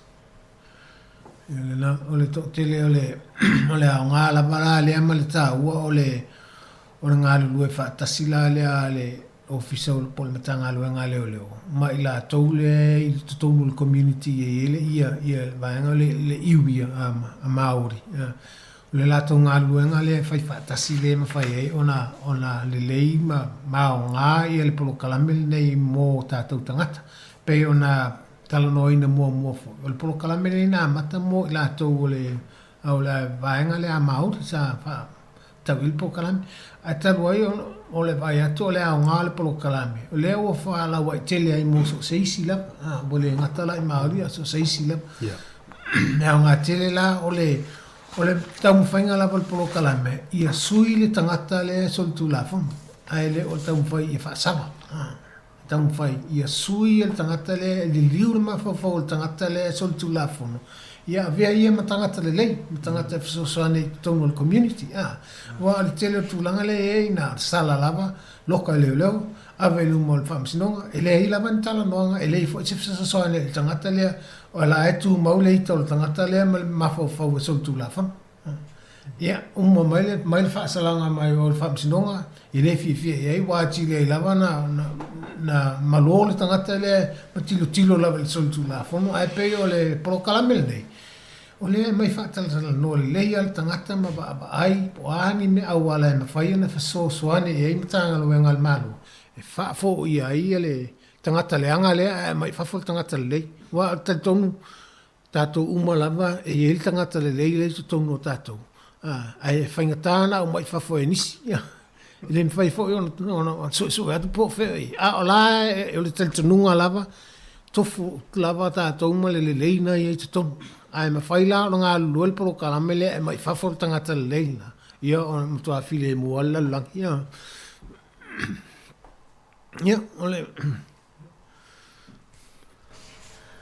ole vaenga la me tole whaiunga la ole matou mataltanoanga me sunga ia James Semisi Patea. Nā whao sila le malu le tunu fo le sunga ia James ia. Nā wo mo fo i ona whamatala James lona soifuanga le ngata mai le amatanga mai i lona ainga i mātua, ai whapena fo i lona soifua auna i tutonu o le matanga aluenga leo. Ia ma tau whaafonga fo i le tele o vaenga o le matanga aluenga ese uo, i ele su e ma le silafia o le sunga ia James. Ia whaamalo whaafitai James, whaafitai fo i mātua fo i le nau lava pe ona ia tāua. O le naunga lava mātua pe o tātou uma lava mai le atunu o Samoa. O le naunga lava mātua ina ia lava le awa o ngā alo ma whanau. Ai mese lava o awa noa o lo o maua i tutonu o le atunu ule nei. Pe o le amatanga lava na o le o mai o tātou i le atunu nei. Ona o le naunau ia manuia whanau ia le leia awa o ngā whanau. Wale lumana i o whanau ma ainga ai le ngata fo o e kālesia. Ia ai mese fo le lumana i lava o le mata ule lei o Samoa. I atunu ese. Ia o le matalanoanga la malsunga ia James. Ia salo James e sau whamtalanga muli whaftaile ai le umal tapo kalame. Ia whaamarulu atu pe a whai wa le tau te maali se whamatalanga. Ia manuia tele nei aso. Ia soe fua.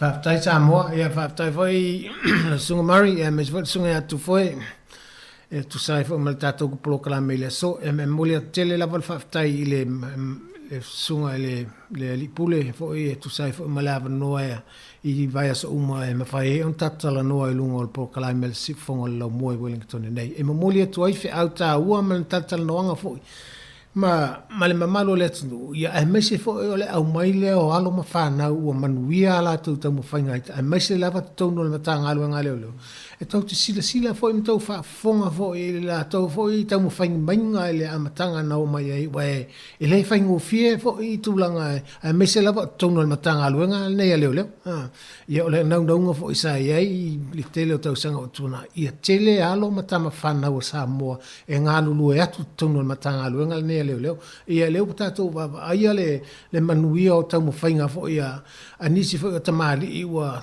o tuana i atu le latou ngā luenga i tonu sa i eitu tonu le matanga luenga o le latou tau mawhainga lava lea ia to tele mai ia alom whana o Samoa e ngā lulua le matanga luenga leo ia whainga o fia e fo i ona tatou ngā lulua e whaatasima o tatou tangata o lea la e pei o le sesi whaata inga le leilea o le sunga ya James se misi patea i le maualunga fo i le tūlanga o iai pei fo i sātou sisila fo i o le vaiaso na te le lua vaiaso talua i sa i nei fo i sunga ya David Pule Mangafa fo i o se tasi fo i o alo Samoa o maulunga fo i lona tūlanga ia o le atau whai pelpolo kalame au mai ia alo mwhana o Samoa o ngā lulua i mata vaenga e se esolo mata ngā luenga leo e whaataltano atu. Ia lava fo le sila fia male malama o le malu le tunu. E tusa ma ngā luenga o lo whea ngai ai ele ngata o ngā luenga a leo a o ngā luenga o lo ngā lulue ai alo mwhana o Samoa. Ia o le neitu la Samoa o te whaamalo whaftai atu fo i lau whafonganga a whapea fo i wasala se tala i lau whafonganga ia whaamangalo le awauna. A e wha moe tātou toi whailoa e fo i se taimi o ilu. Ma se tasi whai o tātou malo whaalongia ia mai tōna matanga luenga leo a o le nei taimi o te whaato wha soifoa.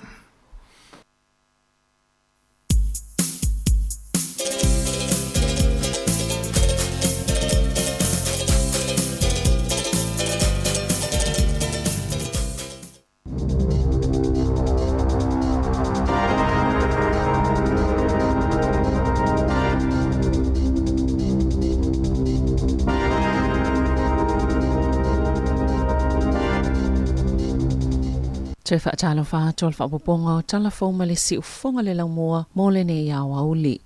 O le ala tala tei le awhai pa ua i tau o pili e le tise, ona o vai ngā tupeia ua fuafuaina mō polo kia te $10 le solar power e tu saima se whaalinga le malo, e tolu miliona tala ua whaasilasila le malo i le so. Ma o le a whaatutuina i solar crates la iti, i e pu e mai ele lai ma waile e le tise, inu olo uti ele sapalai o le pawa, po o tangata ele o lava tupe wha amawhanawhana i o lātou whale, o se vaenga le fuafuanga lona tolu, o le Maoris Housing Renewable Energy Fund, ma o lo o awhia i fo i leisi $5 miliona tā la, e wha atupe ni polo ke tele, na tā ua le malo, e se laulima se fulu ainga o le amanuia mai ia polo ke te $10 e fitu i Northland, tasi i Tasman, mai si ainga i le motu i mātou.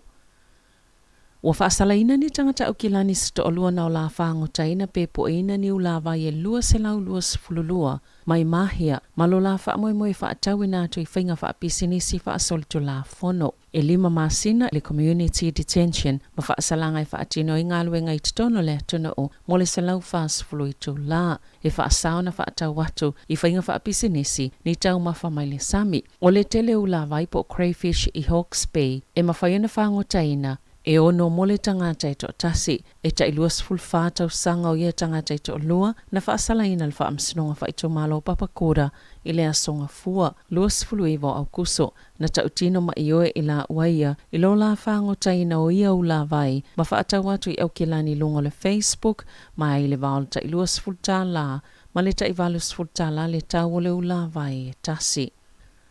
O le sole u whaasoa ina i le vaenga lua le tupi fsosani le atunu o mo le tangata alo soifuanga le cost of living payment i tangata ni usila. E tatauna avea ma tangata ni usila mai le sfulwalu tau sanga nga ilunga ma ia fito sfulu afe talanga i lalo lana tupe mawal tau sanga mai le o maufu isa na tupi fsosani mo le tutongi ngā pili o le entise mo le tau malulu po le winter energy payment o le paketi lua afe lua na whaasilsila i le afsosani mai valu se lau se $10 miliona tala le whaatopenga.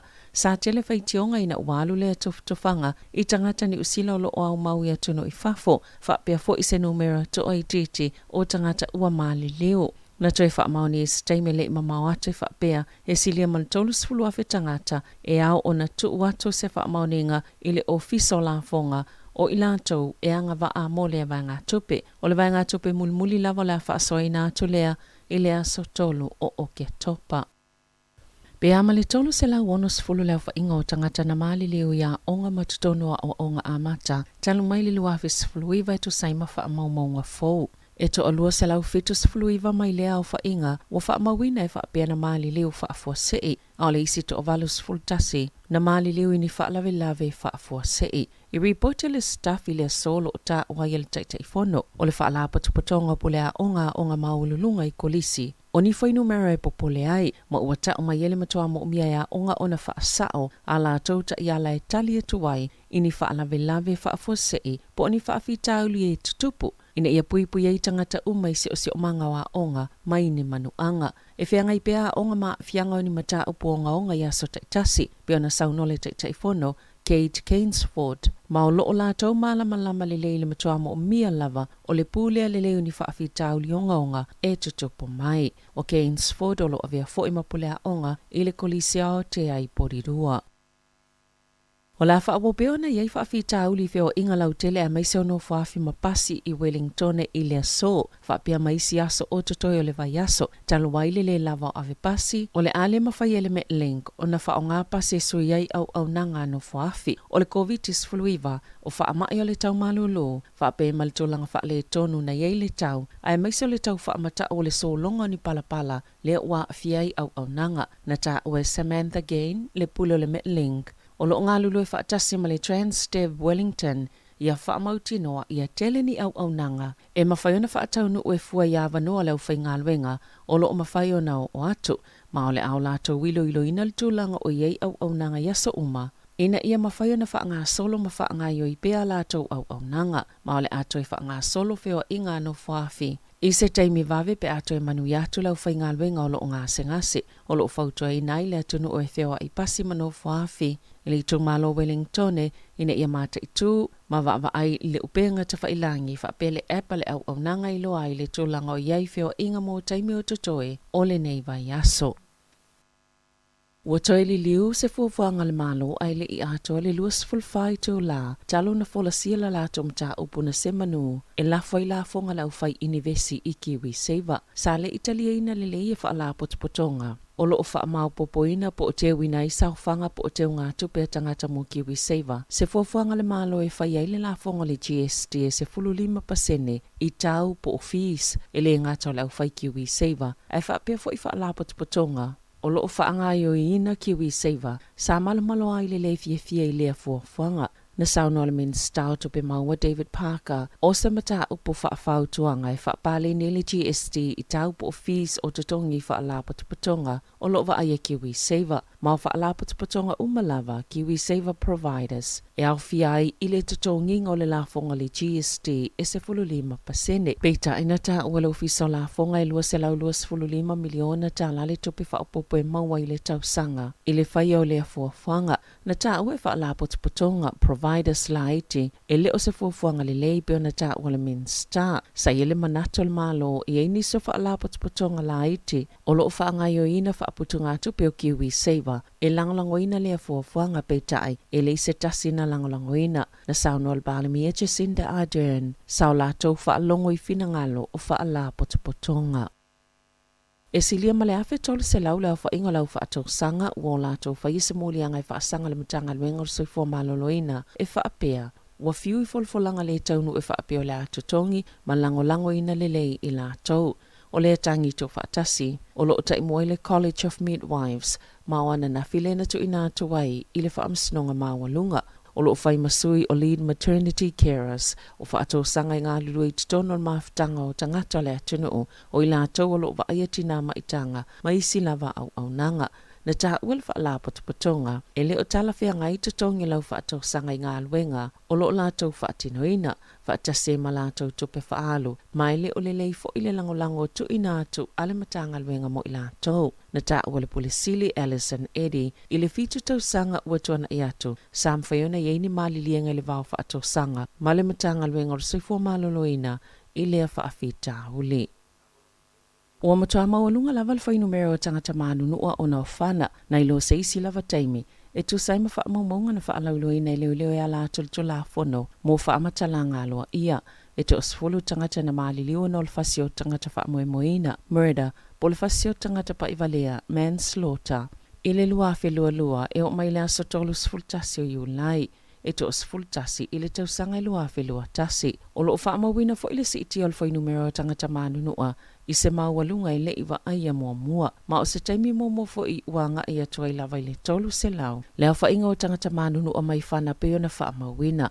Ile tau sanga lua fe lua tasi, e lua se lau iwa sfulvalu tangata manunua mai whana. Ile lua fe lua tasi, e to lua fe ono se lau valu sfultolu soltu la fono. Tau la au malolo sina whaafeanga i ma leo. Fitu pasene na pa uwai. Pe afua ile tau sanga momo atu. E o maile sa tolu tasi o iulai. Wa moli mawina le tasi pasene ua wha TTI. Ma ua wha liele na una ua tangata e wha o ngala tau whana e wha asanga isi tangata. Pe ona ta ua leo. Ma o loo pito sili ona te lele wha afita auli i au kilane. Ile sfululu masina taluai e wha pasene na mawalunga tuai le tele. O isi ngā luenga wha upopo leo na awai i ai sa wha o ngai whana. Na ilo le isi sfululua masina momo atu, ai fitu wha pasene na se tiele whainumera o tangata manunua.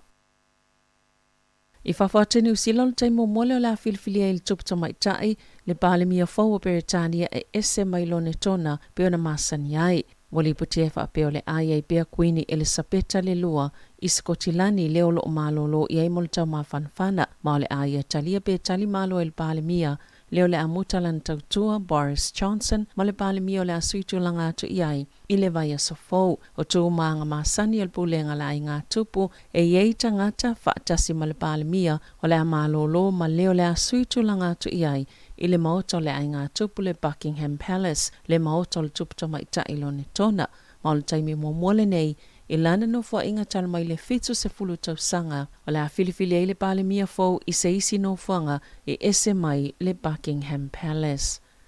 Ta'alonga, o Dame Valerie Adams se to wha i sui fo o filifilia i le komiti whaatonu o le High Performance Sport New Zealand whaatasia me le whaia o ngā launi tipola le tunu Dame Nolene Taurua o Dwayne Cale whaatasia ma Don Trika sa malolo to mau Dame Valerie mai le ta'alonga o tongi pulu mamafa ina ua mai a ta'alonga Olimpeka i Tokyo le na mawaila na pinelo na wha ia lava ta'alonga titele i le lalangi. Talafawia ma le si ufonga le lau mua mo le nei vaenga o le hawauli.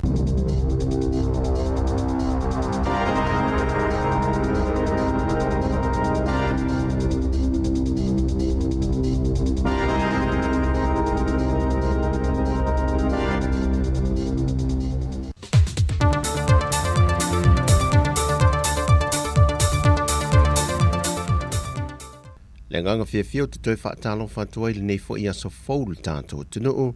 Ia o seisi fo i whao poponga i talai meolo o te tupu i Samoa. Mō lau whaafonga anga.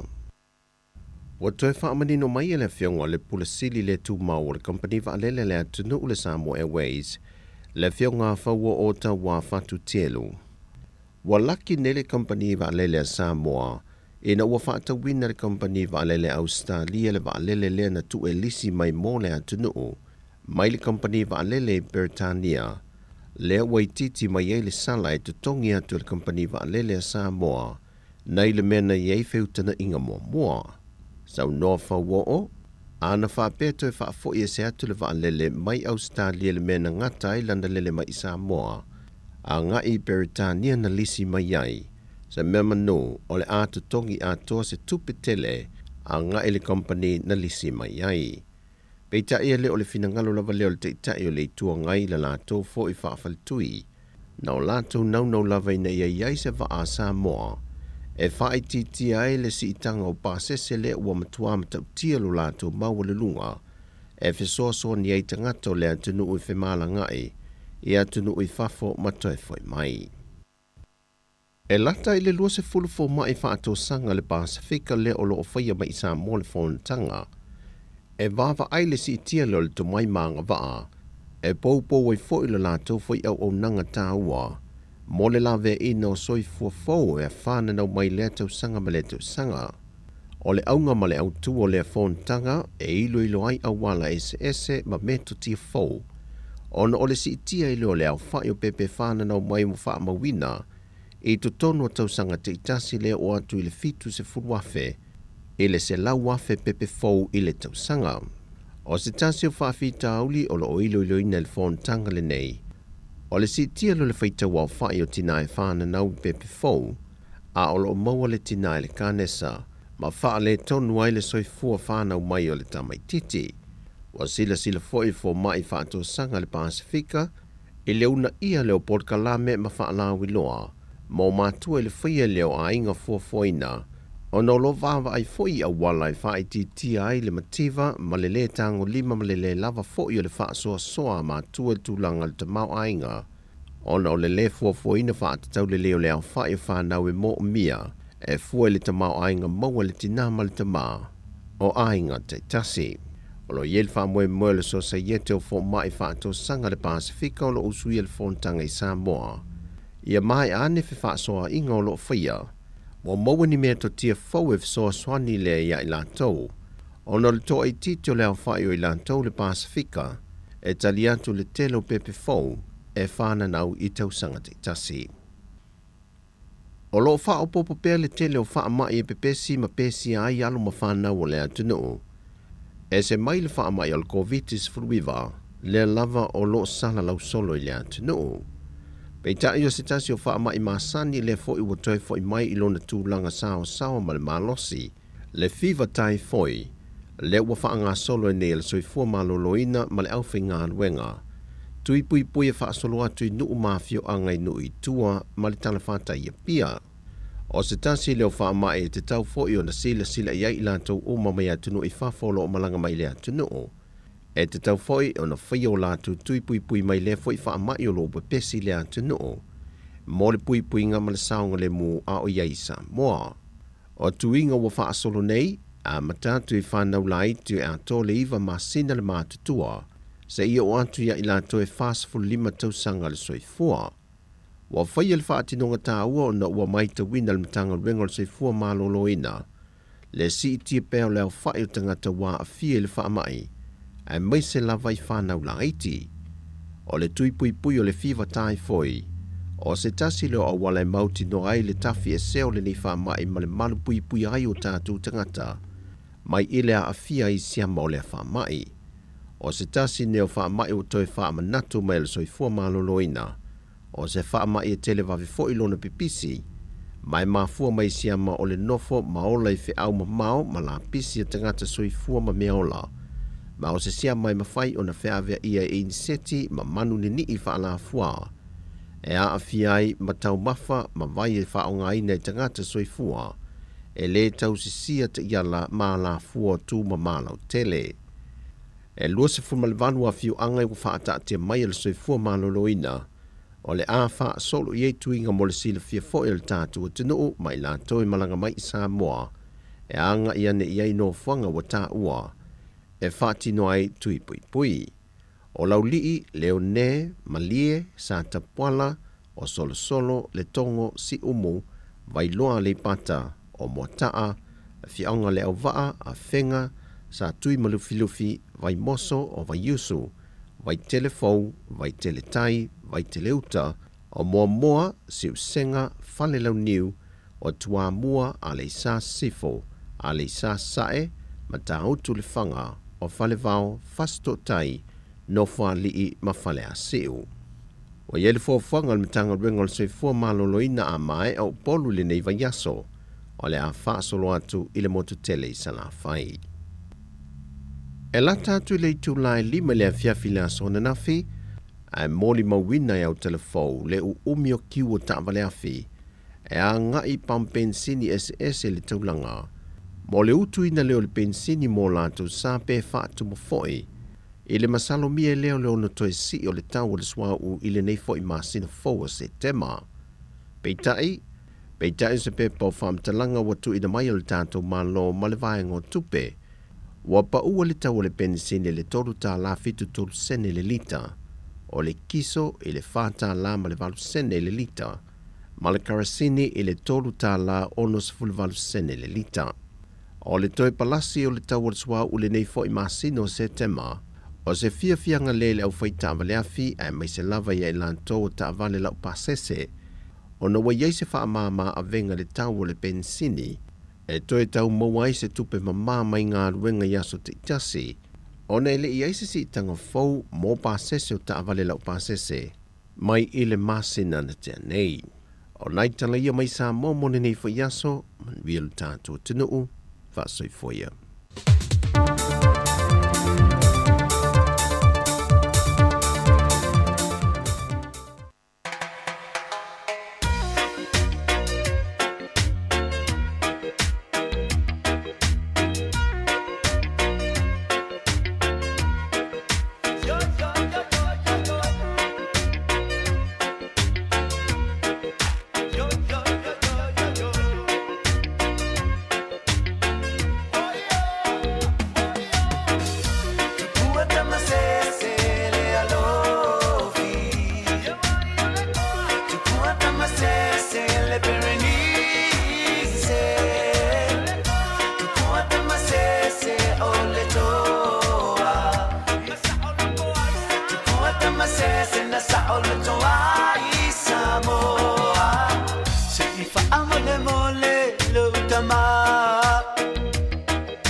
Absolut, se fullu male valote se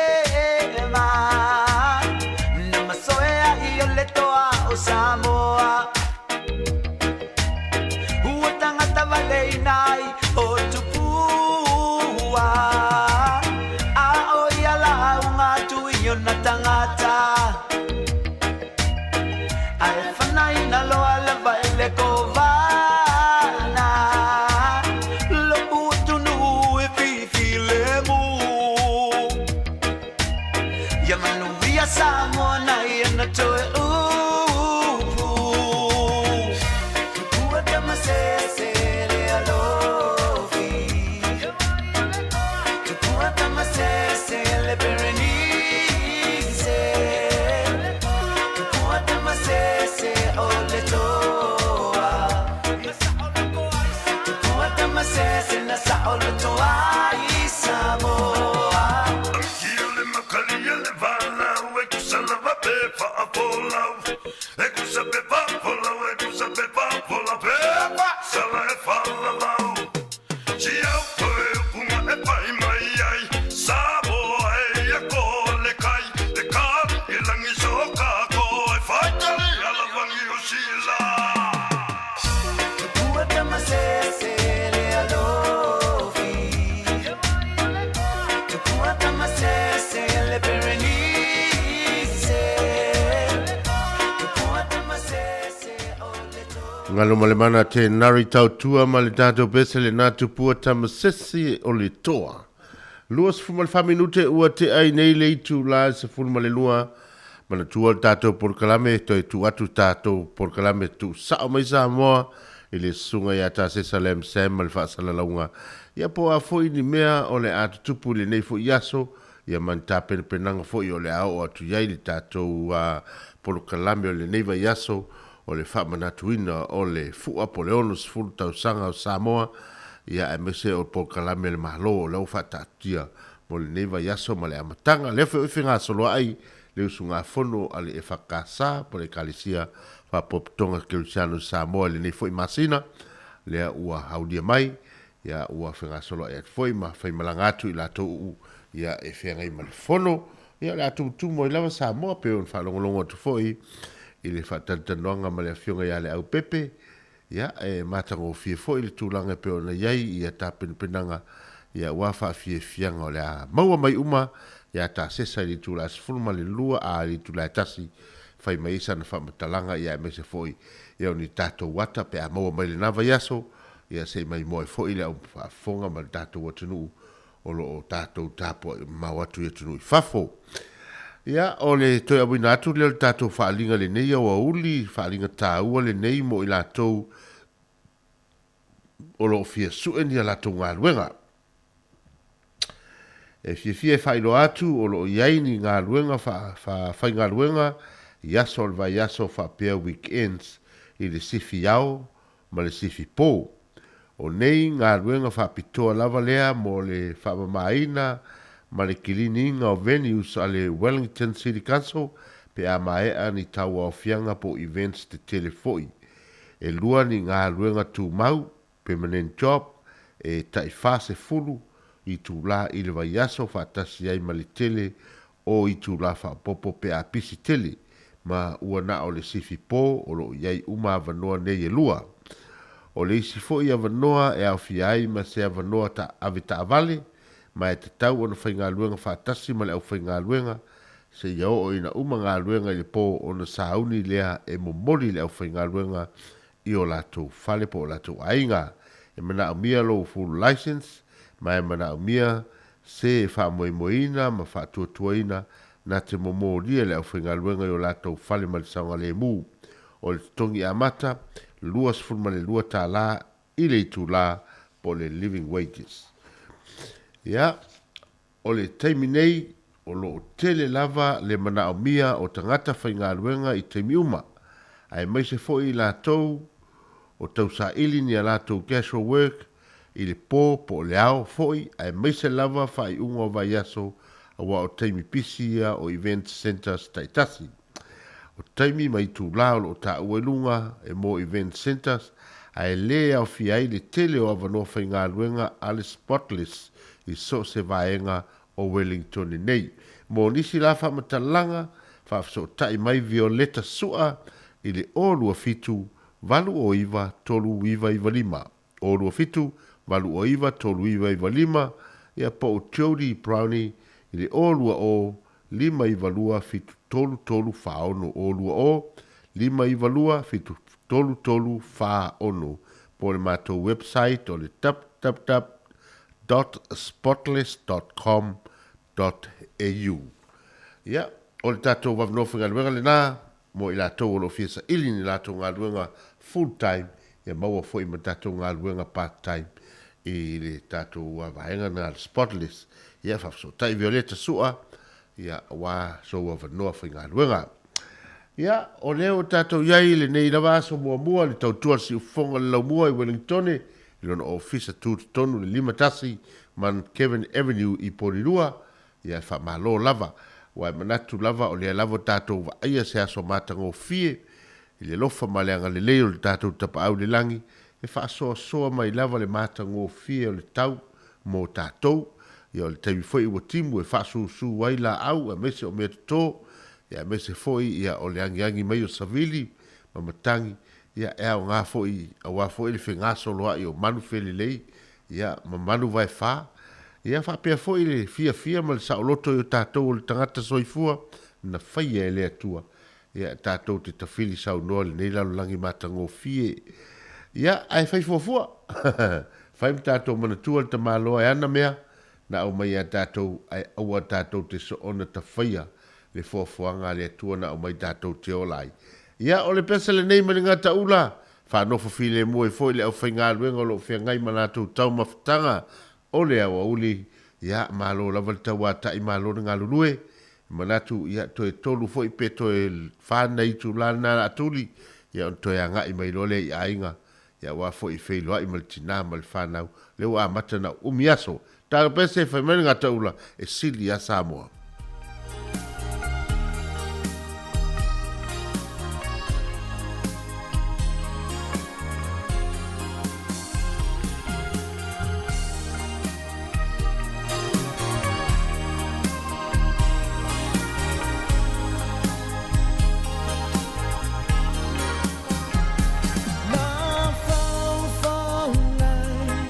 E tupu pea ia su uma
Nara o pesele na le ngata ula mai a sau sa vai I mal datou pesele na e siri lava sa moa I lo uanganga. Ia ma faufaunga lava le fatu pese, ia a walu atu ai lava ma faufaunga o datou nei na nofo I nei, ia tunu ese, ia ona o le toi ma faufau I mea tupu I datou o tunu. Ia e me se foi o le matanga o fia o le lau usi o le lau fanua, le lanu mea mata, ia e me se foi o lo nangata I fale, ia e masani lava le tangata ia I ngata I fale o lona nu.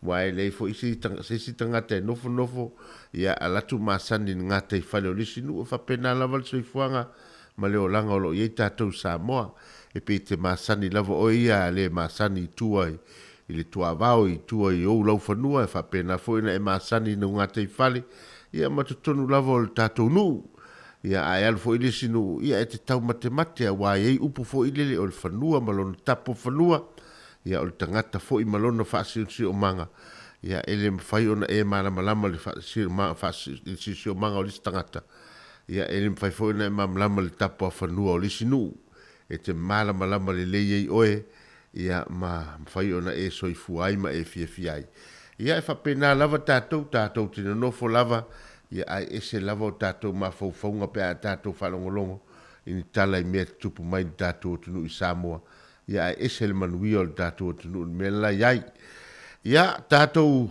pese wha solsolo pe wha tatou pese pisenga sui whewhiloi ia wa lava ia nai o tatou matua tausi ia me se fo I malo fo I le au kuka tatou umalo tapena ina tau maftanga mo le au auli ia wa lava nai matua ia mātou te whawhiawhia te pele nei teimi ina o toi luas fumaltolo minute o na tā lea o le itu lai tas. Ua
puni lava au le nā ma le tātou pese le nā o le sulu i le papai ngala ngala.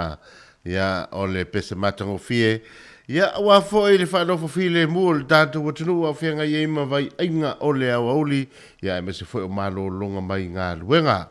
Whatalo whatu fo ia i lātou o lo whainga luenga pe i tono whainga luenga. Ia e mese fo i lātou o lo whainga luenga i lungo awala tele vave i lungo awala tele. Ia mai lātou fo i lunga o awala tele vave. Ia wātou tua ino le tātou o tunu i lungo pa o pasi.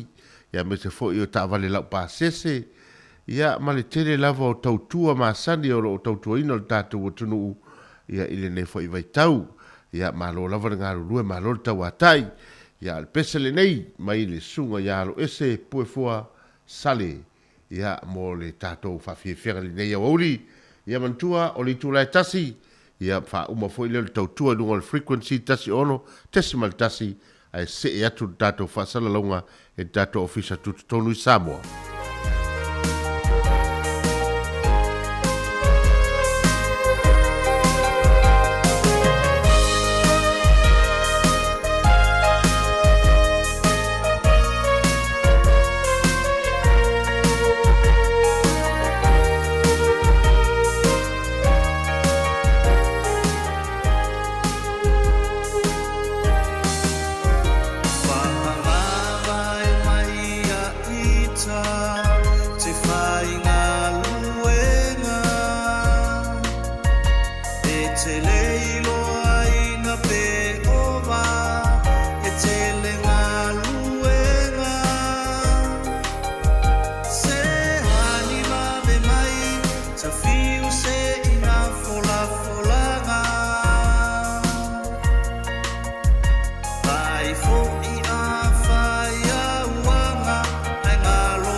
Se we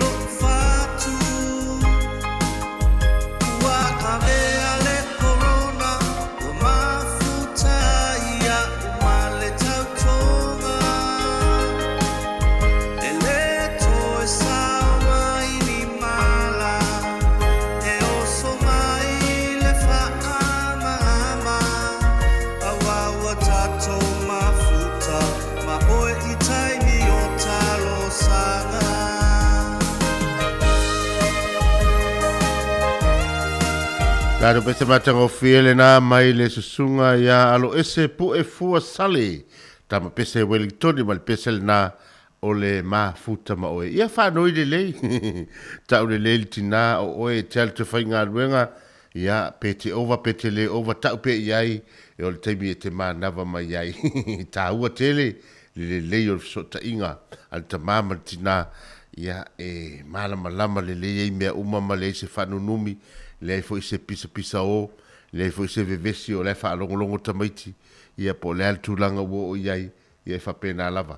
Tatou ia fai malanga i Samoa se fa manatu, manatua, ia ne sa salu lau fai ngā malanga i te tau lava ona, iai le kopi o lau a foi lea o le ripoti o saini elfo mai, o lau test, fai le test o lau COVID pe a fa peo, fai lau test, ia e te alu le ofisa po o lātou o lai nafa malvaenga o vaena ia masaini mai ei lātou e whaamaunia o whailau test is tonu o le luas fu malwhai tū la Samoa lea tonu o luas fu whai tū la le whai mai taun whailau test whapena foi ia ma le kopi o lau vaccine pass tau atuai ia e tonu pe wha pe lua pe tasi lau tui wa uma ona whai ia wa ai lātou ia wa watu le kopi print atu le kopi o le vaccine pass.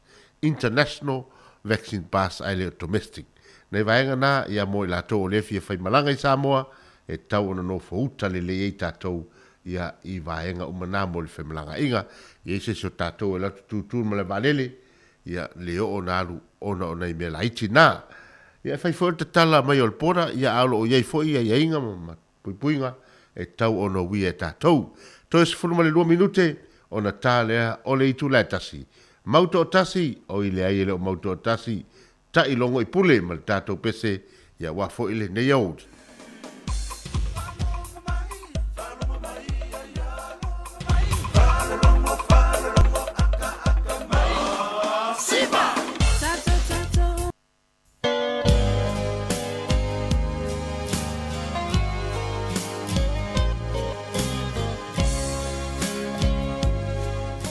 Le tia maa mal tātou pese le nā, ia.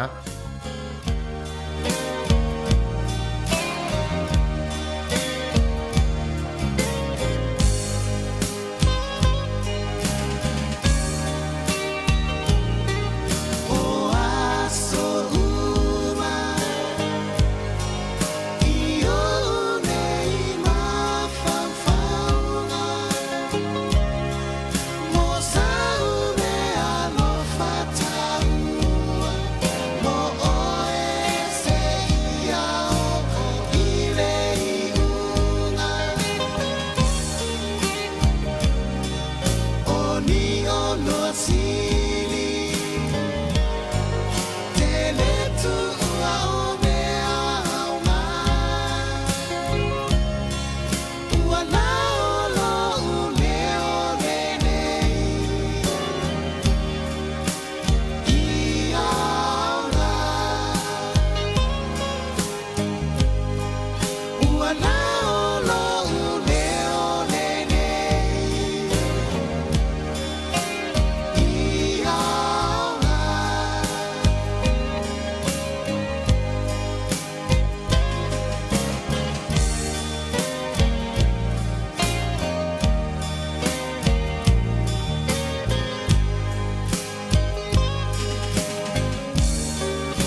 Ia, o te tolu minute o na tale o le itu lai tasi pe fo i o na whai atu le tala le teimi o sola e tale itu lai tasi o na tu sa o tu leo tatou whaasalalonga i le tatou ofisa tu tu tonu i Samoa i lalo vaya.